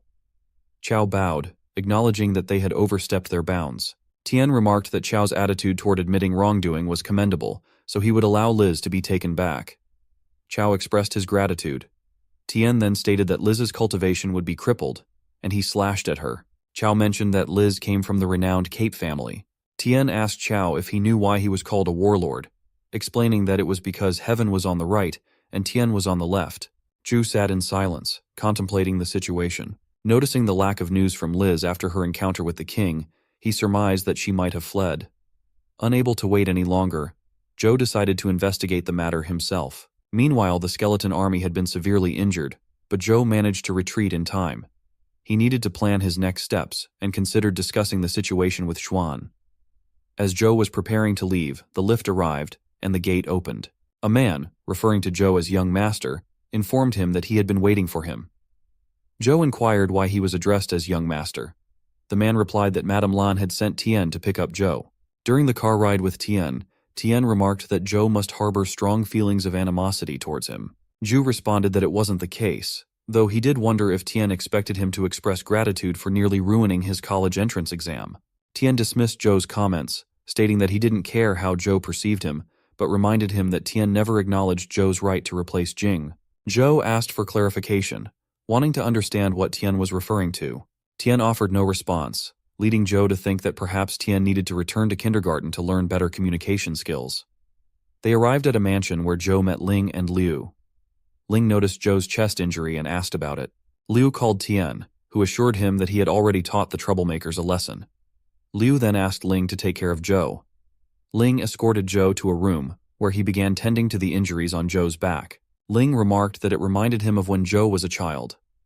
Zhou corrected him, saying that Ling must be mistaken, as it was Ling who used to get beaten when Zhou was young for flirting with the pretty aunt next door. Zhou then asked Ling about Tien's comment in the car, where Tien had mentioned Zhou taking Jing's place. Just then, Lan entered with a maid who informed Zhou that he now had the right to enter the territory of the divine gift. The maid handed Zhou some new clothes. Zhou thanked her, and then asked Liu why the divine gift was being granted to him. Liu explained that Xiao was not surprised by the divine gift and noted that the youngest son of the Li family had already informed Zhou about it. Zhao remarked that such an important opportunity had been taken away from Jing. Ling explained that Jing had suffered from cold factory syndrome since childhood. Although Liu knew Jing was strong enough to participate in the trial, she did not want her to push herself further and asked Zhou to understand a mother's concern. Zhou then questioned why Tien wasn't chosen instead. Liu responded that Tien was already exceptionally strong and didn't need the divine gift. Additionally, her father believed that Zhou was more suitable for it than Jing. Ling mentioned that Zhou was also acquainted with Xiao's father and had met him in high school. As Ling showed Zhou a photo of Xiao's father, Zhou realized that he was the former principal. Zhou recalled that his father had disappeared before his final year of high school, leaving him to stay at school and train even on weekends. It was during this period that he met the former principal. Zhou remembered practicing his punches when the former principal had thrown a cold drink can at him, challenging him to catch it. Zhou easily caught the can and recognized the principal. The principal suggested they take a break and go out for some good food. Zhou noted that he had heard the former principal retired early due to health issues and hadn't seen him since. He was surprised to learn that Lan was actually the daughter of his former principal. Lan assured Zhou that it was fine if he didn't want to take the risk. Zhou reflected on the situation and decided it was acceptable to avoid unnecessary risks. Later, Zhou arrived at his destination and was greeted by a man who informed him that the troublemakers would no longer pose a threat. Zhou got out of the car and received a call from Xuan. Xuan reported that there had been a commotion at the college, but it appeared that the An family had resolved the issue on Zhou's behalf. Zhou commented on how fast Xuan was. Xuan replied that it was the president's job to take care of the members. Zhou thought the club hadn't even been officially established yet. Xuan advised Zhou to get some rest after everything and wondered why he didn't complete the test the following day. Just then, Zhou heard a loud noise on Xuan's end and asked where Xuan was currently. Xuan responded that he was at Hulao Pass. Zhou asked what they were waiting for and said he would come over there, feeling the need to vent his frustration that day. Zhou arrived at Hulao Pass from the sky and leaped to attack a monster. Xuan remarked that Zhou's moves could be quite intimidating at times. Zhou wondered why, despite being so deep in, they hadn't encountered a demonized general yet. Xuan noted that he hadn't come across any demonized generals either, and it was odd that the area was so quiet. They soon saw frightened people arriving, urging others to flee as a marked demonized general was approaching. Xuan suggested Zhou go and confront it. Jing then told Xuan that Wei hadn't returned after covering for a few juniors. Xuan hurried off to check on Wei. Jing asked Zhou if he wasn't going to help his friend. Zhou replied that Jing seemed eager to try things on her own and asked if Lan had sent Tien to save Zhou because of Jing. Jing ran ahead, claiming she didn't know what he was talking about. The scene shifted to Wei, who felt she couldn't escape the situation. The general enemy appeared before her. Xuan arrived to assist Wei and asked if she was all right. He felt the shock of the battle affecting his organs and realized he was outmatched by his current opponent. Deciding to hold off the enemy and escape when he had the chance, Xuan attempted an attack to distract the foe. As the enemy was momentarily distracted, Tian grabbed Wei and began to flee. Xuan saw his summoned pet, a white tiger, fall to the enemy's attack in a single blow, which left him feeling devastated. Zhou and Jing observed the scene. Xu identified the enemy as the knife-wielding demonized general and thought that if he and Jing worked together, they might stand a chance. He proposed that any items dropped by the enemy would belong to Jing if they succeeded, and suggested they team up. As the enemy prepared to attack Xuan, he pushed Wei to safety and tried to escape. Zhu intervened, saving Xuan with the help of his flying ant. While flying away, Xuan expressed his gratitude, noting that Zhou had saved him numerous times and he wasn't sure how to repay him. Zhu requested that they not fight over the drops if they won. Xuan questioned if the two of them alone would be enough to defeat the enemy. Zhou responded that they would need a third person. At that moment, Jing launched a beam attack at the enemy. Xuan praised the offensive sun-shooting technique, marveling at its effectiveness, and asked Zhou how he had managed to convince Jing to use it. Jing, thinking of her grandfather, said that despite being born with cold factor syndrome, she was still able to utilize the sun-shooting technique to its fullest. The enemy, now enraged, began healing itself. Zhou urged them not to give the enemy a chance to recover and to finish it off while it was still injured. Despite their efforts, the enemy's pet attacked them as well. Xuan wondered if the enemy was trying to escape. Zhou clarified that the monster was moving rapidly underground with the help of a bloody horse and was heading toward Jing. As the enemy prepared to attack Jing, Zhou rushed to intercept and protect her. Jing reassured him that she could have dodged the attack on her own. Zhou set her down and moved behind the enemy to launch a counterattack. After defeating the enemy, Zhou obtained a skill crystal and offered it to Jing. She asked why he was giving it to her, noting that he must understand its value. Zhou replied that he wouldn't make her help him without compensation and reiterated that any items dropped by the enemy would belong to her. Jing turned away, saying there was no need for such a gesture since he was the one who had saved her. She made it clear that while she didn't want to owe him anything, he was mistaken if he thought she would treat him as a brother. Zhou shrugged off her comments, dismissing their significance. Wei took a picture of them together. Xuan remarked that he was used to such interactions, and Wei added that all the freshmen that year were exceptional. Back in his room, Zhou acquired the dimensional crystal and entered the game, facing the monsters. He noted how fierce they were, and observed a knife aura that drained all his vitality, capable of killing a demonized general instantly. He realized that the aura didn't consume a fixed amount of vitality, and recognized it as a unique vitality skill. It was no wonder that the marked demonized general could instantly kill the Jedi White Tiger, which was also renowned in the Legend class. Zhou acknowledged the power of the star-slashing knife aura, but resolved to use it carefully, noting that it was incredibly powerful when he expended all his vitality. He was concerned about what might happen when his vitality was depleted. A monster launched an attack at Zhou, catching him off guard. As he dodged the assault, he used the star-slashing knife aura, but the monster easily brushed off the attack. Xu realized with dismay that the knife aura hadn't even scratched the monster's skin. The monster then launched a lethal attack, ending the game for Zhou. Zhou reflected on how the vitality skill of the knife character Demonized General was ineffective against the first character Demonized General. He speculated that the symbols on the Demonized General's forehead were related to a rock-paper-scissors dynamic, with each of the three generals possessing unique abilities. According to the rock-paper-scissors rules, the star-slashing knife aura should be effective against the cloth character Demonized General. However, the spawn rate for these specific marked Demonized Generals was low. Zhou decided he would need to grind in other dungeons to improve his chances of encountering them. As Zhou's neighbor girl walked through the college, she overheard others discussing a video from Wei's club. They found it quite ridiculous. One boy wondered if the person in question was really a freshman, while another confirmed it, noting that the forum had been blown away by the news. A third boy remarked that Zhou was just a mortal class student, so it was surprising that he was fighting alongside Jing and had actually killed a marked demonized general at the peak of the legend class. The girl realized that her neighbor was incredibly strong. The scene then shifted to the faculty room, where Ms. Wang and a man were watching the same video. Mrs. Wang paused the video, and the man commented that not only had Zhou completed his studies and the test, but he had also killed a marked demonized general. He wondered why she wasn't happier. Wang explained that although Zhou was extremely talented, He had never attended any self-study sessions and had been gaming all day recently. She was determined not to let her students squander their talent on games. Additionally, she was preparing to submit her Mount Laojun teaching plan. The man agreed and advised that as long as Wang used the power of the mysterious wordless stele in Mount Laojun correctly, Zhou would likely overcome his internet addiction and focus more on his studies and training. As Zhou slept that night, he was jolted awake by a strange feeling. When he opened his eyes, he found himself in an unfamiliar and devastated world. The landscape was shattered, and monsters had slaughtered all the human military who had been fighting them. The few survivors were pleading for help. Zhu sensed someone behind him and turned around to see a figure smiling enigmatically. He woke up to find it had all been a dream. The vividness of the dream lingered. He could still recall the scent of blood and burning. Chu wondered about the mysterious figure from his dream. Was it connected to the list of Immortal Sutra? He speculated whether the hallucinations were a result of the sutra's influence, which had previously felt like nothingness, but now seemed disturbingly real. He questioned whether the dream was a sign of the sutra going out of control, a warning related to the Demon King, or something else entirely. As he pondered these thoughts, another of his pets appeared. Zhu wondered why it had come out on its own and whether it was hungry. He decided to put the dream out of his mind. No matter how much he thought about it, he wouldn't gain any clues about whether it was an omen or a catastrophe. The only thing he could do was to become strong enough before any threat arrived and find a way to advance to the legend class.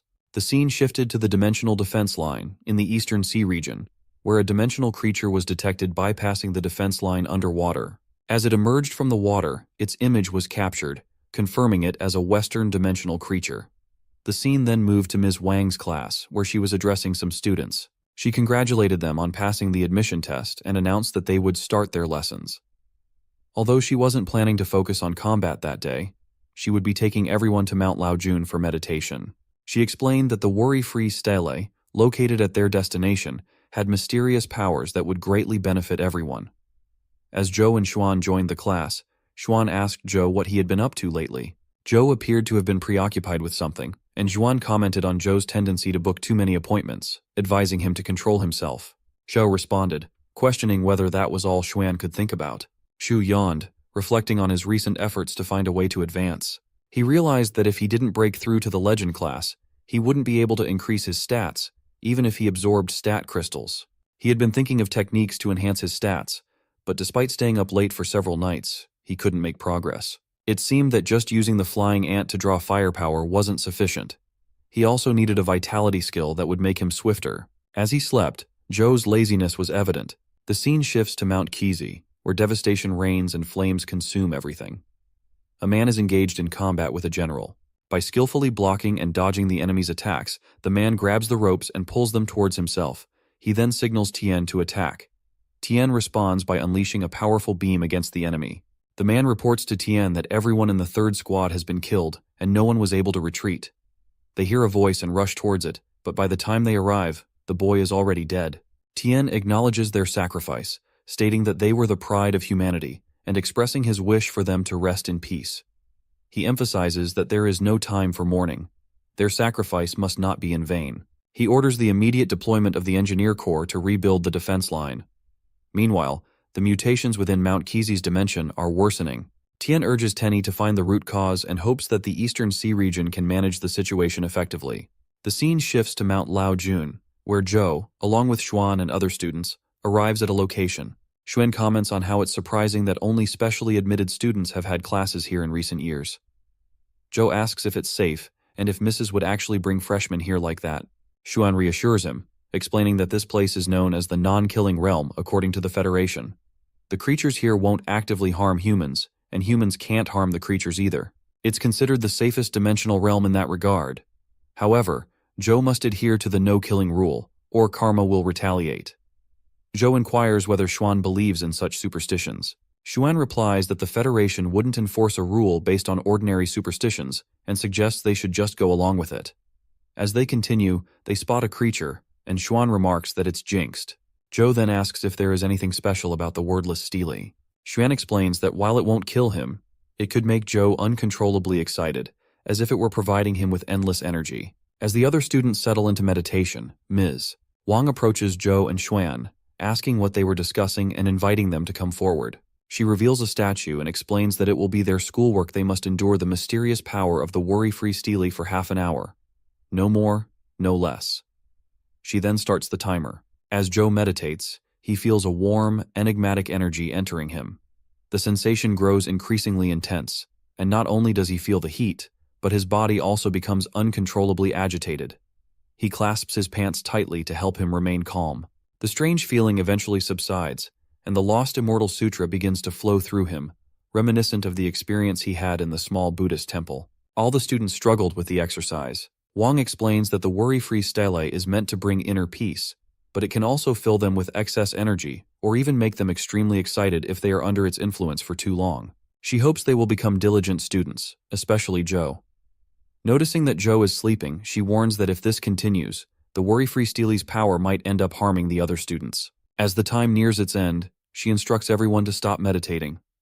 The students, now highly energized, eagerly talk about battling each other and are unable to contain their excitement.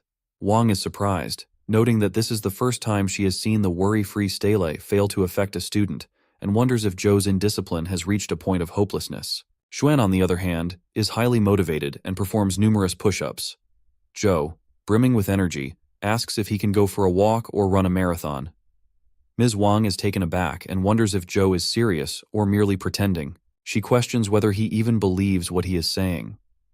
Ms. Wang allows Joe to leave and instructs him to return in 3 hours for the next session at the college. Joe heads into the forest and checks his profile. He notes that his vitality increased to 11 during the meditation, similar to the experience at the small Buddhist temple. One of his stats has broken through its limit again, and the vitality flowing through him clearly represents a third kind of vitality technique. Ju realizes that the worry-free stele must be a form of mysterious vitality technique, leading him to wonder if Mount Laojun might also have a place where he could acquire a mystic egg for free. While exploring, Joe encounters a dimensional creature, which he immediately recognizes as being of high level based on its appearance. Surprisingly, the creature ignores him and continues eating the grass. Joe observes that it doesn't seem aggressive and wonders if it might be consuming a rare spirit herb. He spots a similar flower at a distance, pulls it out, and reflects on its tenacity, questioning whether it is indeed a magical herb. The creature becomes extremely agitated, and Joe realizes that it was pulled away by the force of being thrown. The creature had come to eat the grass, but Joe had taken it instead. In response, the creature makes Joe fall to the ground. Joe argues that he found the herb first, implying that it should follow the principle of first come, first served. He notices that the creature has no intention of relinquishing the herb, so he decides to let it go and asks the creature if it wants it. The creature, feeling confused, turns and begins to leave. Joe reflects that even if he can't defeat the creature, he can at least make it uncomfortable.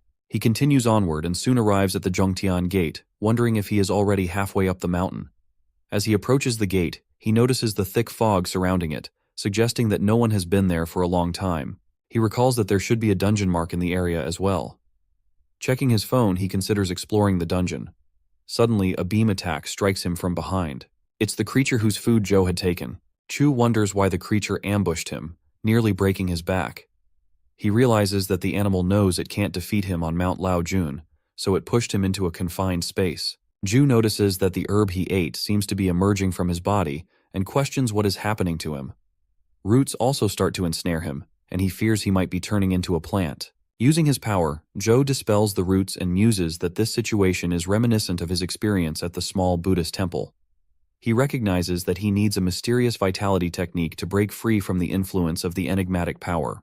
Confused about which direction to take due to the surrounding fog, Joe finds it difficult to see. The creature reappears and observes him. Initially frightened, Joe wonders what it wants. The creature uses its leg to clear the fog from the path ahead of Joe and begins to push him in that direction. Joe acknowledges that he understands the creature wants him to go that way, but comments that it doesn't need to push him. Joe arrives at a town and notes how quiet it is, wondering if this place is also within the dimensional area. He observes the giant trees behind the houses and is curious about the building at the end of the road, feeling a sense of déjà vu reminiscent of the small Buddhist temple. Upon investigation, he discovers that it is the Taiking Temple. Ju wonders if Taiking, one of the legendary 3 pure ones, is worshipped there, and whether the Taiking Temple might be cursed like the Buddhist hall. He decides he shouldn't enter, but the creature pushes him inside. Inside the temple, Joe hears a voice proclaiming that the Great Tao is formless and brings forth heaven and earth. The Great Tao is heartless, governing the sun and moon. It is nameless, nourishing all things, and thus called Tao. The voice explains that those who enter are followers of Taoism and must choose one of the 3 pure talismans. 3 cards appear before Joe. Reflecting on his past experience as a Buddhist and now facing Taoism, he wonders what is happening and whether anyone can explain it to him. Joe faces the task of choosing one of the 3 cards: the Jade Talisman, the Wood Talisman, and the Metal Talisman.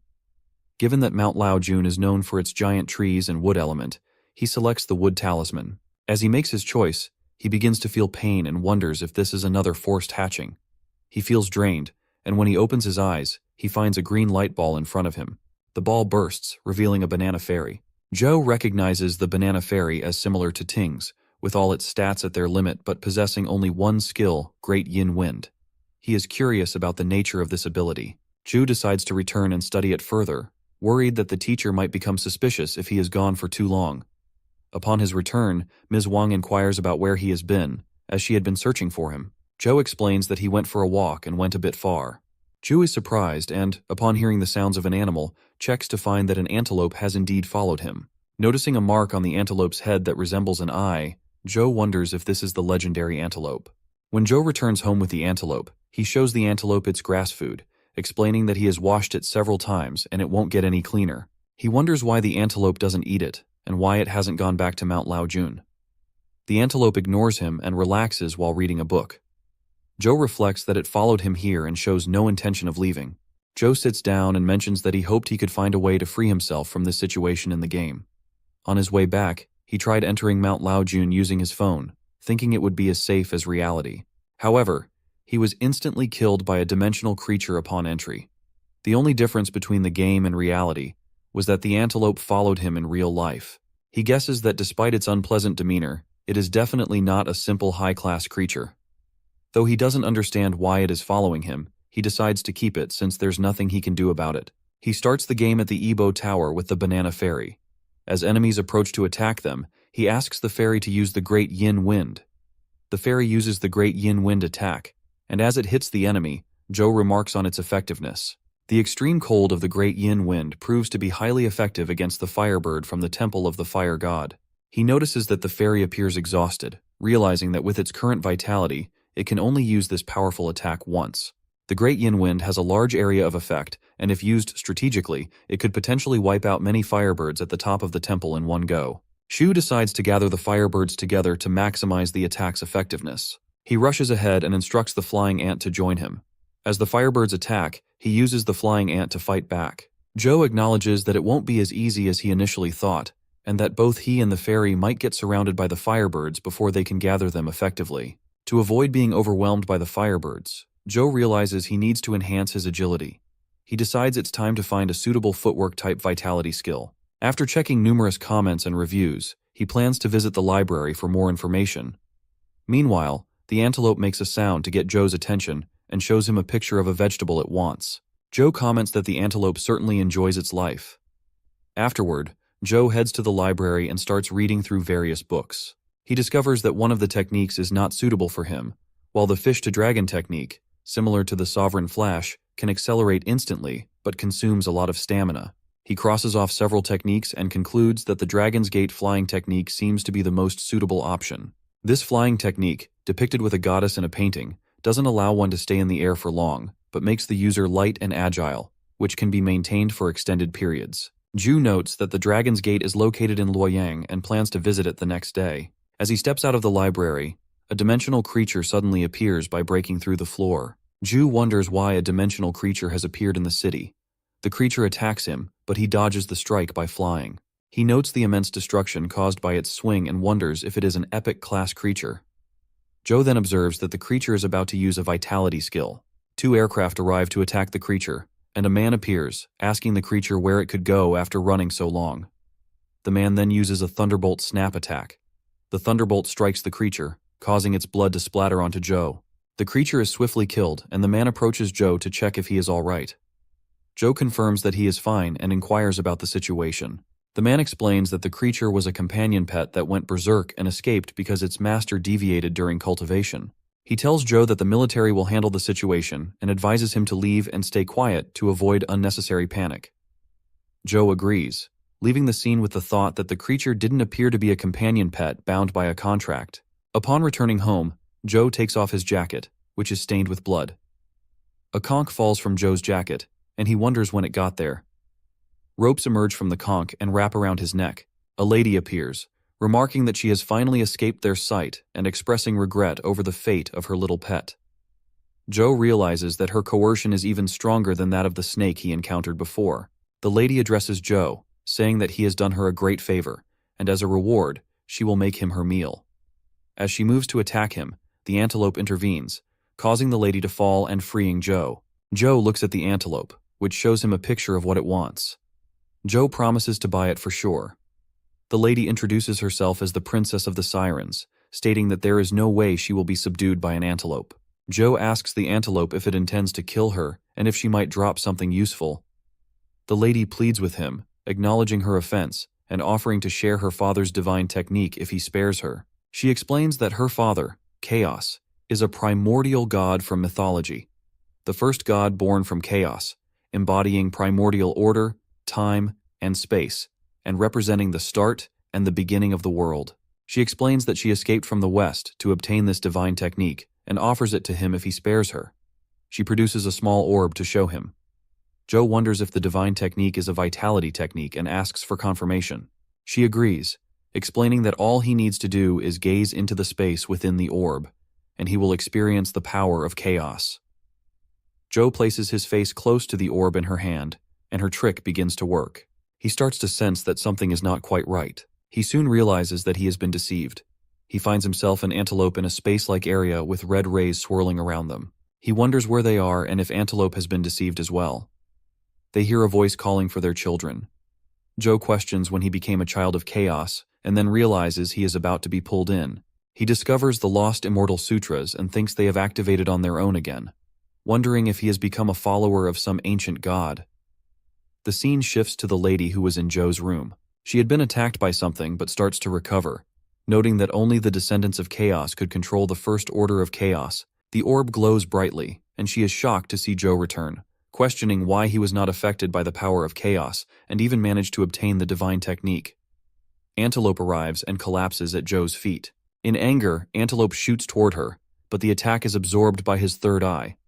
Joe explains that the siren's orb has become an empty marble after losing the first order of chaos. He then called Antelope, and suddenly it was absorbed into the small orb in Joe's hand. Joe commented that the space still seemed to exist, and speculated that it might function like a real-life game inventory.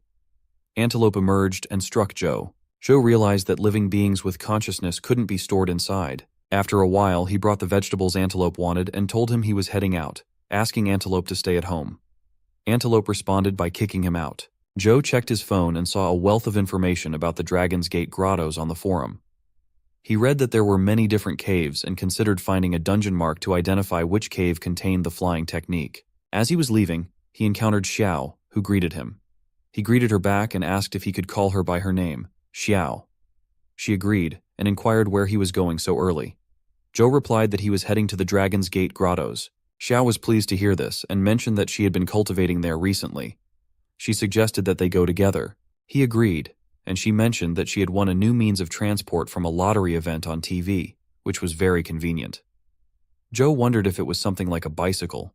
When they stepped outside and Joe saw an aircraft, he asked if she was truly a princess from a country blessed by the Ringasus. She questioned if it was strange to win a helicopter from a lottery. The scene shifts to the dimensional area of the Dragon's Gate grottos. As Joe and Xiao arrive, they observe many people wandering, trying to decide which cave to enter. Some are engaged in bartering. Joe notes the vastness of the Dragon's Gate grottos and wonders if there will be a dungeon mark here. Xiao asks if he is also here for a mission. Zhao replies that he is searching for the Dragon's Gate Apsara technique. Xiao explains that the Dragon's Gate Apsara technique isn't a drop from the dimensional beast in the Lotus Cave, and her target is the best Apsara. She mentions that she is in need of an assistant and proposes a deal to Joe. When Joe asks what the deal is, Xiao explains that she needs to kill an Apsara beast and requests his help in exchange for the Apsara technique crystal that will drop. Joe agrees, thinking that a skill crystal is one of the rarest item drops. He reflects that there is no guarantee it will drop as she hopes, and wonders how she can be so lucky all the time. They reached the Lotus Cave and spotted the Apsara beast. Xiao instructed Zhou to film her battle beautifully and handed him her phone. She launched an attack by flying, and Zhou also took to the air to record. He thought she needed someone to capture the moment. The beast attacked her, but she dodged and slashed at it. While recording, Zhou noticed a dungeon mark in the area. After Xiao defeated the beast, she handed him the crystal containing the Dragon's Gate Apsara technique and asked how long the video was. Zhou replied that it was 1 minute and 5 seconds. Zhu took the crystal, thinking how lucky Xiao was to have a rare skill crystal drop on her first attempt. Xiao remarked that it had taken her a long time. Huang arrived and asked if Xiao was there to break his record. Xiao admitted that she had failed again. Guang introduced a boy who had broken Huang's record in 20 seconds. Xiao inquired if Feng had come to Sunset College and how he was doing. Guang explained that Feng was not continuing and that Feng's legendary life providence as the heavenly king of the quick blade made him a specialist in the field, suggesting there was no point in competing with Feng's speed. She said she was planning to explore other caves to challenge herself and then asked about Zhou's plans. Zhou replied that he intended to roam around the area. Huang mentioned to Xiao that he wanted to discuss venture capital, referring to their previous conversation. Xiao ignored him and continued on her way. Huang followed, determined to talk to her about it. Feng approached Zhou and remarked that he had seen the video of Zhou defeating the marked demonized general and was impressed by his strength. Feng admitted that he was skeptical when the teacher said Zhou was making progress, but he didn't expect Zhou to take on the role of cameraman. Feng felt somewhat embarrassed. Huang reassured Zhou not to take Feng's comments to heart, explaining that while Feng was a good person, he could be a bit arrogant. Zhou reflected on how their dynamic was like that of close friends, and now that everyone else had left, he decided to explore the new dungeon. As Zhou examined the area, he realized that the Dragon's Gate Grottos was indeed one of the dungeons. He walked around and saw Huang sitting nearby, calling out for people to sneak a peek and take a glance, emphasizing that they shouldn't miss the opportunity. Zhou called out to him, and Huang recognized him immediately. Zhou asked if Huang was involved in street vending. Huang confirmed and explained that he was selling eggs from the stone Kylan, a legendary class creature. He asked if Zhou was interested. The stone Kylan had impressive stats and a vitality skill called Petrified Skin, which provided strong defense. While its offense was lacking, in rare cases, it could hatch with a divine skill. The Kylan's dominating body could convert its defensive abilities into offensive power, making such stone Kylans top tier among legendary class creatures. Huang offered Zhou a special price of 200,000 dimensional points per egg and asked if Zhou wanted to try his luck. Zhou inquired why Huang assumed he had the money. Huang looked disappointed and explained that since Zhou was with Xiao, he assumed Zhou would be wealthy as well. Zhou scanned an egg and noted that he had examined over 10 companion eggs with his phone, all of which had petrified skin as their skill. He acknowledged that the Kylan's dominating body was indeed rare. Zhu told Huang that if he could break the defense of the stone Kylan, he might obtain many companion eggs, implying that the Kylan was quite powerful. Xiao arrived and commented that it wasn't unusual and that Huang didn't appear to be as he seemed. She mentioned that Huang was currently ranked first in their college's power rankings. Huang, seeing Xiao's return, asked if she wanted any stone Kylan eggs. She declined, stating that she preferred cute pets. Xiao then revealed that Huang was actually the strongest person in the college. Zhou pointed out that if Huang was subsidized by the college, he should have money. He questioned why Huang was selling the companion eggs. Huang explained that he was raising funds to develop a game.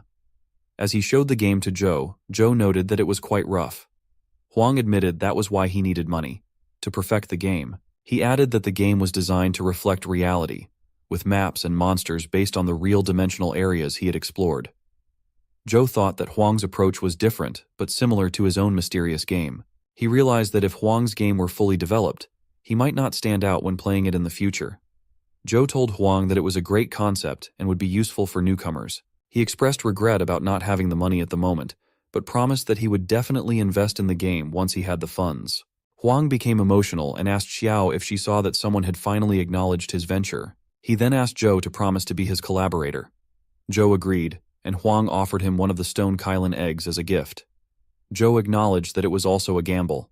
When Zhou returned home, he found that Antelope had eaten everything in sight, resulting in a significantly increased body size.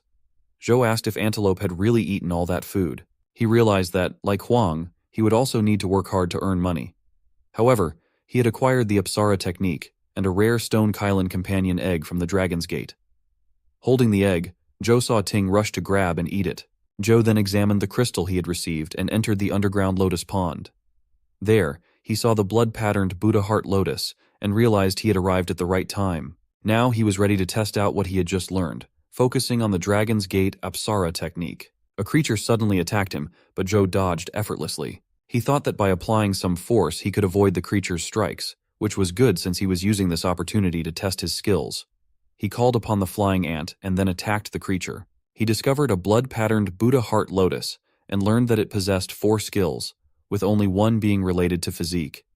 He noticed a mark on his hand, and the system prompted him to merge the companion egg into the skeleton ant. He agreed, knowing that the process had only a 1/3 chance of success. However, considering the skeleton ant had been badly injured by Liz and had potential for evolution, it seemed worth the risk. As the merging process completed, the skeleton ant evolved into the lotus ant. Joe checked its profile and noted that its stats were superb within the legendary class, having inherited all the skills of the blood-patterned Buddha heart lotus. He thought about summoning it now, though he was concerned about its size, as it was as large as the skeleton ant and might overcrowd the room. Next, he headed to the new dungeon he had, eager to test the strength of the lotus ant.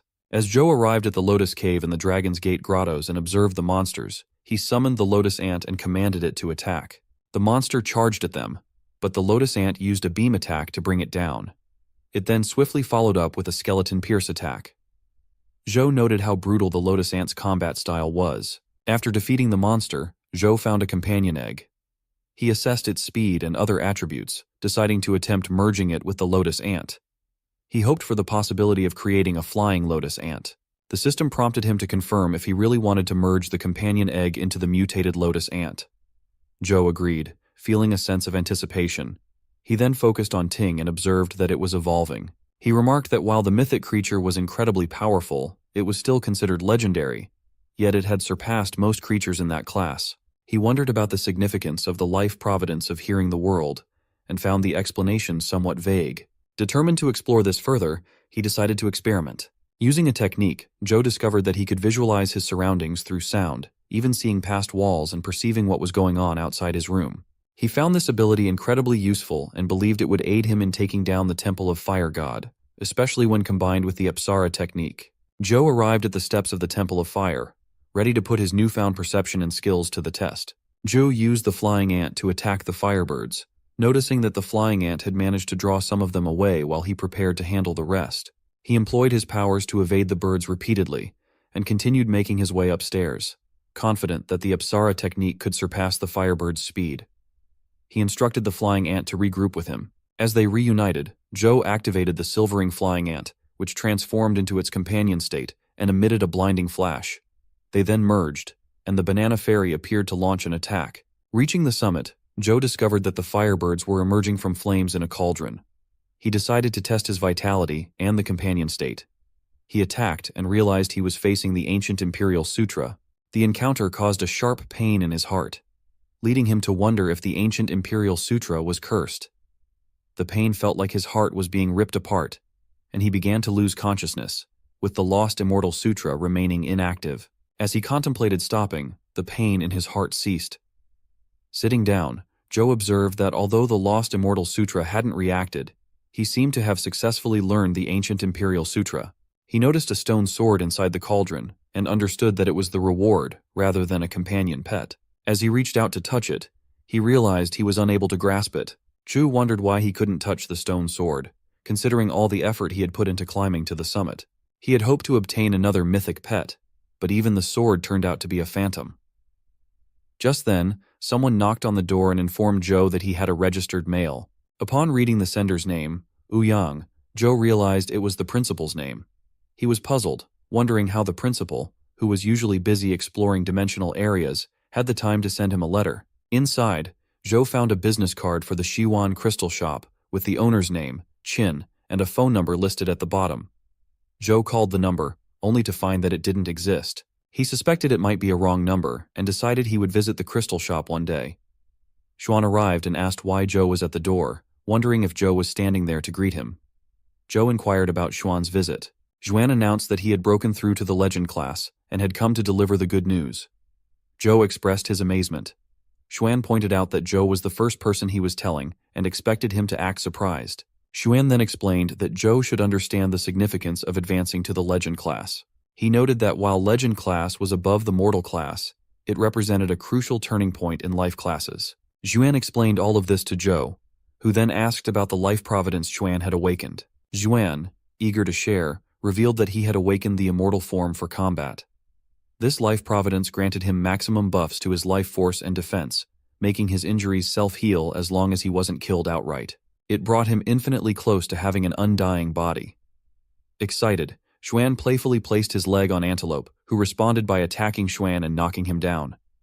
Zhou rushed over to check on Xuan, asking if he was okay. Xuan, still in shock, remarked that despite his new providence, he could still be hurt, and wondered what kind of creature Antelope was to have broken his defense with a single kick. An ambulance arrived to take Xuan away. As he left, Xuan told Zhou that with his strength, breaking through to the Legend class should be within reach if he worked harder. He urged Zhou to stop isolating himself, questioning how anyone could suddenly advance to the Legend class while being a shut-in. Zhou realized that if someone who gamed all day suddenly became stronger, people would definitely be suspicious. To avoid drawing attention, he decided he needed to train regularly. He set his training mode to normal and prepared to show his face at the gym before returning to his game. As he started training, he used his keen listener ability to sense and perceive even the slightest adjustments in the pitching machine's trajectory.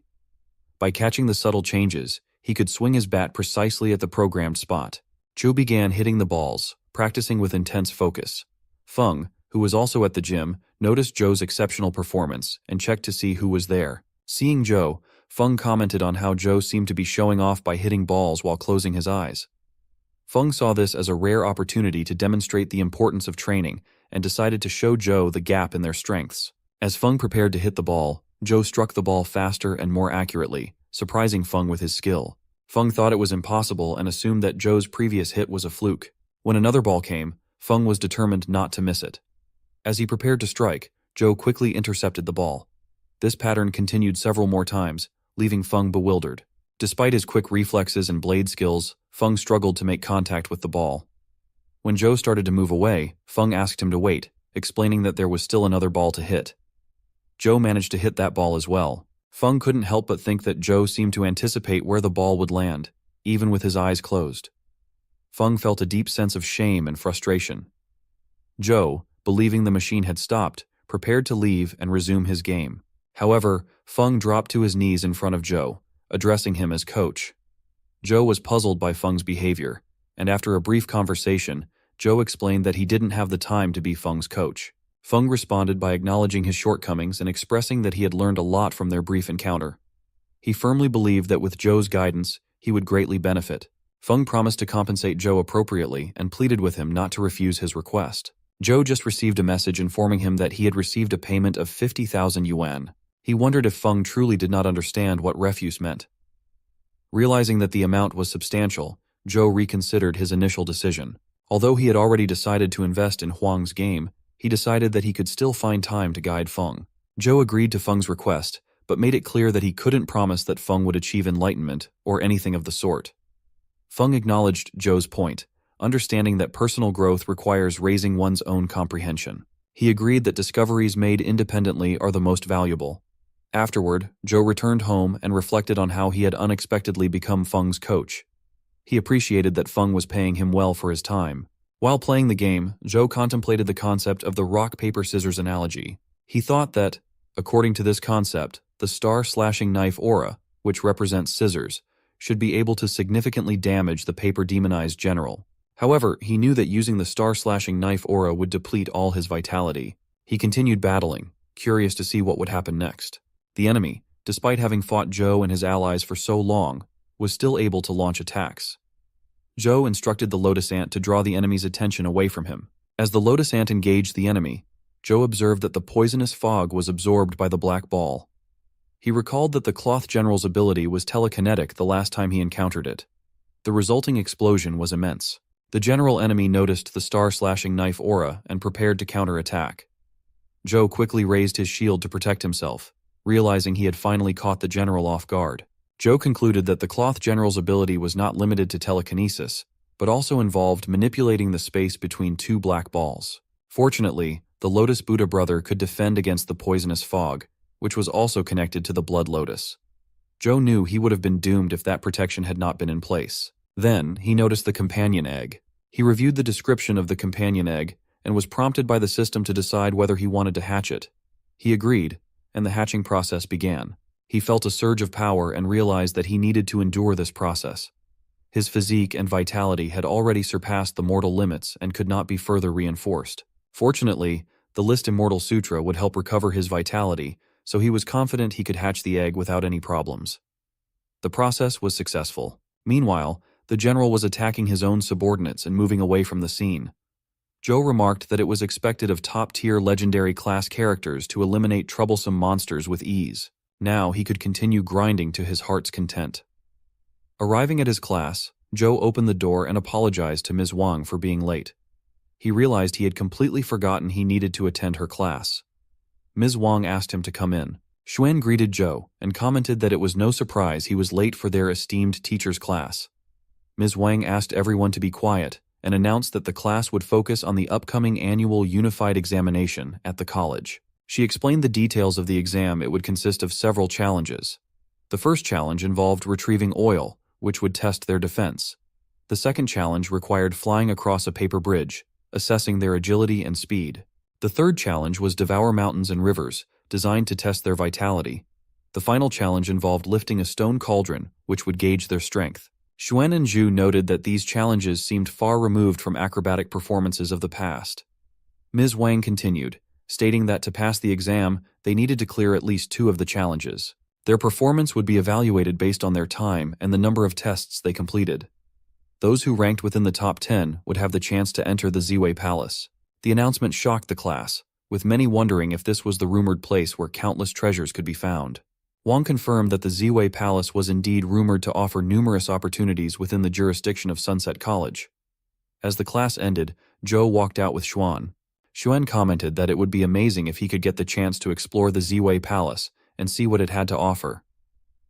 Zhou asked Xuan if, as the third young master of the Li family, he wouldn't be able to secure a spot in the top 10. Xuan replied that it was quite challenging, given the presence of many strong competitors and only 10 openings.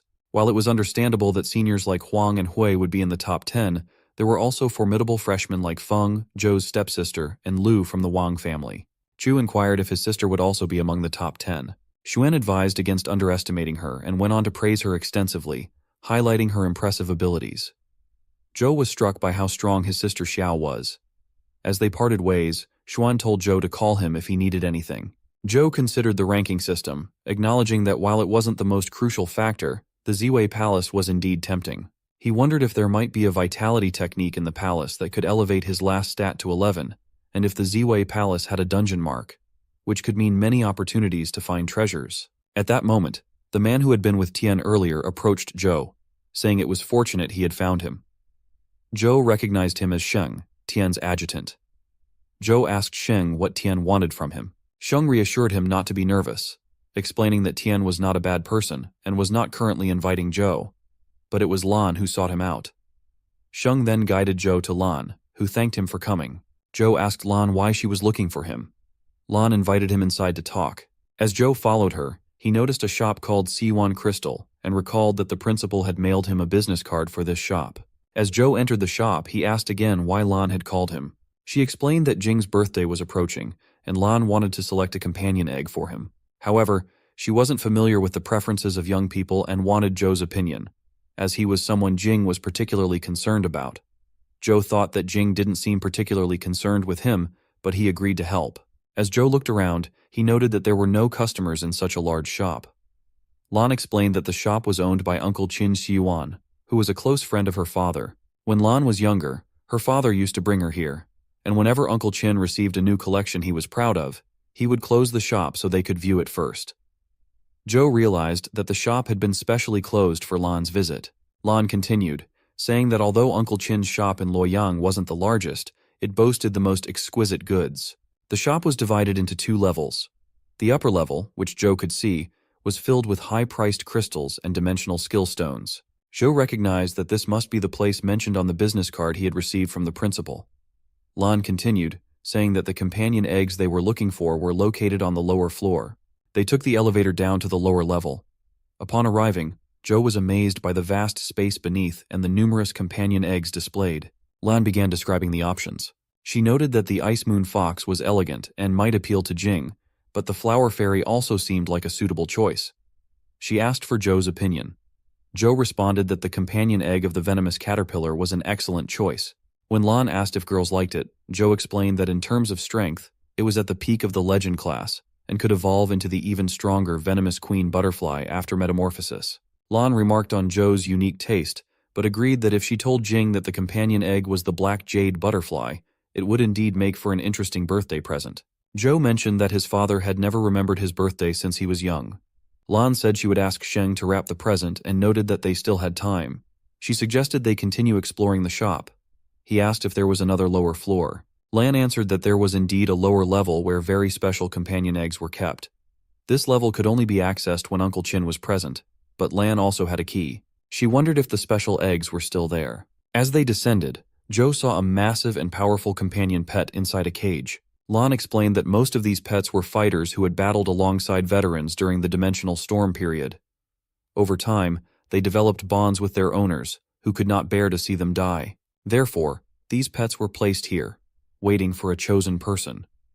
The gate opened, revealing someone bound with chains. Zhou asked if this was a companion pet. Lan admitted she didn't know either. Every time she visited with her father, he always watched over it, and she had not expected it to remain there after so many years. She had asked her father about it before, but he had remained silent. Only Uncle Qin knew that Lan's father had placed it there. Afterward, they exited the shop, and Lan mentioned that it might be getting late, so she would have Shang drop Zhou off. Zhou agreed, still feeling that something about the encounter was unsettling. He had a lingering feeling that the chained figure was watching him as they left. He wondered if the mysterious message from the old principal was related to this situation. He pondered whether the numbers on the business card might be the code needed to unlock the cage. It struck him that if Lan hadn't shown him this place, he would never have encountered the companion pet. He was still trying to understand what his old principal had been trying to communicate to him. As Zhou and Xuan were in class, it was announced that they were free to leave. Xuan sat with his head down, while Zhou played a game. When Zhou heard Xuan's voice, he commented that Xuan had been singing throughout the entire class, wondering what was wrong. Xuan explained that the following day was the deadline to apply for a new club, but they were still short one person to establish it. The freshmen nowadays were utilitarians who rejected any new club proposals outright. Although they only had 4 members at the moment, the club had great prospects for growth and advancement. Zhou dismissed Xuan's speech as cliched and remarked that it was no wonder no one wanted to join. Xuan wished for someone who hadn't joined a club yet, stating he was open to anyone. Zhou then mentioned a potential candidate, Dian. Xuan was shocked and asked why. Zhu explained that since Dian was known as the Devil, he doubted any clubs would invite him. Xuan recalled that Dian had previously caused trouble and that he hadn't settled scores with him yet, so Zhou was serious. Zhu explained that at that time in the arena, both sides had agreed to a bet, which Dian honored. Zhou believed that this made Dian a good candidate. Later, he had met Dian, who appeared to be a kind and gentle person. Xuan asked if Zhou was sure he was talking about Dian. Zhou replied that they didn't have any other options anyway. Xuan decided that since Zhou was the one making the suggestion, he would check where Dian was currently. The scene shifts to the Miryao Buddha Cave, where some legendary class Vajra Guardians were stationed. As Zhou and Xuan arrived, Xuan pointed out that these were all Vajra Guardians and questioned if Dian had really come here for training. Zhu reassured him not to worry, explaining that the Guardians moved very slowly and rarely attacked people, so they should be safe. An hour later, as they continued searching for Dian, Xuan asked if Zhou had found him. Zhou admitted that he had not.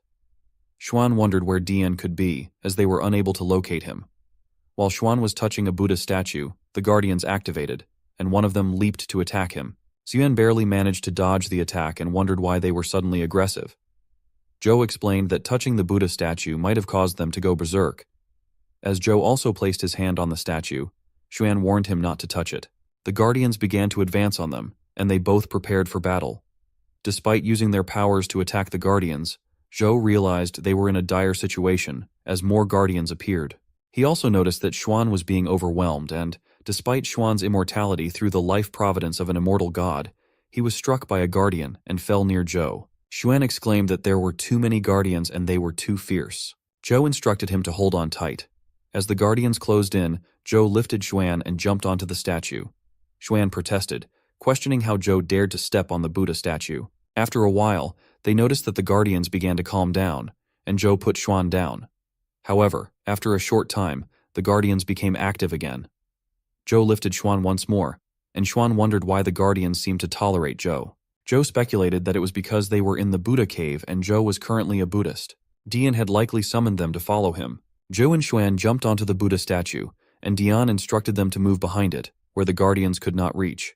Once they were safely positioned, the Guardians stopped their advance. Xuan taunted the Guardians, noting that they couldn't follow them behind the statue. Dian assured them that they would be able to leave after an hour and return to their normal state. Zhou realized there was a cave behind the Buddha statue. Xuan explained that they had come to find Dian with the intention of establishing a club and inviting him to join.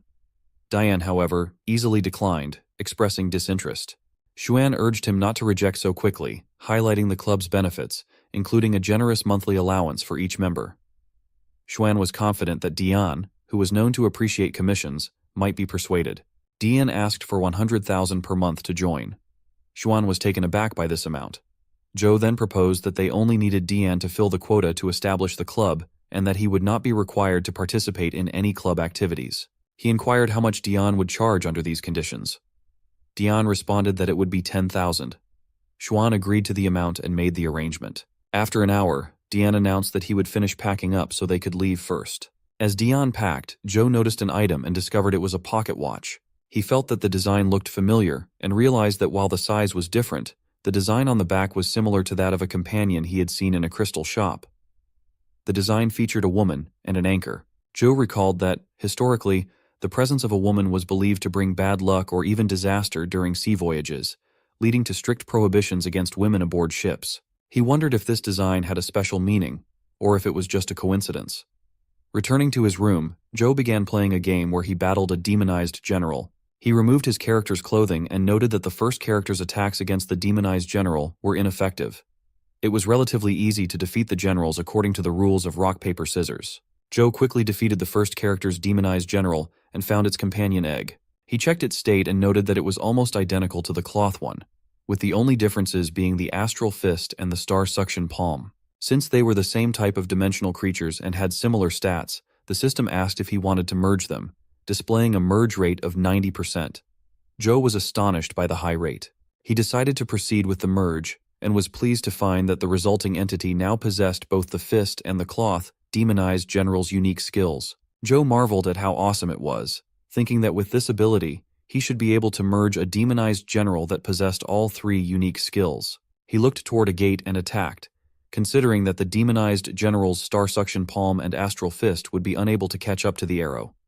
He used star slashing to intercept the arrow, but it still struck him. He lamented that even the currently marked demonized general couldn't block the arrows, and that he couldn't break through the barrier from the Hulao Pass, even with all three skills. He wondered if he had been wrong to assume that a specific skill was required to pass through, similar to the small Buddhist temple. None of his attempts, including the star-slashing knife aura that used all his vitality, the divine might fist, and the ash palm, were successful. Zhu realized that he hadn't obtained the ash palm from a dimensional crystal. It was a transformed skill he acquired by combining the skeleton palm and the 1-inch punch. He checked and concluded that some skills couldn't be obtained directly, but had to be acquired through lower-ranking skills, and then transformed into higher-ranking ones. Although the three demonized generals restrained each other, their merge rate was still considerably high. Zhu wondered if there might be a connection between their unique skills, and if studying all three skills could help him acquire a high-ranking skill.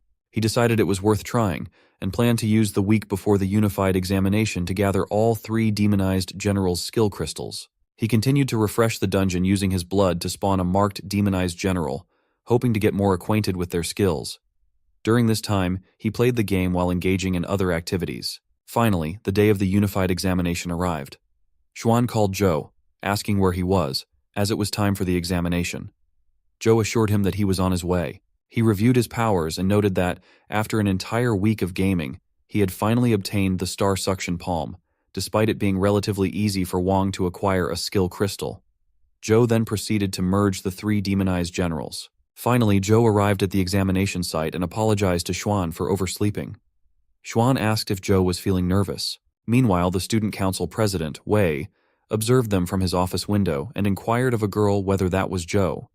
She confirmed that Zhou had participated in killing and defeating the marked demonized general at the Hulao Pass. She added that, although Zhou was still in the mortal class, they had not found any significant background on him, other than his minor association with the playboy young master of the Li family. Wei commented that, unfortunately, the unified examination tested one's strength, so regardless of how powerful a mortal class technique was, Zhou's ranking would likely only be around 100. As a result, Zhou was placed on the student council's waiting list. Wei then noticed that the genius Jing, Xiao from the Wang family, Feng, and Huang had all arrived. When Huang approached Zhou, Wei hid and wondered how Huang could be so close to Zhou. The lady accompanying Wei mentioned that Huang was the one who did not get along with Zhou. Before she could finish her sentence, Wei questioned her, pointing out that she had previously said Zhou had no background, so how did he know so many people? She replied that Zhou was merely a student. Wei noted that with Zhou's connections, if they could recruit him into the student council, they might gain access to Zhou's entire network. He instructed the lady to reinvestigate Zhou's background in detail. Remembering that she was responsible for setting up the examination site, he told her to follow his instructions. She agreed. One by one, students took their turn in the test, which involved lifting a heavy object. Most struggled and could barely move it. When it was Zhou's turn, he lifted the object effortlessly with a single hand, scoring full marks. He thought to himself that the cauldron felt unusually light. After all the students completed their exams, the grades were finally posted. Zhou looked at the results and noted that the top scores were achieved by the most exceptional students, with full marks. He thought that this was to be expected. To his surprise, Zhou's name appeared in the top 10, which left others wondering about him. Feng commented that it was as expected of his coach. Wang was astonished to see Zhou's name among the top 10 and wondered if a mortal class student could truly be such an exceptional genius. Xuan was equally surprised and remarked that Zhou's lifting score was higher than his own. Zhou admitted that he had no idea how this happened. He felt that not only the cauldron but also the difficulty of the other tests seemed unusually easy for him, leading him to suspect something was amiss with his grade. At that moment, Wei approached Zhou and introduced himself as the student council president of Sunset College. He asked if he could speak with Zhou privately. Xuan asked when Zhou had become acquainted with the student council president. Zhou replied that he had never met Wei before. Zhou followed Wei into a room. Wei began by congratulating him for making it into the top 10, and mentioned that Zhou would have the chance to visit Ziwei Palace. He noted that it was exceptionally rare for a mortal class student to achieve such a high ranking. Zhou asked if Wei had lowered the difficulty of his exam, questioning why he would do that for a stranger. Wei responded that he believed Zhou had great potential. He emphasized that Ziwei Palace was a significant opportunity for a new student, and that it would be a shame for Zhou to miss out on it. Zhou urged Wei to be straightforward. Wei then revealed that the position of vice president was currently vacant and offered to nominate Zhou for the role. Zhou stood up, declining the offer, and stated that he had no interest in joining the student council. Wei was surprised, as the student council controlled many aspects of the college and student life, and many students aspired to be vice president. It was unusual for someone to turn down such an opportunity. Zhou explained that his friend was still waiting for him and asked if he could leave if Wei had nothing else to discuss. Wei agreed and told Zhou that the doors of the student council would always be open for him. If Zhou ever changed his mind, he should definitely come to see Wei. Zhou then left, and the girl asked Wei how Zhou could reject such a significant opportunity. Wei replied that it was fine. Winning someone over couldn't be done overnight. Zhou was not an ordinary person, so doing him a favor posed no harm. The girl then presented some documents that the college had passed to Wei for review. Wei asked what they were. As he examined them, he wondered about the exchange student from Covenant College. The scene shifted to a building where Liz was fuming and told John to leave. Another lady, concerned, asked Liz if she needed to recuperate. John remarked that it was surprising a mortal class student could cause Liz such distress. Liz retorted that it was John's fault. John continued, explaining that he had applied to be an exchange student at Sunset College, specifically to meet the person who had caused the AN family to offend their Cape family without hesitation. He then asked if that person was Zhou. All 10 of the top students gathered near the gate of the Ziwei Palace. They were given arrow-shaped tokens, which the college had found from there, and they needed to use these tokens to access the treasures within the palace. We explained that all kinds of items were mixed together, so they might receive anything from a secret skill or a companion egg to ordinary antiques or jewelry. As they heard a ringing sound, the gate finally opened. They were instructed to pick a light ball, pierce it with their token, and the item inside would be their treasure. Feng remarked that there were so many options, making it difficult to choose. One of the boys threw his token to select an item and suggested relying on luck, as it was impossible to distinguish the value of the items based solely on their appearance. He received a treasure, and Xiao, excited, asked if he wasn't going to open it. The boy replied that opportunity makes the thief. Zhu thought that he actually had only one chance, and considered that if he could find the dungeon mark, all the treasures would be easily accessible to him. He continued searching, but despite his efforts, he couldn't find the small hand symbol. He found a gate and wondered if it was behind it. Xing warned him not to go any further, stating that the gate had devoured countless experts who had attempted to enter. Xing advised that if Zhou wanted to avoid death, he should stay away from the gate. Zhou decided to give up on finding the mark and instead opted to pick a treasure. Xiao approached and asked if Zhou wanted her to choose one for him. He agreed and asked if she had picked one for herself. She confirmed that she had and showed him a large treasure box. He said he was going to pick randomly and was now relying on Xiao. Xiao took his arrow, tossed it without checking, and retrieved a box. She mentioned that she didn't know what was inside, but since she had chosen it, it would surely be good. As Zhou opened it, he discovered an ancient lamp and wondered if he might get a genie if he rubbed it. When he rubbed the lamp, a small flame appeared, and he felt his body being controlled by an unreasonably strong force. He realized that the power was coming from the lamp. He began to dance involuntarily as the lamp compelled him to do so. It felt strange, and he thought the dance steps were deliberately channeling all his vitality to create a new flow, which suggested it was a vitality technique. Zhou then saw a lady commanding her army to slay the gods if they opposed, and to cut down the immortals if they defied her. She declared that she would neither converse with gods nor side with immortals. Chu wondered what he was witnessing and realized that when he returned, it would be the end for the immortals. He woke up to find himself in his room, and both Banana Fairy and Ting were delighted to see him awake. He realized that they had come out on their own again and noted that it had been a long time since he had a good sleep. He had been plagued by endless nightmares before, but they had finally disappeared. He attempted to get up, but the force was so great that he broke through the ceiling and crashed into the floor above. He was shocked by how strong he had become. A girl in a towel, visibly angry, struck him. Afterward, Zhou called the workers to reconstruct the area. He examined his profile and thought that he must have broken through to the legendary class. He felt incredibly lucky but was curious about the Life Providence King's Sai and what kind of riddle it contained. He found it strange that he couldn't see his stats like he could in a game. Although everyone should be able to feel the power of their life providence to some extent, he only sensed its existence without any clear guidance. He was unsure of its effects but felt confident that he could continue to improve his stats and no longer had to worry about dying when he hatched legendary class creatures. He then reviewed the other vitality techniques he possessed. As he began his assessment, he discovered that he could access all of them except for the King's Sai. Besides the First Order of Chaos, each vitality technique that had been copied from the Immortal Sutra had formed an independent name and life providence. It was time for him to explore more places. He ventured into a dungeon, deep within a cave, and with the help of his pets, he battled the enemies. He instructed his pets to provide cover while he fought. When he noticed a swarm of flying enemies approaching, he summoned the demonized general to aid in the battle. After defeating them all, he found several companion eggs and thought that Banana Fairy might enjoy them. Ahead of him lay a massive rock, which he jumped over. There was a crack in the rock that served as an entrance. Inside, he discovered a monster surrounded by some yellow liquid.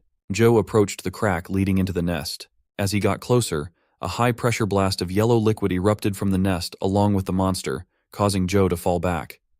He surmised that the creature was likely of epic class and decided not to engage directly. He summoned Banana Fairy, who had recently advanced to the legendary class, a development that was expected since he had previously fed it many legendary class black-winged flying ant companion eggs.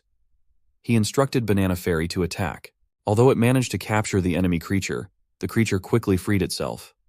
During this time, Zhou entered the nest, reasoning that the great yin wind wouldn't be enough to kill the creature, but could certainly restrain it temporarily. He discovered the yellow liquid and, curious about its nature, fell into it. The screen then displayed that he had consumed golden ant honey, which increased his vitality by 1. Zhou was surprised by this increase in vitality. Just then, the enemy creature charged at him with great speed, preparing to attack. Zhou turned off the game and reflected on how reaching the legendary class had significantly improved his stats. However, he noted that low stat crystals barely made a difference now, and that golden ant honey was actually effective in boosting his stats.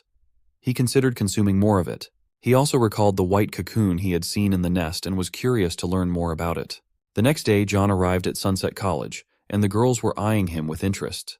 Wei accompanied John and expressed gratitude for the tour of the college, noting how astonishing it was. John felt that he would learn a lot during his time there. Wei mentioned that he had heard John was a genius renowned as the Saint of Covenant College, a reputation well-deserved.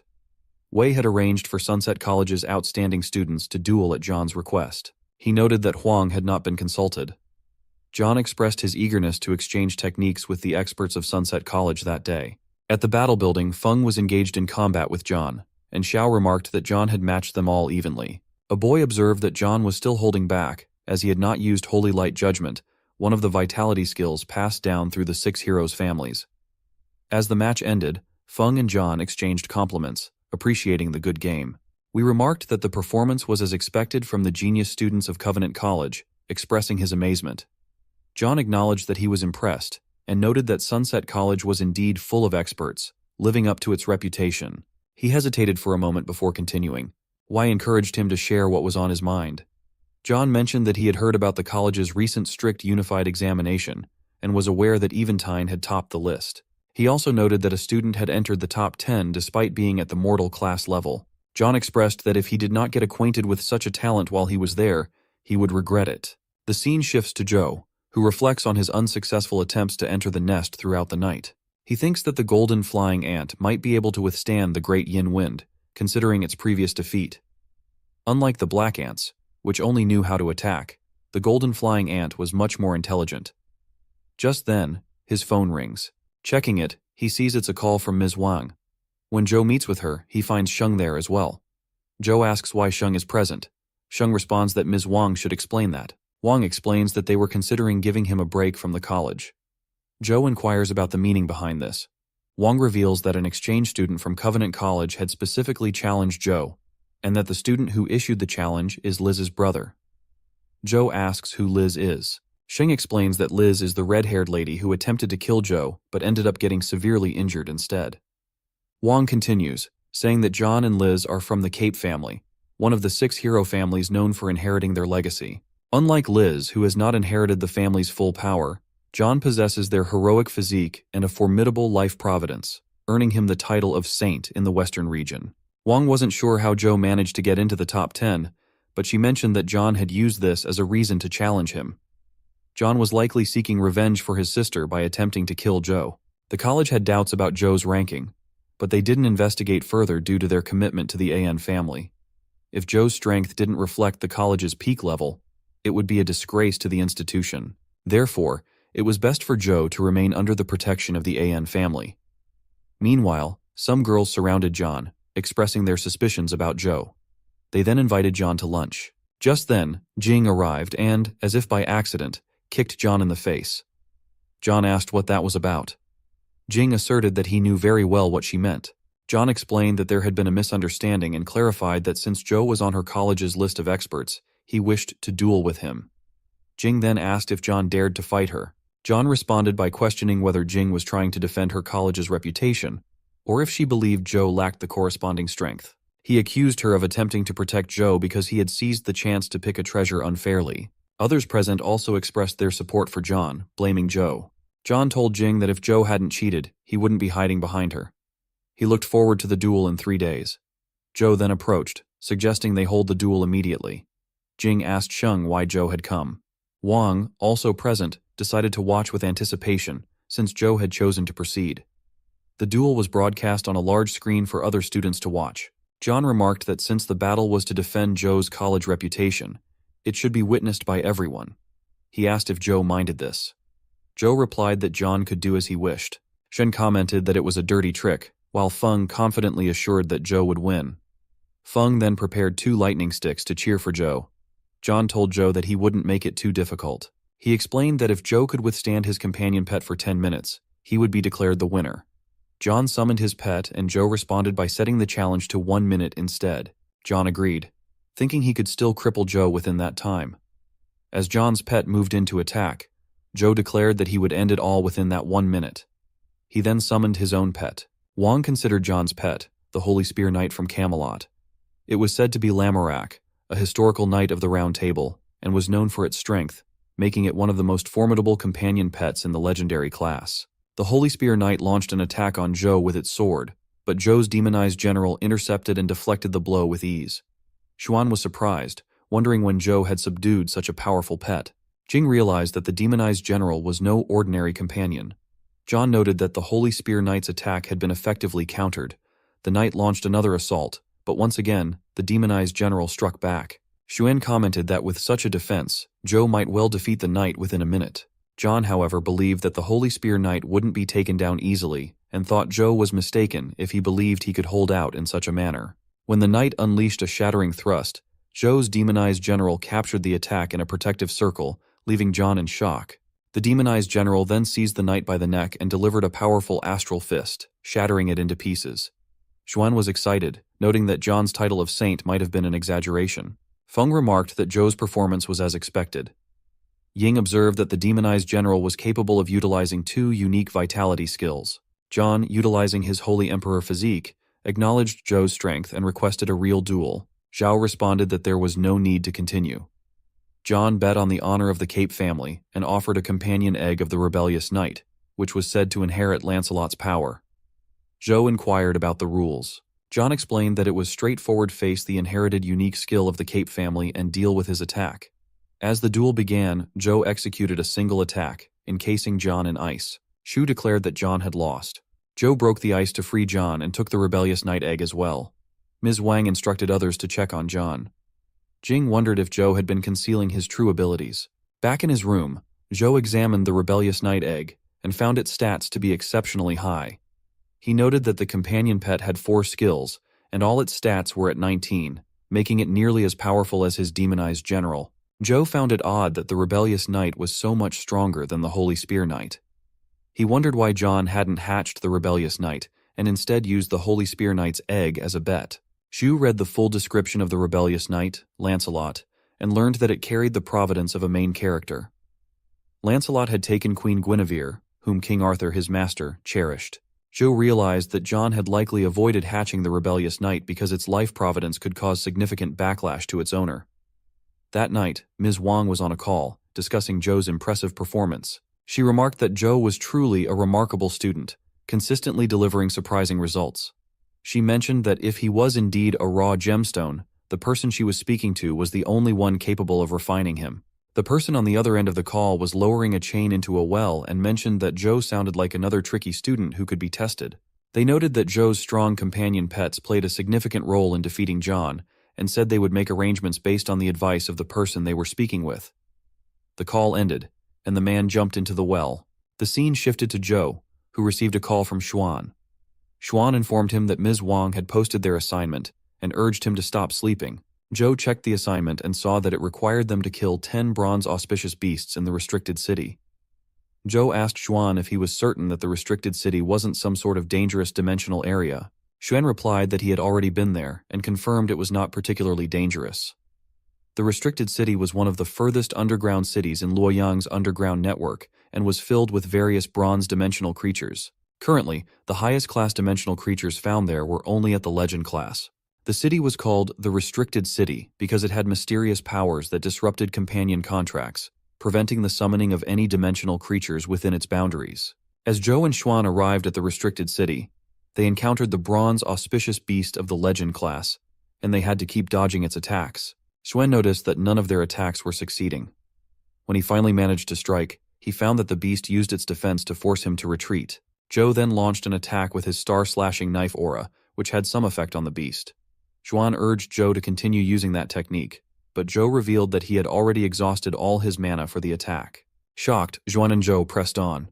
During a brief rest, Xuan mentioned that Ms. Wang's information indicated that the bronze auspicious beast was supposed to be a normal opponent, but this one turned out to be a massive metal block that wouldn't budge. Zhou noticed a dungeon mark and thought it was not difficult to locate. Xuan asked if Zhou had been listening and pointed out that the assignment seemed quite challenging, especially since they couldn't use their companion pets. Zhou considered that not all pets were unusable.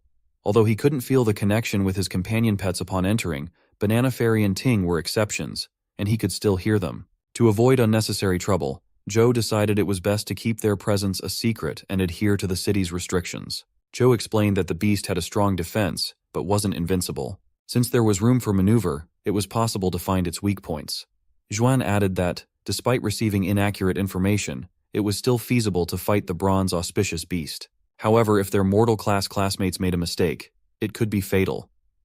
Zhou reassured Zhuan not to worry, and promised to find a solution that would allow all their classmates to succeed. Zhuan remarked on Zhou's kindness. Zhou mentioned that the beast's defeat would likely yield valuable rewards, which he could use to support Huang. After returning home, Zhou tried various strategies and eventually came up with a rough plan. While battling a similar beast in the game, he discovered that the creature's movements required energy. As it moved, energy would flow and gather in specific parts of its body, leaving other areas temporarily weak. Zhou observed that these weak points shifted according to the beast's actions. To defeat the bronze auspicious beast, Zhou would need to record its weak points during various actions, providing a detailed strategy for the mortal class fighters. Finally, Zhou sent a file to Xuan.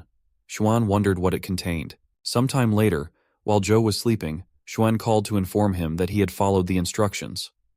Zhou congratulated him, and Xuan continued, saying that he could defeat the large beast on his own by following Zhou's detailed walkthrough. He then asked how Zhou had come up with such a detailed guide.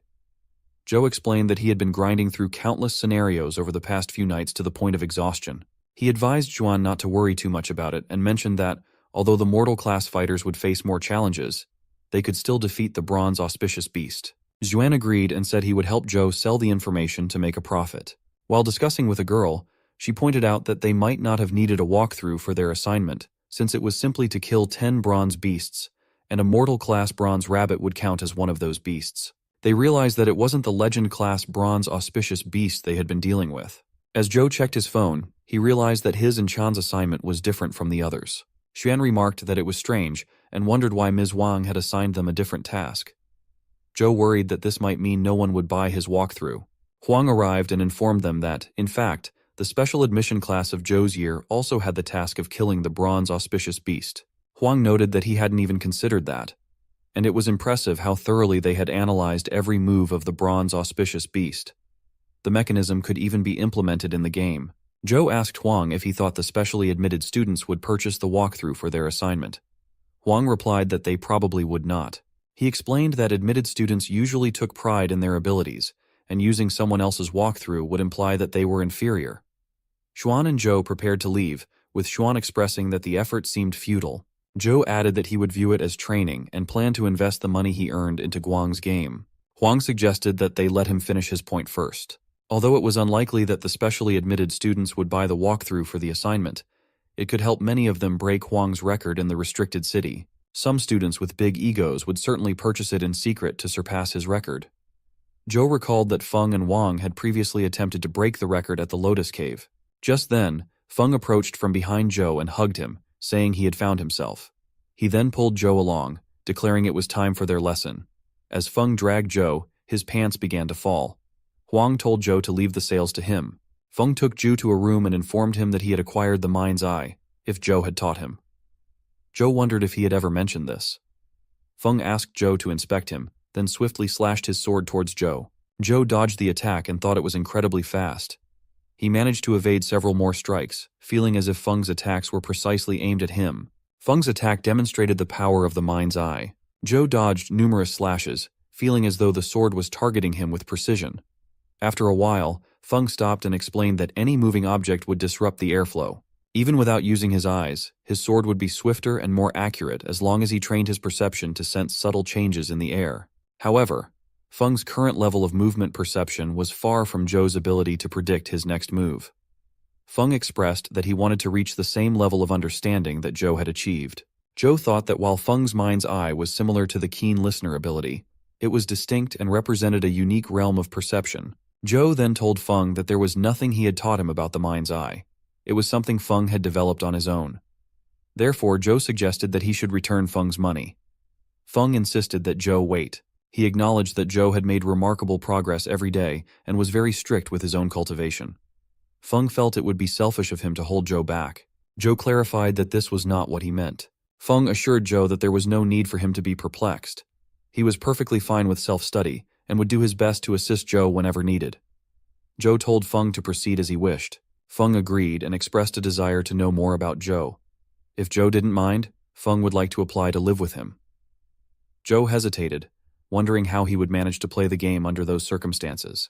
He told Feng that it might even risk his life. Feng, visibly emotional, revealed that Coach had been conducting strict and harsh training in secret. Zhao returned home and informed Antelope that he had bought the vegetables as well, and headed to the kitchen. Antelope was looking at photos of Zhou holding a carrot and mentioned Zhou's father's name. Zhou was surprised and wondered why he had heard someone say his father's name. Later, Zhou ventured into the dungeon, deep within the ant cave, where he was battling the golden flying ant.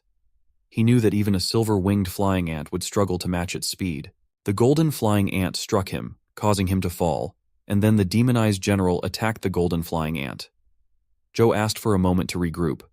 As Zhou entered the golden honey again, the golden flying ant came after him. He thought that, as expected of an epic class creature, the gap in their abilities was significant. Zhou used the banana fairy to attack the golden flying ant, but it managed to dodge the attack. Zhu wondered what was happening and why the ant had turned back. He then realized that the golden flying ant was protecting a cocoon. Determined, Zhou immersed himself in the honey, which significantly increased his vitality. After a while, as the golden flying ant came to attack him again, Zhou turned off the game. He realized that the ant would rather protect the cocoon than pursue him. He had finally figured out the trick to harvesting the ant honey. Xuan then called him, suggesting they start on the restricted city assignment the next day. Zhou agreed, noting that they needed to get the walkthrough and that the deadline was approaching. Xuan mentioned that they had promised Xuan's sister they would work with her club on the mission and other activities. Since they were planning to incorporate their club activities into the restricted city assignment, Xuan assured Zhou that they could handle both. Zhou agreed to this plan.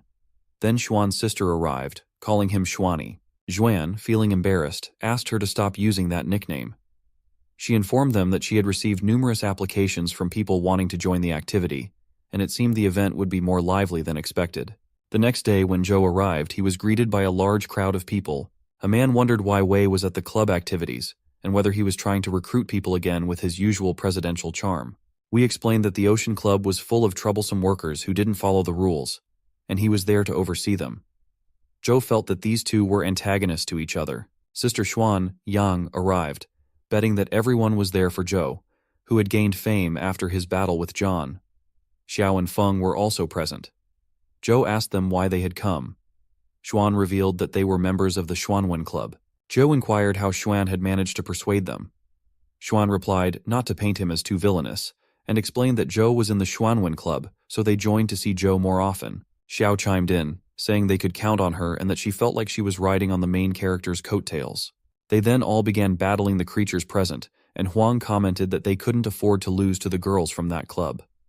Xiao noted that the walkthrough had reduced the time it took to kill a bronze auspicious beast by nearly half. Feng praised Zhou for his impressive strength.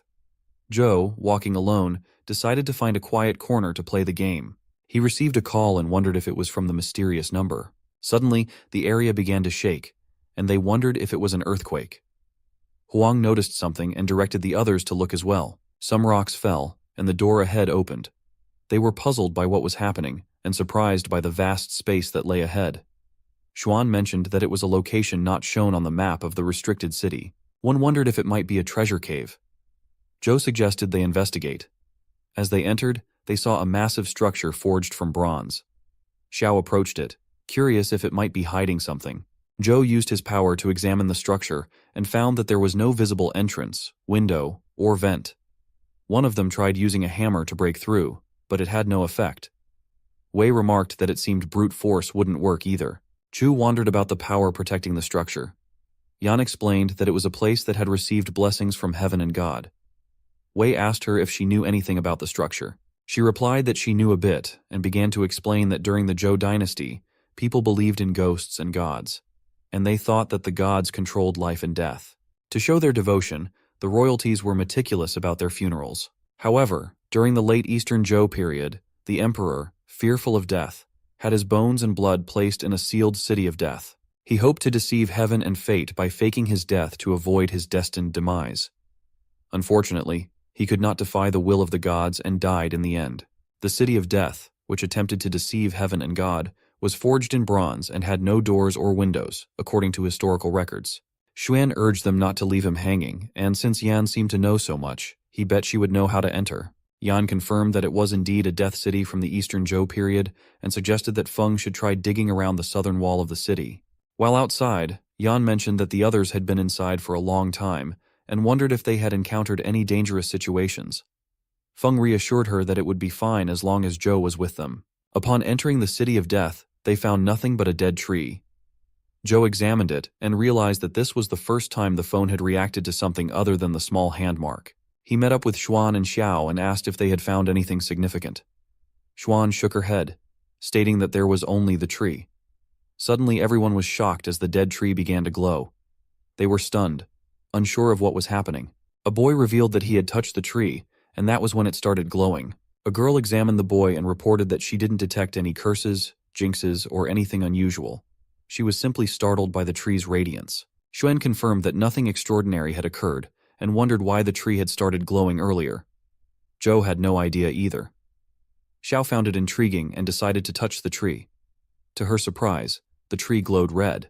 Xuan approached Xiao and asked if she felt unwell. Xiao replied that she didn't notice anything except a change in color. Zhou speculated that the color might change depending on who touches the tree. He suggested it was best to avoid touching it further. When Xuan touched the tree, it glowed gold. Curious, others wanted to try touching it to see what color it would produce. Zhu noticed that the details of the tree were still downloading on his phone. When he returned home, he found that the download was still ongoing despite his extended absence, and his phone didn't respond to his touch while it was downloading. He guessed he would need to wait until the download finished. He decided to go to bed early, allowing the phone to continue downloading the information.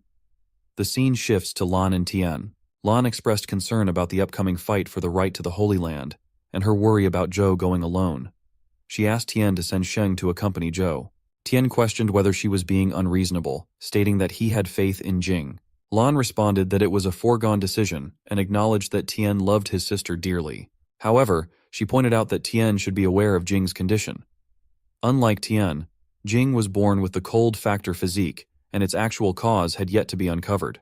The cold factor syndrome that accompanied this condition was unstable and made it more painful for her to cultivate. This was why Lan had not supported Jing in cultivating the sun-shooting technique. Even if Jing were to obtain the right, Lan feared that if something were to happen to her during the inheritance process, no matter how slim the chances, she didn't want to lose someone important again. Meanwhile, as it rained outside, Zhou woke up to find that the details of the dead tree had finally downloaded. The name was shocking. He realized it was the Black Tree in the Death City, but wondered why a single tree would be classified as a dungeon in the game. He was intrigued by the secrets the tree might hold. Just then, someone knocked on the door. When Zhou opened it, he saw Jing, who was drenched from the rain. She asked for a showdown, as they had promised.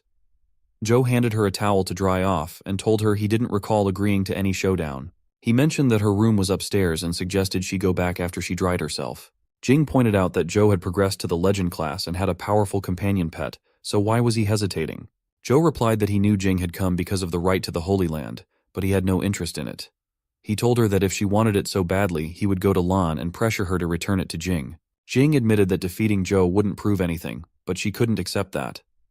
She began to cry, explaining that she had risked her life to prove she was qualified for the right to the Holy Land. Yet Zhou had easily obtained and waived it, and despite being able to cultivate the sun-shooting technique, he wouldn't treasure it. Jing found it unfair that he could avoid the pain from the cold factor physique while she had to endure it, even though she wanted to cultivate it.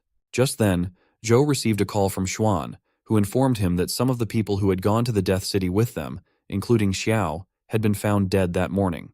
Upon hearing the news, Zhou and Jing rushed to meet Xuan, who was surprised to see Jing there as well. Zhou asked if it was true that some of the people who had gone with them to the dimensional area had died. Xuan confirmed that it was true. They had suffered sudden cardiac arrests. He had seen the list, and all 5 of them had touched the Black Tree. Zhou pointed out that Xuan had also touched the tree, and if its power was indeed responsible, Xuan might be in danger as well. Xuan explained that he had informed the college about the tree, but according to the investigation team, they had found no traces of the tree in the Bronze Death City. Zhou asked if that meant the tree had disappeared. The case was so serious and unusual that even the army had taken over, making it difficult for the college to intervene. Zhou wondered if this meant they couldn't even check on Wang and the others. Jing offered to take them. Xuan admitted that he had completely forgotten about Jing being from the An family. Jing asked Zhou to owe her a favor. Zhou inquired what the favor would be. Jing replied that she hadn't decided yet but would let him know once she had figured it out. As they were leaving, Zhou told Xuan to call him if he sensed anything unusual since Xuan had also touched the tree. After that, Jing called Sheng. While sitting, Zhou contemplated the tree, noting that it was different from the morning. The things on the beaches resembled flower buds. He counted and realized there were 5 buds, matching the number of students who had touched the tree, confirming that the tree was likely involved. Zhou found something strange. The dungeons were based on reality, but their existence shouldn't affect each other. Yet the effects of the black tree were showing up on his phone. He speculated that the dungeon might be reacting to reality, and it wasn't truly a dungeon but more likely uploading information from reality to the phone, similar to how companion eggs worked. Jing snatched the phone from Zhou, telling him to stop playing around and get moving. Inside, a man was angrily confronting another boy who was wearing a mask. The man told him not to think too much about the situation, as it was still unclear. The masked man suggested dissecting the students who had touched the tree. The masked man explained that they had no clue about the situation, and that he wanted to gain a deeper understanding of it. Since the students' psychological functions had stopped, they were effectively dead. The man replied that they knew nothing about the situation and questioned whether the masked man intended to dissect them, considering the involvement of Dr. Yan. He noted that the father of the Wang family and Xiao were among the deceased students. The masked man requested that the man keep 1 student while he took the other 4. The man refused, stating that he wouldn't give up any of them. He pointed out that the masked man had always sought soldiers who died in battle as experimental subjects. The masked man clarified that he only wanted 4 and that they were currently in a state between life and death. He wanted to discover the source of the fascinating power they possessed, and argued that the man had no choice. As a general, he could only provide them with a lifeline, making it a favorable deal for the man. The man grabbed the masked man by the neck and asked if he was threatening him. The masked man calmly replied that he was merely speaking the truth. Just then, the gate opened, and the man shouted for everyone to stay out, as he had ordered no one to enter. When he saw Jing, she approached and asked Uncle Qin if she could introduce someone who might be able to help. After a brief discussion, Qin acknowledged that he was aware of the situation. The son of the Li family had reported it, but they hadn't discovered the tree in the restricted city. Zhu insisted that the tree definitely existed, and that everyone who entered the Death City had seen it. It wasn't an illusion, and he didn't believe the students were dead. The tree they had touched was located in the eastern Zhou's Death City, which was originally used to feign death and deceive heaven. The disappearing tree might be the core of this deception. Wang and the others might just be in suspended animation after coming into contact with the tree, and once the tree's effect faded, they could potentially be revived. The masked man remarked that this was all speculation. Zhou responded that it meant it wasn't entirely impossible. The masked man said he would only wait 1 night. On stated that he had never agreed to let the masked man act as he pleased after a single night. The masked man had suggested that it was also an opportunity for Qin to reconsider his recent proposal. The lives of those students were being drained by an unknown power, with their last breaths dissipating like sand. Even the masked man was powerless to save them. He warned Qin to seriously consider his demands, or Qin might end up with nothing in the end. Zhou reiterated the masked man's claim that the students' lives were being drained. Jing mentioned that the forensic examiner Yan was a registered epic member of the military, with his vitality techniques and life providence closely related to life and soul. Yan could sense and distinguish one's state of life within his domain. King asked Zhou what his next move was. Zhou replied that he was going to the bathroom. Once in the bathroom, Zhou checked his phone and realized he needed to act quickly before the medical examiner coerced Qin into something irreversible, which would be beyond repair if they were indeed dissected. He opened the gate and found that the buds on the tree had started to bloom.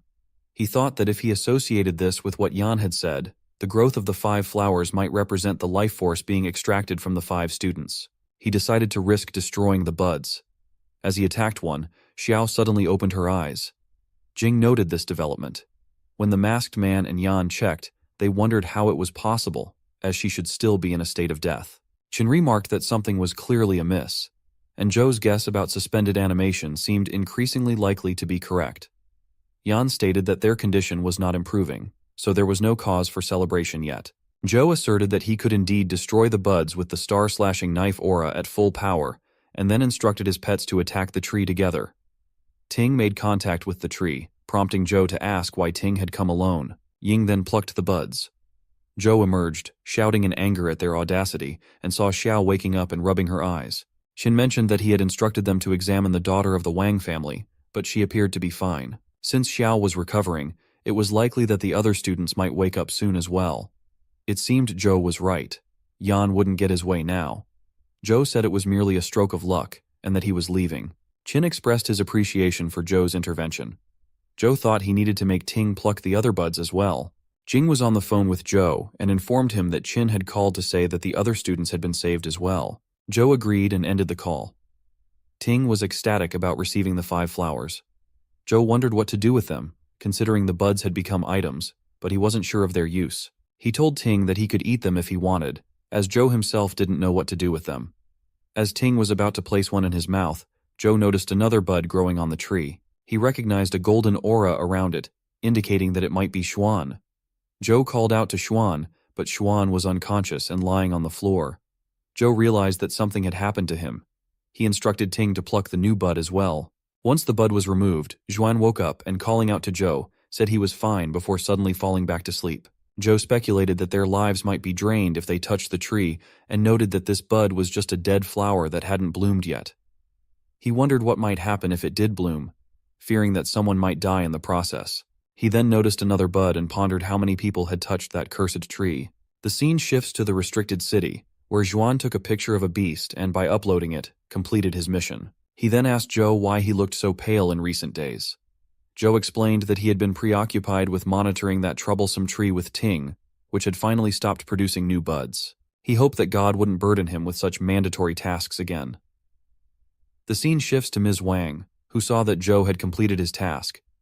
She decided it was time to discuss his next steps. She called him and, after their conversation, Zhou wondered what he would study under a new mentor.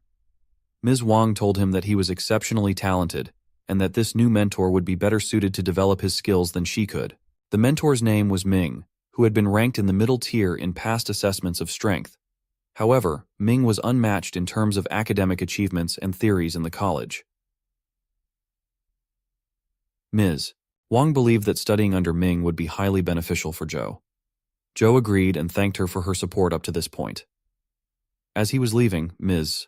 Wang mentioned that it looked like they would be fellow mentees from now on. Then Yan and a boy arrived, and the boy mentioned that their mentor had said he would be getting another mentee. He wondered what kind of problematic student was coming now, but everything made sense when he realized it was Zhou. Yan greeted Zhou warmly. Ms. Wang explained that these two were Zhou's senior mentees. The boy took Zhou to the old dragon cave and informed Zia that they had returned. Yan explained that this was the place where their teacher had been conducting research, but he had gone down the dragon well to inspect something at that moment.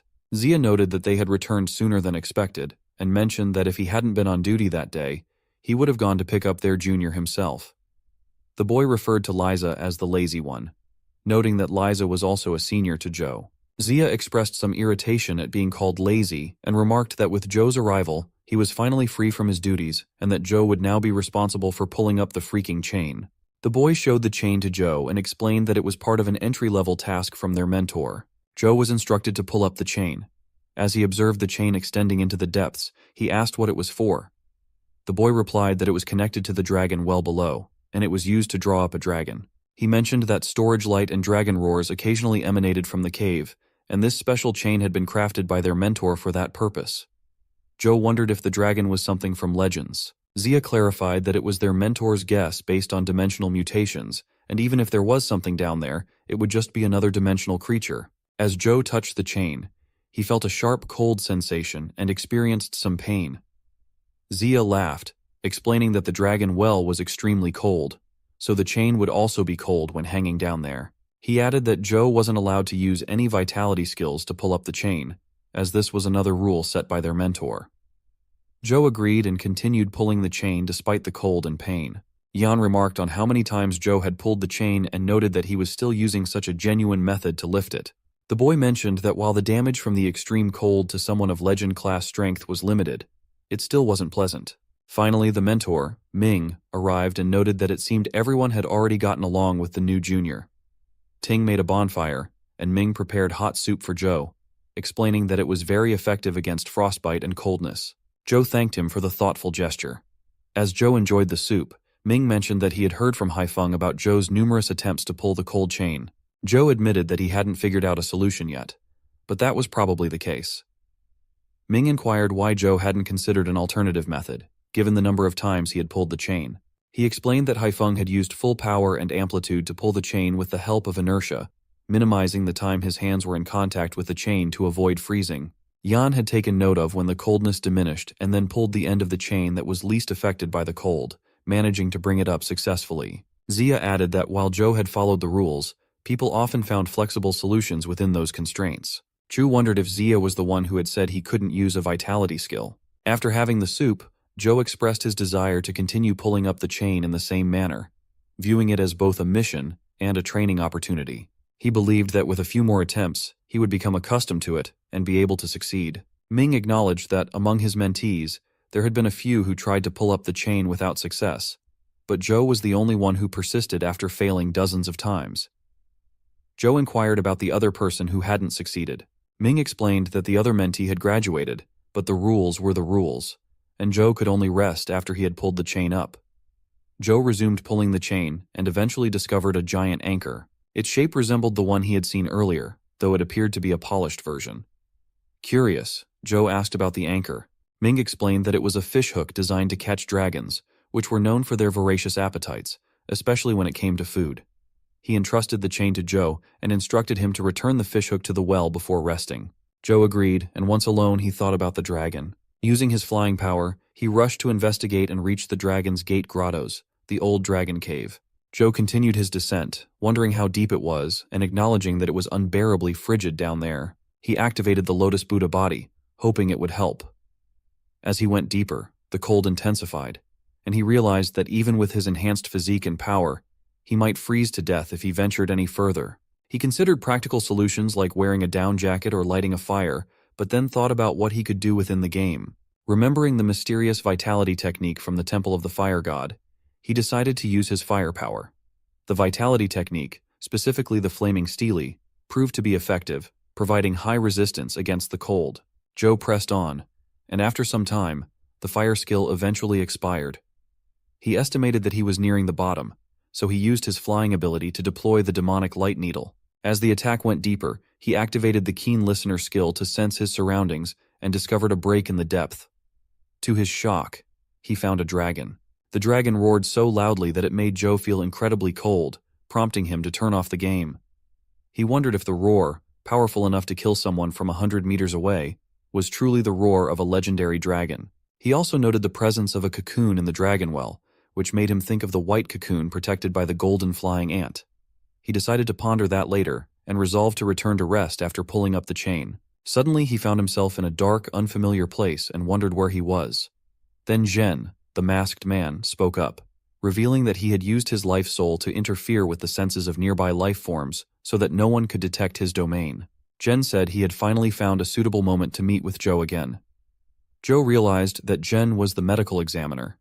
Zhou asked what Zhen wanted, given that all the students were saved and Qin had not issued any orders for an investigation. Zhen replied that he merely had a few questions for Zhou, and that there was no need to be nervous. Zhou inquired if Zhen was implying that it was pointless for him to be nervous. Zhen confirmed this, and then immobilized Zhou. As he approached, Zhen mentioned that he disliked playing cat and mouse games, and had temporarily blocked the connection between Zhou and his body. He indicated that the matter at hand was the tree, which was the reason for his visit to Zhou. Zhou asked if Zhen was searching for the tree that had disappeared. Zhen confirmed that he was, as he wanted to acquire the tree's powers. Zhu inquired about the nature of these powers. Zhen then asked if Zhou was familiar with the ship of Theseus, an unsolvable paradox. He explained that it describes a ship that could sail for 100 years because its parts were constantly maintained and replaced. If a plank rotted, it would be replaced, and eventually, every part of the ship would be new. The question then arose, was the ship still the ship of Theseus? Or was it no longer the same after certain planks had been replaced? Zhen concluded that the answer was simple.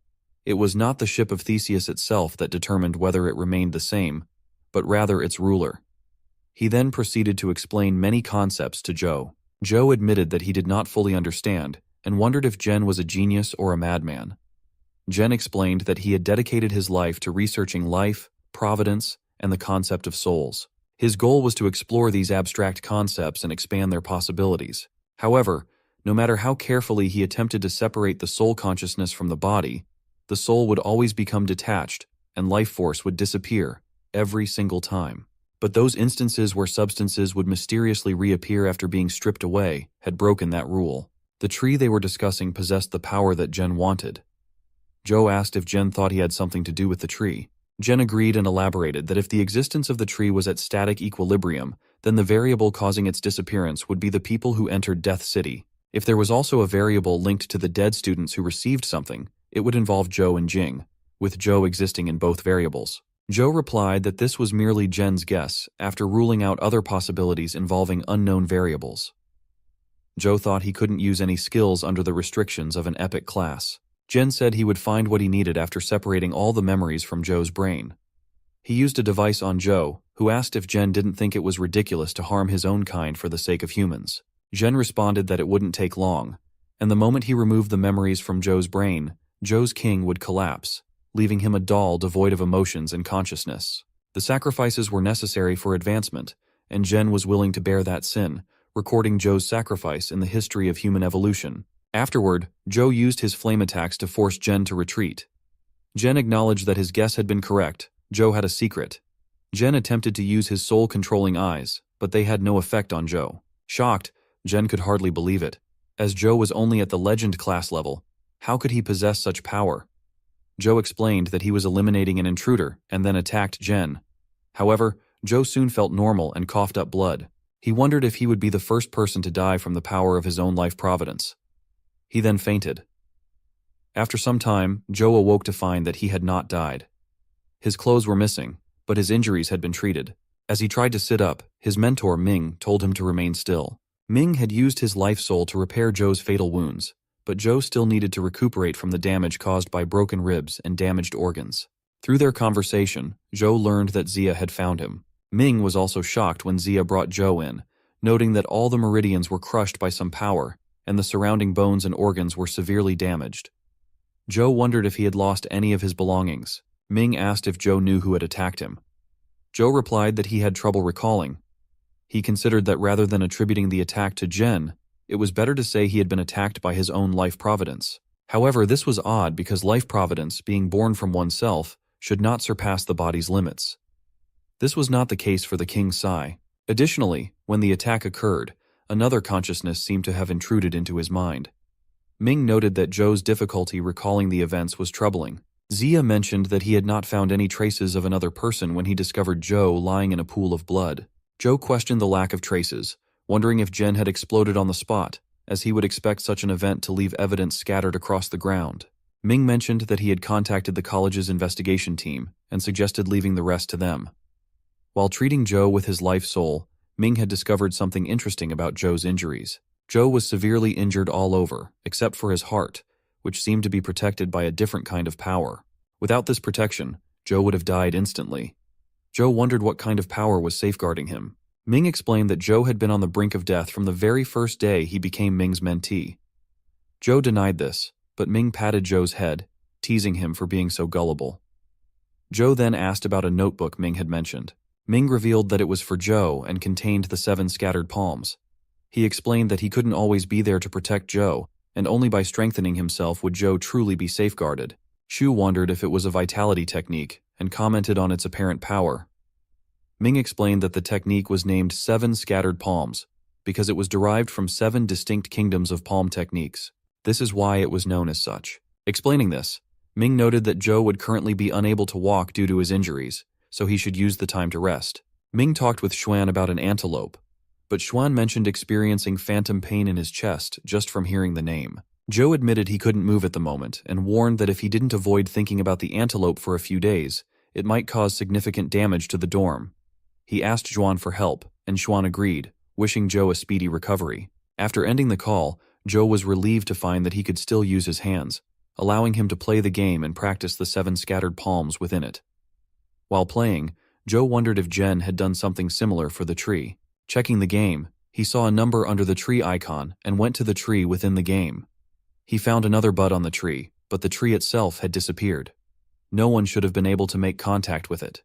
Joe then thought about Jen's disappearance and felt a sense of foreboding. He then practiced battling and reflected that instead of calling the 7 scattered palms a vitality technique, it was more accurate to describe it as a skill, similar to the 1-inch punch. The 7 moves of the 7 scattered palms were each unique in style and precisely documented. However, mastering them would require more training. He wondered what would happen once the flower ripened. As he ventured into the deeper parts of the ant cave, he recognized the difficulty the gray yin wind had in affecting it. While descending, he encountered a cocoon. As he approached it, a golden flying ant intervened to stop him and defeated him in the process. Ju noted that both the golden protector of the cocoon and the dragon's will, as well as the ant nest, contained cocoon-like structures, suggesting there might be a hidden secret within them. He also realized that the Aodara technique wasn't truly a flying technique after all. The silvering aspect was slower compared to epic class techniques and was limited in altitude. It would be beneficial if he had a better flying vitality skill. A man was feeding soup to Joe, who remarked that it was quite bitter. The boy serving the soup told him not to complain. Joe expressed his gratitude for the medicine provided by their mentor, noting that he was recovering well but still needed more time to fully recuperate. Joe asked where Ming was, as he had some questions for him. The boy replied that Ming had gone to study the dragon with Zia, but would be back soon. He encouraged Joe to ask his questions, as he himself was knowledgeable. Joe considered that since Yan knew about Death City, he must be an erudite person as well. He explained that he had previously learned the Dragon's Gate Apsara technique, but found it was more about agility than true flying. He was interested in finding out if there were other, faster flying skills within the Legend class. The boy informed him that the Apsara technique was indeed an outstanding footwork skill within the Legend class, and that a faster vitality skill was the sun-chasing technique. Among the birds around Sunset City, the sun-chasing technique was likely the fastest. Joe asked if this was related to Sunset College. Yan agreed and explained that Sunset College did not have the complex connotations it holds today when it was first established. Originally, it simply meant a place from which one could view Sunset City. Zia arrived and mentioned that it was essentially impossible to kill the chasing sunbirds. He didn't want to dampen Joe's enthusiasm, but he knew where Sunset City was located. Joe replied that he would see it from Sunset College. Zia explained that it was situated above them. Sunset City was a phantom city that only appeared within the rays of sunlight. The chasing sunbirds lacked legs and thus never landed. They spent their lives pursuing Sunset City. They were incredibly fast, making it more practical to try to kill a fairy instead. Joe was curious about the fairy. Yan added that Joe had not inquired about Legend-class flying skills, which was why he had not mentioned it. He explained that there was indeed a stronger flying vitality skill within the Dragon's Gate grottos, known as the Dragon's Gate Fairy. This skill was superior to the Apsara technique Joe currently possessed, and was associated with an epic class creature. Zia explained that the Apsara beast possessed the Apsara technique because it was a follower of the fairy. The fairy itself, however, was more powerful and could truly fly. Joe admitted that he was currently unable to defeat an epic class creature and could only manage to kill an Apsara monkey. Zia inquired if Joe was holding back anything, assuring him that once he recovered, they would all help him obtain what he needed. With that decision made, Zia quickly left to scout for a fairy for Joe. Chu wondered if Zia would be safe and if the epic class creature would be a serious threat. Yan reassured him, saying that Zia was capable and that a fairy could not kill him. At most, it would only give him a tough time. Yan then made Joe drink the soup again, which Joe complained was still bitter. Yin emphasized that Joe's current mission was simply to recover as soon as possible. As Joe was recovering, Ming commented that Joe had made good progress, but questioned why they were taking the day off. Zia explained that they planned to take Joe out to get closer to their goal. Ming granted them leave to go. Zia informed Joe that he had been tracking the fairy for a few days and was eager to confront it. Today was finally the day. Joe asked if they had a chance to stand against the fairy. He had hoped to encounter one in the Dragon's Gate Grotto's dungeon, but hadn't come across any. Zia admitted he had no idea about that. Haifeng remarked that it was more interesting when there was a twist of fate, and if they had no chance against the fairy, they wouldn't all be there. Joe reflected on how his mentor was mature and steady, while the mentees were all very unique. They arrived at the Lotus Cave, where the Apsara beast was sitting on a lotus rock. Joe wondered if that was an Apsara beast. Zia pointed out the mark on its head, indicating it was the first follower of a fairy. He explained that while fairies didn't frequently cross dimensional cracks, the presence of a first follower suggested that a fairy had indeed come through. Joe thought that now he understood why he hadn't encountered any in the game. Haifeng pointed out that killing the beast could lure out its master. He asked Joe if he wanted to warm up after resting for so long. Joe agreed, stepped forward, and faced the beast alone. When the beast attacked, Joe dodged effortlessly, having become very familiar with Apsara beast attacks through the game. He then launched a clear conscience attack at the beast. Yan commented on how quickly Joe had mastered their mentor's 7 scattered palms. Haifeng noticed that Zia seemed disinterested and asked if something was wrong. Zia replied that the mask on the monkey's head appeared different from the one he had been tracking. Suddenly the whole area darkened, and the fairy appeared, glowing.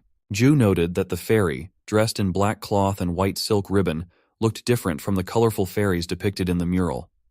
As Zia attacked the fairy, Haifeng advised them to wait, revealing that it was a mutant fairy. Zia confirmed that, as expected of an epic-class creature, his oscillation crystal bullets weren't effective, and they were at a disadvantage in its domain.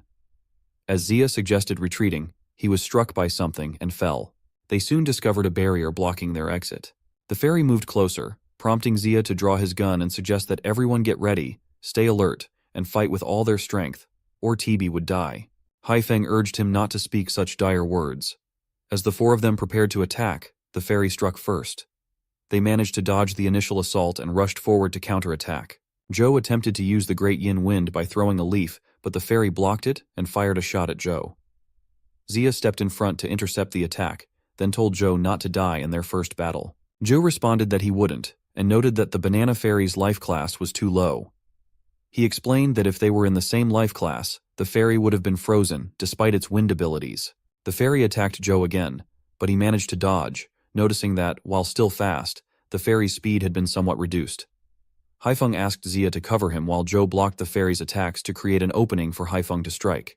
Joe finally grabbed the fairy's leg and pulled it in to land a punch.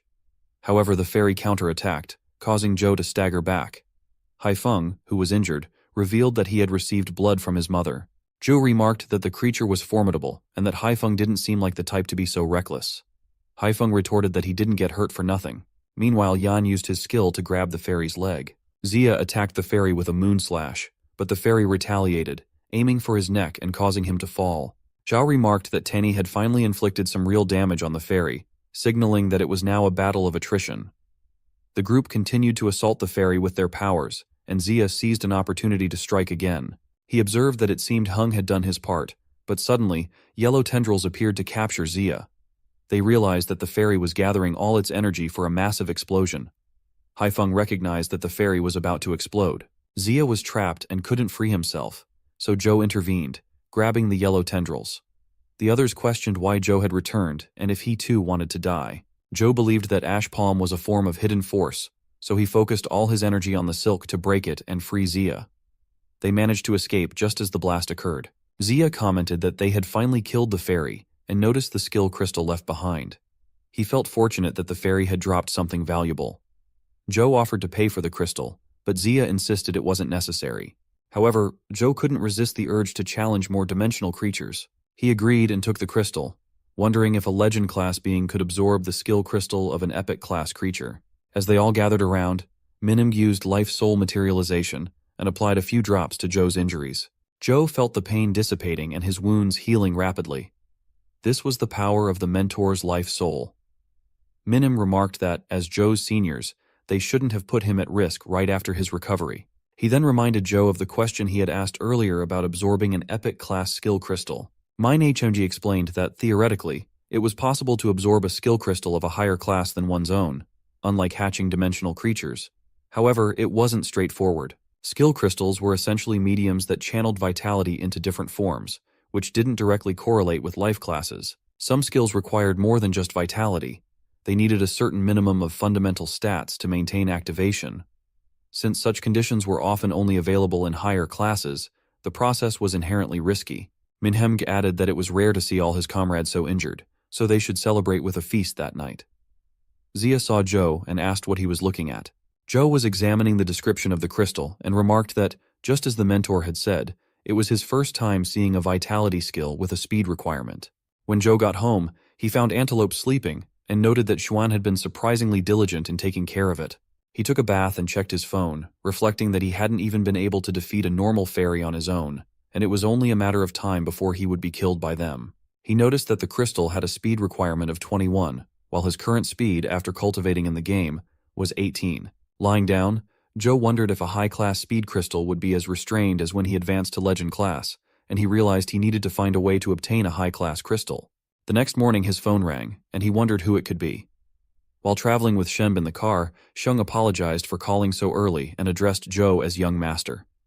Zhou asked him to simply call him by his name. Zia saw Zhou and asked what he was looking at. Zhou was examining the description of the crystal and remarked that, just as the mentor had said, it was his first time seeing a vitality skill with a speed requirement. When Zhou got home, he found Antelope sleeping and noted that Xuan had been surprisingly diligent in taking care of it. He took a bath and checked his phone, reflecting that he hadn't even been able to defeat a normal fairy on his own, and it was only a matter of time before he would be killed by them. He noticed that the crystal had a speed requirement of 21, while his current speed after cultivating in the game was 18. Lying down, Zhou wondered if a high-class speed crystal would be as restrained as when he advanced to legend class, and he realized he needed to find a way to obtain a high-class crystal. The next morning his phone rang, and he wondered who it could be. While traveling with Shen in the car, Sheng apologized for calling so early and addressed Zhou as young master. Zhou asked him to simply call him by his name. Sheng apologizes by explaining that all the scars and marks are from confronting dimensional creatures, and warns that in the future they will face even harsher challenges. Zhou asks what Sheng means by that. Sheng explains that ever since the world mutated, the borders between dimensions and human living spaces have been protected by soldiers and by the world's natural restrictions. However, what most people, who have been safely sheltered in the safety zone for nearly half a century, don't realize is that dimensional creatures have been gradually breaking through these restrictions all over the Federation. Despite the deceptively peaceful yet fragile equilibrium, these creatures have been invading. Zhou wonders if it has already reached that point. He reflects on the Sea Serpent Emperor and the Siren Princess that attacked him, realizing they must have broken through the dimensional barriers. Shen confirms that the situation is worse than they expected, and despite their efforts, they have yet to uncover the cause of the dimensional mutation. Sheng warns that dimensional creatures keep invading, and if this continues, once the restrictions completely collapse, those overpowering creatures will massacre all innocent lives in the cities. In fact, Sheng adds, there have already been several invasions in the dimensional area closest to them a short while ago, and that threat has now been subdued, but an epic class officer and his squad were all killed in action. Sheng adds that without enough power in this world, Zhou wouldn't even be able to protect his family or those he cherishes. Sheng mentions that the divine gift was one of those rare chances for Zhou to gain the strength he needs. He hopes Zhou will give it careful consideration, not for anyone else, but just for a slim chance of survival in this world. Zhou thanks Sheng for all the information, but he remains firm in his decision. He explains that the right to the gift had always belonged to Jing, and her abilities should align well with that opportunity. Even if Yang's quota becomes invalid, Zhou won't take advantage of someone else's misfortune. He feels bad about turning down Lan, but he doesn't want to feel indebted to anyone by taking their opportunity. Though Lan might have lost her chance, Zhou is determined to find enough power on his own to protect everything he holds dear in the future. Sheng adjusted his dress and remarked that Liu was right. Zhou wasn't actually brothers with Tian, but their temperaments were strikingly similar. Zhou responded that he didn't consider that a compliment. Sheng then said that since Zhou had made his decision, he wouldn't interfere any further. He offered that Zhou could come to him if he needed anything in the future, and he would now send Zhou back. As they stepped outside, Zhou mentioned that Sheng's surname was also An, but he noticed that Sheng addressed other An family members as Madam and Young Master. Sheng asked if Zhou was curious about him and explained that his identity wasn't a secret to others. People regarded Sheng as the An family's lackey or the demon drill Aster. However, the Madam, Young Master, and his lady saw him as part of the An family, even though everyone knew he wasn't related to them by blood. Sheng added that he was once a nobody who had forgotten his past, and Sheng was the name Tian gave him. Zhu returned to his house reflecting on what Sheng had told him. If harsher invasions were indeed coming, was the condition of the world worsening? Even an epic class officer had been killed during an invasion. Speaking of dimensional creature invasions, didn't he have one in his dorm right now? And what about that apocalyptic dream? Was it an omen of catastrophe? He started the game again and noticed the Dead Man Tree icon. He had almost forgotten about the Dead Man Tree. Entering the game, he saw that the Dead Man Tree's fruit had ripened and wondered why it resembled a companion egg. Checking its stats, Zhou realized that the fruit had the power to turn a life into a companion egg. He recognized that this ability of the tree was powerful, but also risky. However, it might be his chance to break through the bottleneck he had been stuck on in the game. With that in mind, he decided to hatch it. Just as the game crashed, Zhou wondered if it was because his physique had improved. Despite being drained both in the game and in reality, he managed to endure the excruciating pain of hatching an egg above his life class while staying conscious. Then, he sensed a new summoning contract forming. Joe felt relieved, remarking that it was great the egg didn't hatch a gen. Otherwise, that would have given him the creeps. He checked the newly acquired skills and noted that the 3 skills were essentially all specialized in medical treatment. However, he was completely clueless when it came to medical knowledge. Nevertheless, these skills would be incredibly useful for emergency treatments on the battlefield. The Dark Doctor was currently in the process of hatching, and Joe considered that if it could regain its epic class state and its Soul Doctor providence, it would be a significant asset. Thinking of all these possibilities, Joe realized he was stuck in an infinite loop of thoughts again. He considered that he might have a chance if he teamed up with strong allies to fight against weaker epic class creatures, but he had already owed his seniors a favor from the last time. He called Xuan, who was in the training area, and Xuan quickly realized that Joe was planning to team up and challenge an epic class creature, and that he wanted Xuan to join him. Joe explained that it was thanks to the antelope that his immortal god of combat life providence was getting stronger. Although Joe hadn't made a final decision yet, he assured Xuan that he would let him know once his mind was made up. Next, Joe asked if Xuan was going out and where he was heading. Xuan replied that he was going to the Holy Land of the Federation, as he had something to take care of there. After cutting the call, Joe noted that Xuan wasn't available, so he figured he would just go with the others. He decided to choose the target now. Joe thought that if he was only trying to gather ingredients, there was no need to seek out tricky epic class creatures, as that would increase everyone's risk. Instead, it would be best to focus on safer options to improve their success rate, which would benefit everyone involved. Though he had encountered many epic class creatures, Joe hadn't yet found a way to deal with the arrow at Hulao Pass. He also realized that he was the only one who could enter the Zhongtian Gate and fight the crane due to that mysterious power. Additionally, the golden flying ant in the Eni cave was at an insta-kill level of overpowered, and there wasn't a corresponding dimensional area for the ant cave in reality yet, so he wondered if there were any weaker epic class creatures around. Joe then decided to explore the Dragon's Gate grottos, specifically Binyang Cave. It was his first time there, and he noted that the caves in the Dragon's Gate grottos were independent of each other, making them much more user-friendly compared to areas where they had to go deep for further exploration. As he ventured further, he spotted a cute tiger. However, it suddenly attacked Joe. He quickly dodged and realized that it was indeed an epic class creature. He was blocking the tiger's attacks when he retaliated with the star-slashing knife aura, but the tiger dodged it. Even when Joe managed to trap it in ice, the tiger quickly broke free. Joe remarked that this was the true meaning of power that breaks through all spells, and it managed to escape using just its epic class attributes. He realized that while he had moments where he was drained of vitality, the tiger showed no signs of tiring anytime soon. Joe ended the encounter, thinking to himself that he never expected to defeat an epic class creature alone anyway. However, if that was all the tiger had to offer, it would be an excellent option to take on as a team. Reflecting on this, nightfall arrived, and before dawn, he engaged in battle with the tiger again and was attacked by it. He noted that after grinding through so many encounters, he had discovered all of its attack patterns. Even the damage it dealt wasn't anything extraordinary. Chu wondered if there really was an epic class creature that only knew how to perform basic attacks. The next day, Joe discussed the matter with Xuan, Feng, and Xiao. Xuan was shocked to hear about the tiger. Joe explained that he didn't think it was necessary to choose a dangerous target for their first mission, and asked if there was anything wrong. Xuan denied any issues but mentioned that the tiger was a protected species, a protected dimensional creature. He then gathered some information about the tiger from the Federation forum. Its life providence was quite metaphysical, referred to as a lucky little tiger. While it didn't seem to enhance any particular attribute, some research suggested that bringing the tiger along to dimensional areas could increase the chances of obtaining something valuable, like a companion egg with desirable attributes. Some people believe that the life providence of this tiger was connected to a Buddhist story, in which a bodhisattva sacrificed himself to feed starving tigers, making it lucky for those tigers to eat a Buddha.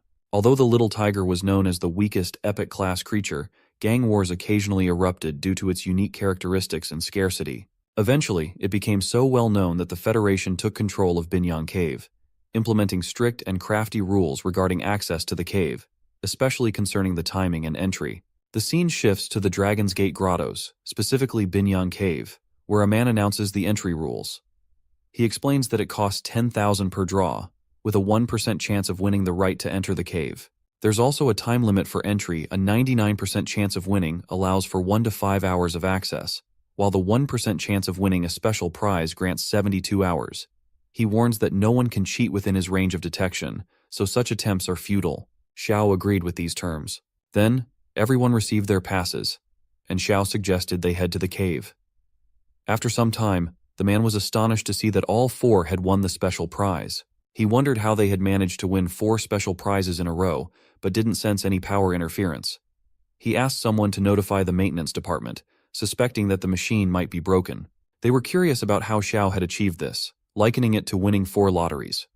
Xiao explained to Xuan that he had just pressed the button a few times. Feng remarked that the Li family wasn't in the same area as them, so it was normal if they hadn't heard of Wang before. Stories about her included, but weren't limited to, her winning a $10 million lottery ticket shortly after her birth, and buying a hairpin with a super rare crystal for just $3 from a street vendor during elementary school. Xuan asked to wait, feeling as though he was reading Xiao's luck.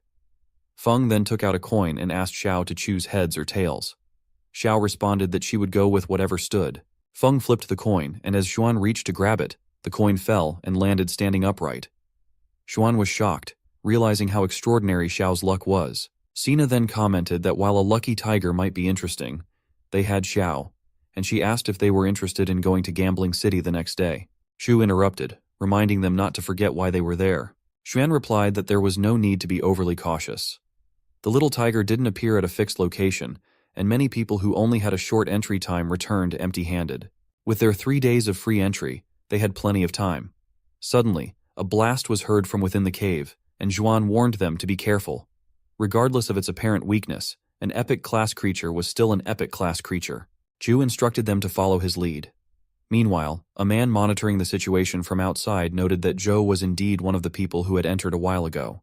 However, since they had won 72 hours of free entry, he wasn't sure when Zhou would come out. Jing, who was also observing, remarked that it might be too late and insisted on seeing Zhou immediately. The man advised them not to make things difficult for the gatekeeper. He explained that while he wanted to help the AN family, Binyang Cave was under Federation jurisdiction, despite being located in Luoyang. All entries had to be reported in detail unless one had the highest level of permission from the Federation Parliament, and everyone had to abide by the rules. On the other side, the giant tiger lay defeated, and Zhuan wondered if it was really an epic class creature, since it had been easier to handle than expected. Feng pointed out that the tiger was simply weak for its class and suggested that Xuan might not have realized the true reason behind its ease. Zhou's strategy had effectively neutralized all of the tiger's attacks. Xiao observed the tiger and noticed that it had submitted to her and transformed into an egg. Xuan remarked that it was his first time seeing a creature voluntarily become an egg. Xiao then asked if they would allow her to keep the egg, offering to owe them a favor in return. Xiao clarified that she wasn't intending to monopolize the tab and could repay them with money or something else. Xuan mentioned that he came to challenge himself alongside Zhou and wasn't lacking in funds. Feng also stated that he had no interest in the egg. Zhou wondered what was happening and felt that it wasn't worth exchanging an epic class companion egg for Xiao. Feng noted that the little tiger probably wouldn't appear again anytime soon and told Zhou to call him if needed. As they exited, Zhou saw Jing waiting. He ignored her, but she called out, asking why he was ignoring her. She wanted to know why he had refused the divine gift. Zhou responded that he had felt it didn't belong to him, and he had no idea why it ended up in his possession. Since he had taken it from her, wasn't she pleased that he gave it up? Jing asked if he was insulting her, and if so, she demanded to see his true self. She wanted to witness the strength of someone who had made her mother change her privilege over her, rather than shrinking away from challenges. Jing wanted to see what was blocking her path and reminded him that he still owed her a favor. He agreed, and Jing reminded him to fulfill his promise now and claim the territory of the divine gift for her. He agreed to that as well. When they returned home, Jing speculated that he might not yet know the details of the divine gift, so she was there to tutor him. Zhou wondered if she was trying to experience what it felt like to be a teacher. Jing explained that the territory of the divine gift was actually a special and vast dimensional area where powerful creatures, referred to as demigods, resided. These demigods not only possessed terrifying power, but also recognized humans who passed their trials. They would even bestow special bloodlines upon those humans, endowing them with unique abilities. The 6 heroes they were familiar with were the first humans to obtain 6 different bloodlines from these demigods. Their descendants would inherit these bloodlines, with the Holy Emperor physique that John used in their battle being one of the 6. Although the descendants' bloodlines would not be as potent as the original ones, they still held significant power, Zhou questioned why the right to the divine gift was given only to the younger generation, asking if the high-ranking experts had no say in this matter. Jing replied that it wasn't that they didn't want to. It was that they couldn't due to a restriction rule in the demigod's domain. Only those of legend class or below were allowed to enter the territory of the divine gift. Zhu remarked that no wonder Lan said Tian was too strong for the divine gift. Jing confirmed that was part of the reason, and mentioned that her brother had participated in the previous divine gift, but hadn't succeeded. Zhou commented that it seemed no one had received a divine gift. As Jing was on a call with Lan, she ended the call abruptly. Lan informed Sheng that the lady had said Zhou agreed to go to the territory of the divine gift on her behalf, and Lan was counting on Sheng to accompany Zhou there. Sheng agreed to this arrangement. Sheng told Zhou to pack what he needed, and assured him that he would take care of the rest. Zhou agreed, and then he recalled his conversation with Ming, where he had asked if Ming knew about the divine gift. Ming had replied that, as a scholar of the dimensional era, he naturally knew more than others. Ming then took out an item from his wrist and handed it to Zhou, explaining that he had planned to make one for each of them, but since Zhou had taken personal leave, he was giving it to him now. He asked Zhou to think of it as an amulet. As Zhou was about to respond, he heard a knock at the door. He opened it to find Xuan standing there. Xuan mentioned that he had seen Zhou's name on the final list for the divine gift and questioned why Zhou hadn't informed him about it. They could have tackled the challenge together. Sheng said he didn't mind bringing Xuan along. Zhou then introduced Sheng to Xuan, explaining that Sheng would be accompanying him to the territory of the divine gift. Upon hearing Sheng's name, Xuan asked if he was the rumored cold-blooded demon adjutant of Tian. Sheng acknowledged how others perceived him, but assured them that he would try not to exhibit that side of himself. Xuan was taken aback and wondered if Sheng was admitting to something else entirely. Xuan remarked on the surprising decision of the An family to send the warlord's demon adjutant to accompany Zhou. Just then, Sheng received a call from Tian. During the conversation, Tian issued a military order, stating that it was imperative for Zhou to confirm his participation as soon as possible. Tian also mentioned that Sheng should pass through the Qinling Mountains on his way to the Holy Land, and bring Tian along if he wanted to save time. Sheng agreed, and ended the call. Sheng then asked both Zhou and Xuan what they thought about sightseeing the Qinling Mountains on their way to the Holy Land. That evening, Sheng, Zhou, and Xuan departed. Xuan questioned why Sheng wanted to visit an unclaimed and unsupervised territory. Sheng responded that the Li family was extraordinary as well, so he would need to understand more about the area sooner or later. They were also investigating whether there was any dimensional mutation in the Qinling Mountains. Xuan mentioned that he would consult his father once he returned. Chu noted that the Qinling Mountains were not far from Luoyang, and that a dimensional mutation had indeed occurred there. As they drove, night fell, and they reached a point where they could no longer continue by car. Sheng informed them that they wouldn't stay long. Teeny only needed to collect data on the dimensional fluctuations in the area. He also mentioned that it would be unusually cold at night, so if they felt chilly, there were clothes available in the car. Xuan replied that there was no need for extra clothing, as he had cultivated his vitality technique for just such conditions. Zhou agreed, noting that the ancient Imperial Sutra was highly effective against the cold. Just then, a bird landed on Zhou's head. Xuan commented that it seemed animals liked Zhou a lot, but upon closer inspection he realized it wasn't an ordinary animal. Sheng noted that something seemed concealed and he couldn't determine its class, but it should be within a safe range. Xuan found it strange that Sheng couldn't see through it and observed that the creature was quite soft and didn't seem aggressive. Since it was nesting on top of Zhou's head, Xuan suggested that Zhou might as well keep it as a pet. Zhou asked them to stop playing with the creature. He thought to himself that he already had a bunch of gold-eating creatures at home.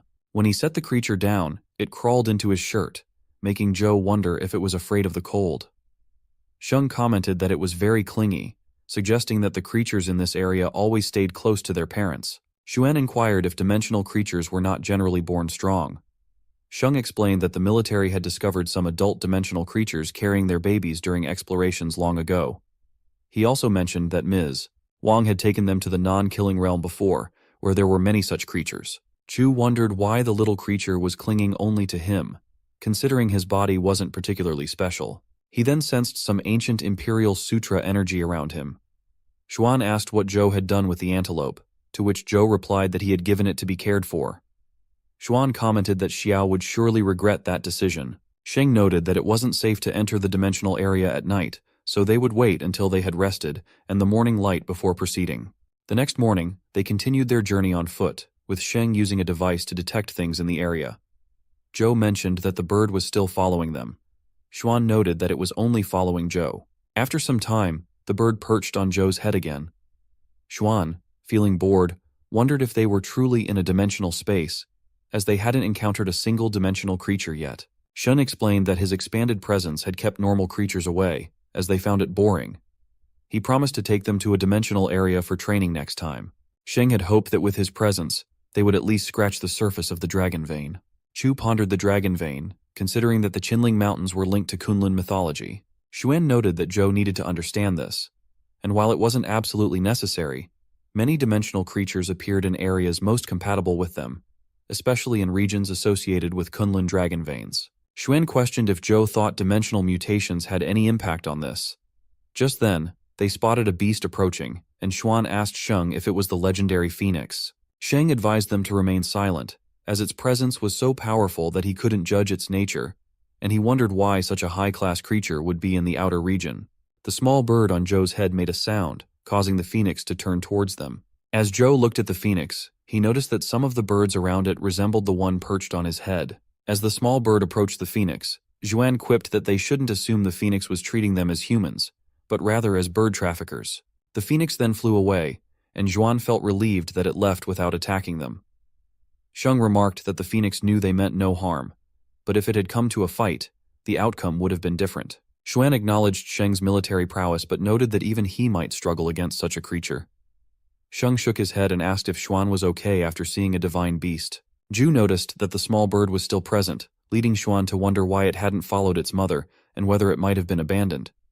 Zhou and Sheng explained that the phoenix was likely searching for the bird in another region.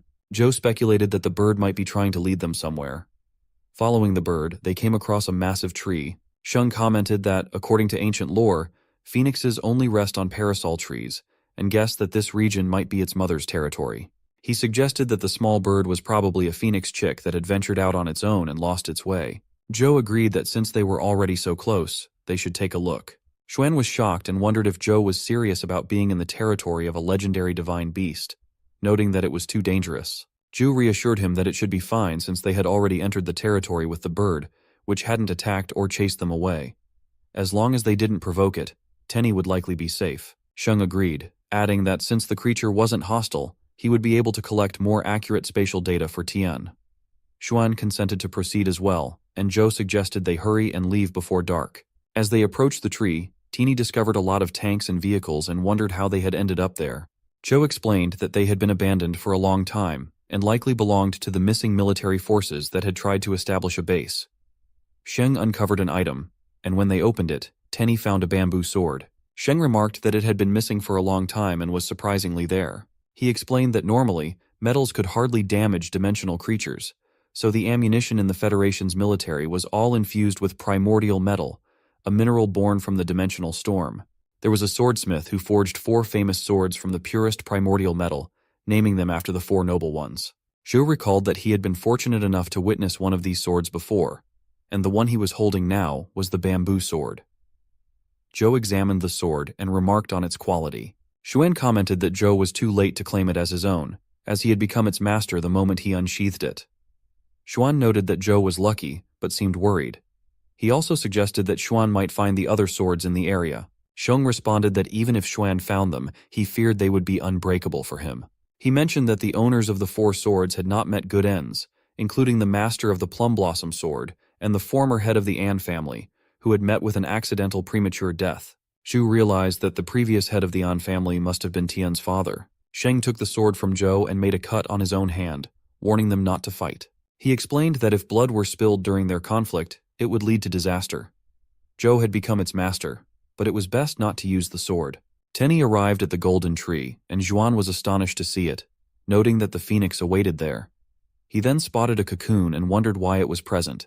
Zhou thought it was another cocoon, similar to the one already in the dragon well and the ant nest, and was curious about its purpose. The phoenix appeared, and the small bird with Zhou approached it. Sheng suggested they move forward. As they left, the phoenix used its flames to create a small rock.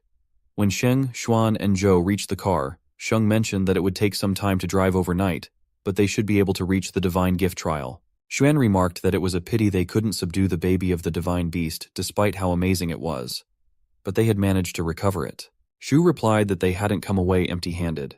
They saw that the bird had returned to Zhou, making a sound and delivering a piece of the eggshell. The scene then shifted to the Cape family's castle, where a man scolded John and Liz for being a disgrace to the family. He criticized them for being humiliated by a child who had never been heard of before. John argued that Zhou had undermined their Cape family, and they couldn't let such insolence go unpunished. The man stated that their 6 hero families should seek revenge against the An family for any old grudge.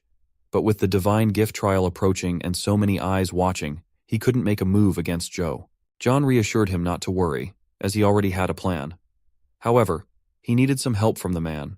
Liz mentioned that Zhou possessed a strange fan capable of instantly breaking her holy emperor physique with its extremely cold air. She warned that if they didn't come up with a countermeasure, they'd be at a disadvantage. The man acknowledged that he had heard of such a fan a long time ago, and then handed them something. John asked if it was the protection of the goddess of wind, and the man confirmed it. John was impressed that they were willing to lend them their clan's treasure. The man admitted he wasn't entirely sure about the fan, but he believed wind would be wind. With the protection of the goddess of wind, no wind-based attack could affect John, so he urged them to proceed and not disappoint him. Meanwhile, Zhou was traveling with Sheng, examining the shell. Sheng advised him not to overthink it, noting that legends say divine beasts repay kindness and seek vengeance. So this was an opportunity for Zhou. They had already arrived at the holy city. As they approached, the students gathered in front of them, recognizing Sheng and speculating about the person the An family had chosen for the trial. Shen explained that this was where the participants would stay, and that he had already made the arrangements. Zhu would head to the land of trial the next morning. Zhou noted that there seemed to be hostility toward the An family. Zhuan asked if Zhou wasn't aware of this. He then recounted that no one had received a divine gift last time because of Tian. As Zhuan told the story, a man inquired why Tian was blocking the way. Tian responded that he wanted to bring change to the monotonous inheritance ceremony that relied on creatures from another world. Zhou asked Xuan what had happened afterward. Xuan replied that Tian had crippled all the participants of that generation and did nothing until the end of the trial. The divine gift even altered its rules due to this, now teleporting everyone to random locations in the trial to avoid Tian's interference from the previous time. Zhou recalled a girl from that period. A man then asked a lady how the An family could do such things. The lady replied calmly, explaining that during the divine gift trial, participants were on their own once they entered, and it was merely a small accident within the divine gift's territory. She compared it to how, after her husband's death, there were some pests that vainly tried to devour the An family. She revealed that she was the one who defeated them all. A small girl told the lady that she admired her strength and aspired to be like her in the future. The girl vowed to defeat the lady one day and grow even stronger. The scene shifted to the girl, now younger, sitting on the terrace of a building when John arrived, declaring that he had finally found her. The girl replied that she would not participate in his plan. John reminded her not to forget that the lady was also a member of the 6 heroes' families, and that it was her duty to uphold their reputation.